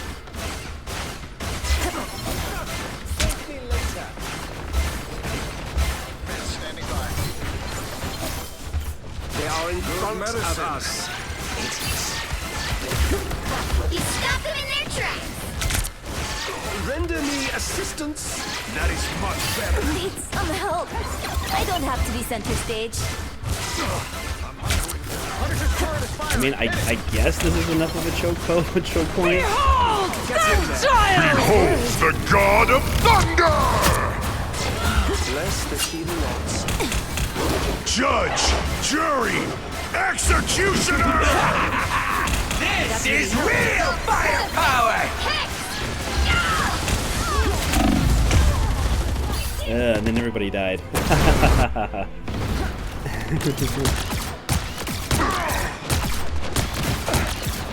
Alright, Iron Man's holding it down. I'm hunkering down. Ooh, not enough. Well, you can't expect to win them all.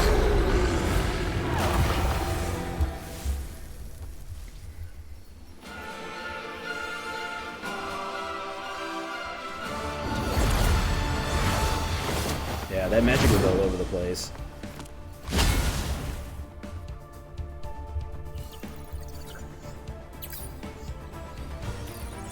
Oh, I got four final hits. Holy.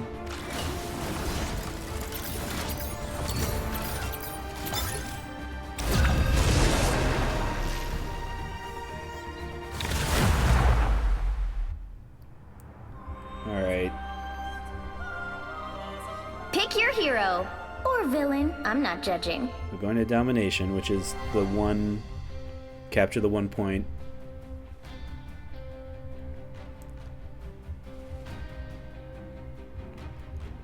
See if we can loot in this time. Because again, like I have hey, there we go. I have almost everything on low. I'm Luna Snow. So I can't Like the moon, I can't think of I shine why. in darkness. Because it'll just get the 99%, and then it'll be like 2 minutes. It'll just like 2 minutes before I get in. But All I ever wanted to do was sing, really. spray over here. All right, there's my 2 sprays. 30 seconds before you attack. Get ready. Wow, you look tough. You look like you belong in high school. What are you? A famous singer. I don't listen to music. I punish criminals. Well, we are in the right place for that. Let's go. The battle starts in 5, 4, 3, 2, 1. All you need to do is capture the mission area. Got it? I think I'm pretty relatable compared to Namor or someone like that. Glow up.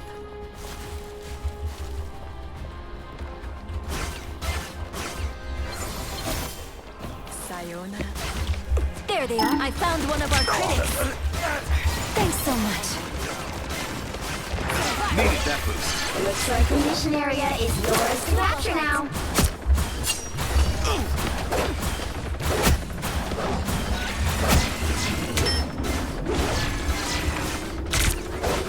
Capture the mission area!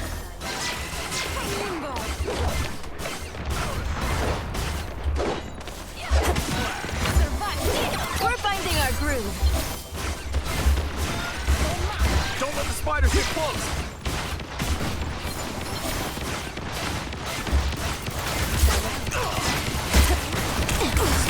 That one hurts. Just what the doctor ordered. Doing nature's Rain of firepower. Look at that turret. Another hit for Luna. Keep an eye on this spot. Oh, that was the spider that got me? The Penny Parker? Someone needs a snowball in the face. I mean, there being no... Blow up. Their team's capture progress has passed the halfway point.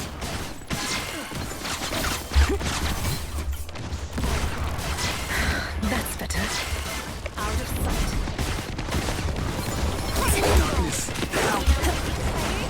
That's a day. Us against the world!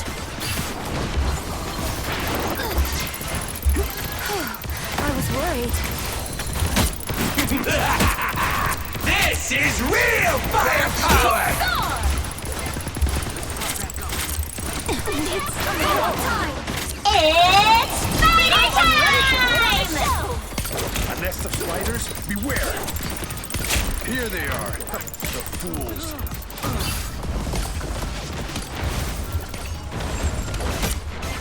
Attack like this wins. That's better.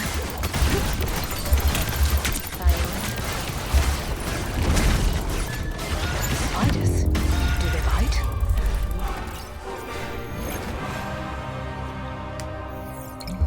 Man, I guess I can try switching to Magneto. I mean, it's that would just leave us the one. All I ever want. I'm Luna Snow. Like the moon, I shine in darkness. I don't really see a choice. Perhaps 30 seconds before you attack. Get ready. Reason to hate and fear us after all. It will take more than light to solve our problems. You're underestimating my light. That's okay. Happens all the time. Humans are so fond of their golden idols, but all of them shall bow to steel. The battle starts in 5. Isn't one of those things 4, where steel? 3, This is 2, steel like that, not 1. that magnetic. All you need to do is capture the mission area. Got it? You know what my real superpowers are? Patience and common sense.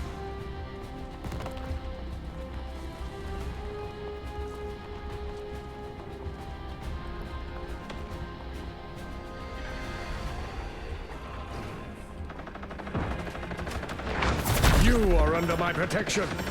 Got a shield. Here they come now. Looks like the mission area is yours to capture now. The mission area is yours. Cannot hurt me. Judge! Jury! Executioner!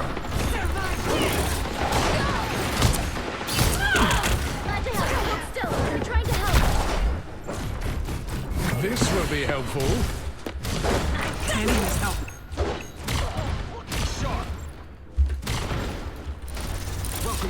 You cannot hurt me.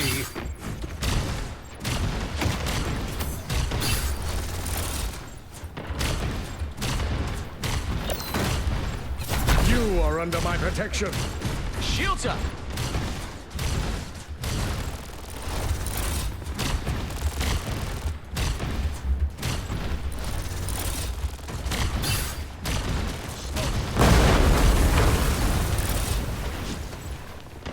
Oh, they do not look happy. You've captured more than half of the mission area. Keep going.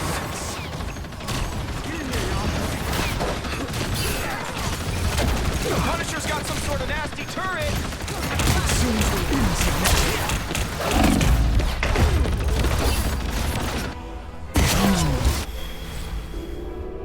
I was chosen by Bast. Let me show you why. My power cannot be quelled. Here's how you shoot! Alright, I think that's our Peter Quill. Because I don't remember seeing a Peter Quill on the other team. Leave the magic to the grown-ups, Ileana. You are under my protection. Protective shield. Insignificant gnats. So strange, spider. This is real firepower!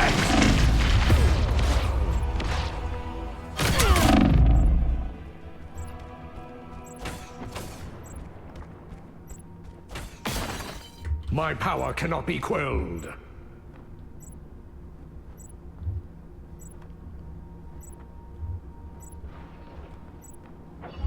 Their team's capture progress has passed the halfway point. The perfect hex! Ah!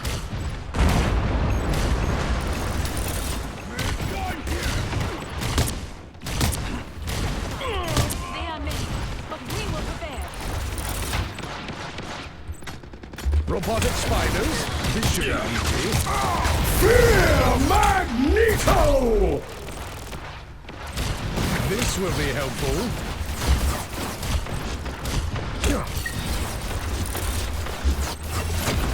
They've almost got it! Like myself again. Here they are.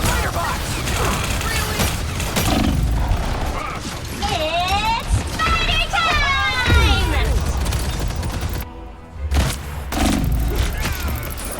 Judge! Jury! Executioner! This will do nicely. My power cannot be quelled. I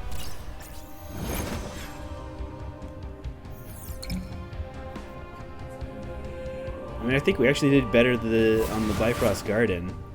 Well, you can't expect to win them all.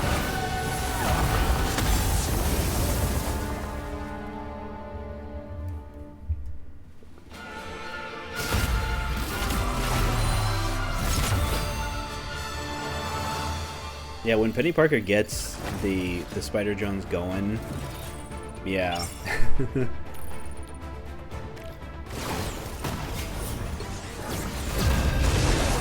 All right, let's see if we can get our one. This will be our third, our play 3 of 3. Let's see if we can win.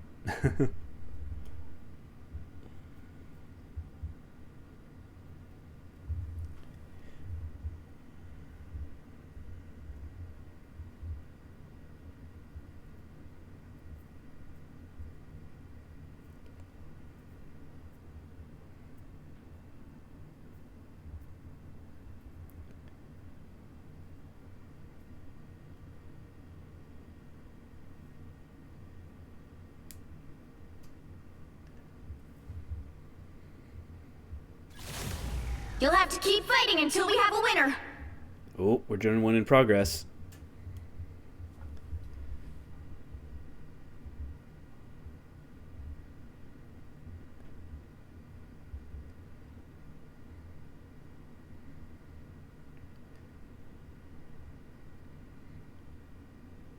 The area's almost yours.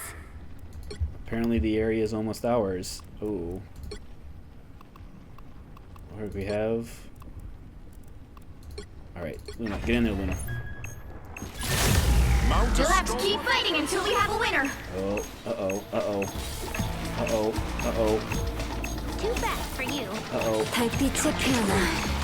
Oh, be strong together. I need assistance.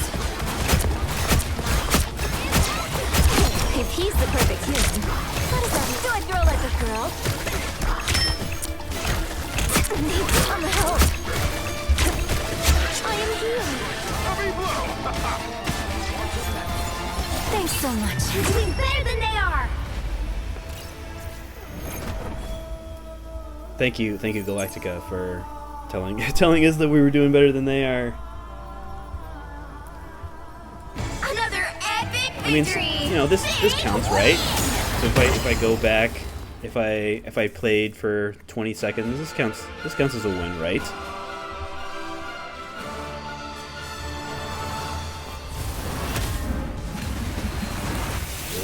Oh. That's another thing that happens sometimes, is the image kind of stretches a little bit. Yeah, totally count 20 seconds of work. Is that everything? Because I know I had the...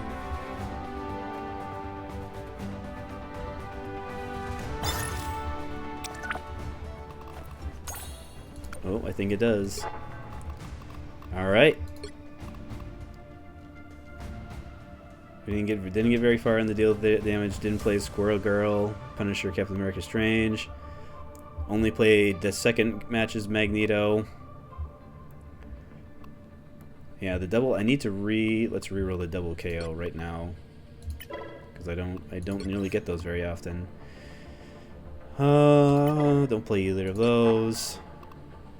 Okay, 25 assists as Lunasto, Warlock. So any, no, I should say any, a bunch of the strategists. Well, that took considerably short, less time than.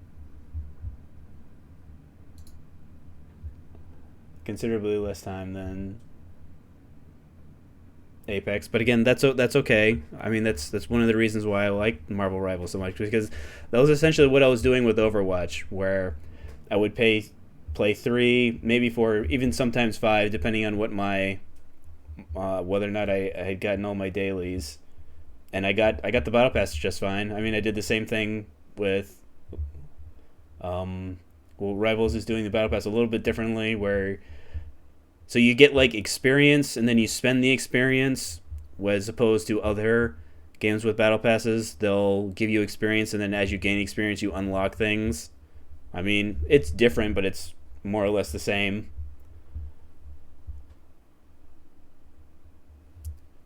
So I think streams going forward, so definitely are going to be very strategy focused. Lots of XCOM 2.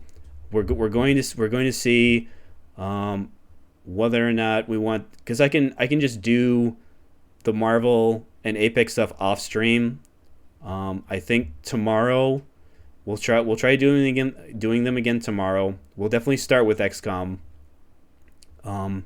We'll try, since it won't take so much time for the kind of the with it being a first start of a new campaign. There's a little bit of a long kind of setup, lots of explaining, lots of kind of what we like to call entry level discussion. You know, why we play this difficulty. You know, things that are important about this difficulty, etc., etc. So we should be able to get more than just 2 missions into XCOM 2 when we play again tomorrow. So I think we'll transition. Yeah, we're not changing games. This is cool down time. I think a good example of other games that we'll be playing. I want to get back to Hitman World of Assassination Freelancer mode. That was something that I played quite a bit when they introduced it, and then when I reinstalled it the other day, I realized that I didn't play it at all in 2024. So that's definitely something I want to play. I've been playing lots of Sulphur. I've been playing lots of Slay the Spire. I've been playing Balatro. So not necessarily... So definitely strategy games, but definitely not in the exact kind of strategy vein as XCOM 2. XCOM 2 is going to be something that we're going to see lots of XCOM 2. We're going to see lots of XCOM 2 likes, because there are lots of XCOM 2 likes out there. But our bread and butter is definitely going to be XCOM 2. I definitely want to see... We're definitely going to be focused on Legend difficulty right now, because again, Legend difficulty for having nearly 3,000 games. Oh, thank you, Phantom Warlock 13, with your first time chats.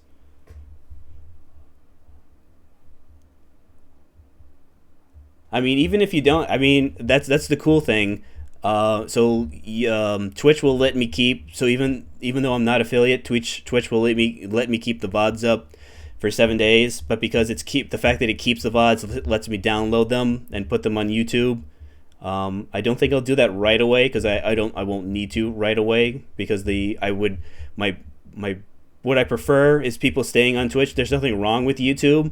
It's just that YouTube has the same discoverability problems that both Twitch and YouTube have discoverability issues, where me as someone who is trying to break into it is going to have to do, you know, a little more work than people who are already established. But again, there's nothing wrong with working, you know, there's nothing wrong with starting at the bottom, because everyone had to start at the bottom. The people are where they are because of their hard work and dedication, and I like to think I'll get wherever it is I end up because of my hard work and dedication. So yeah, Ruler 2K2K2 will return in tomorrow's stream. We'll be starting again at 10 a.m. CST.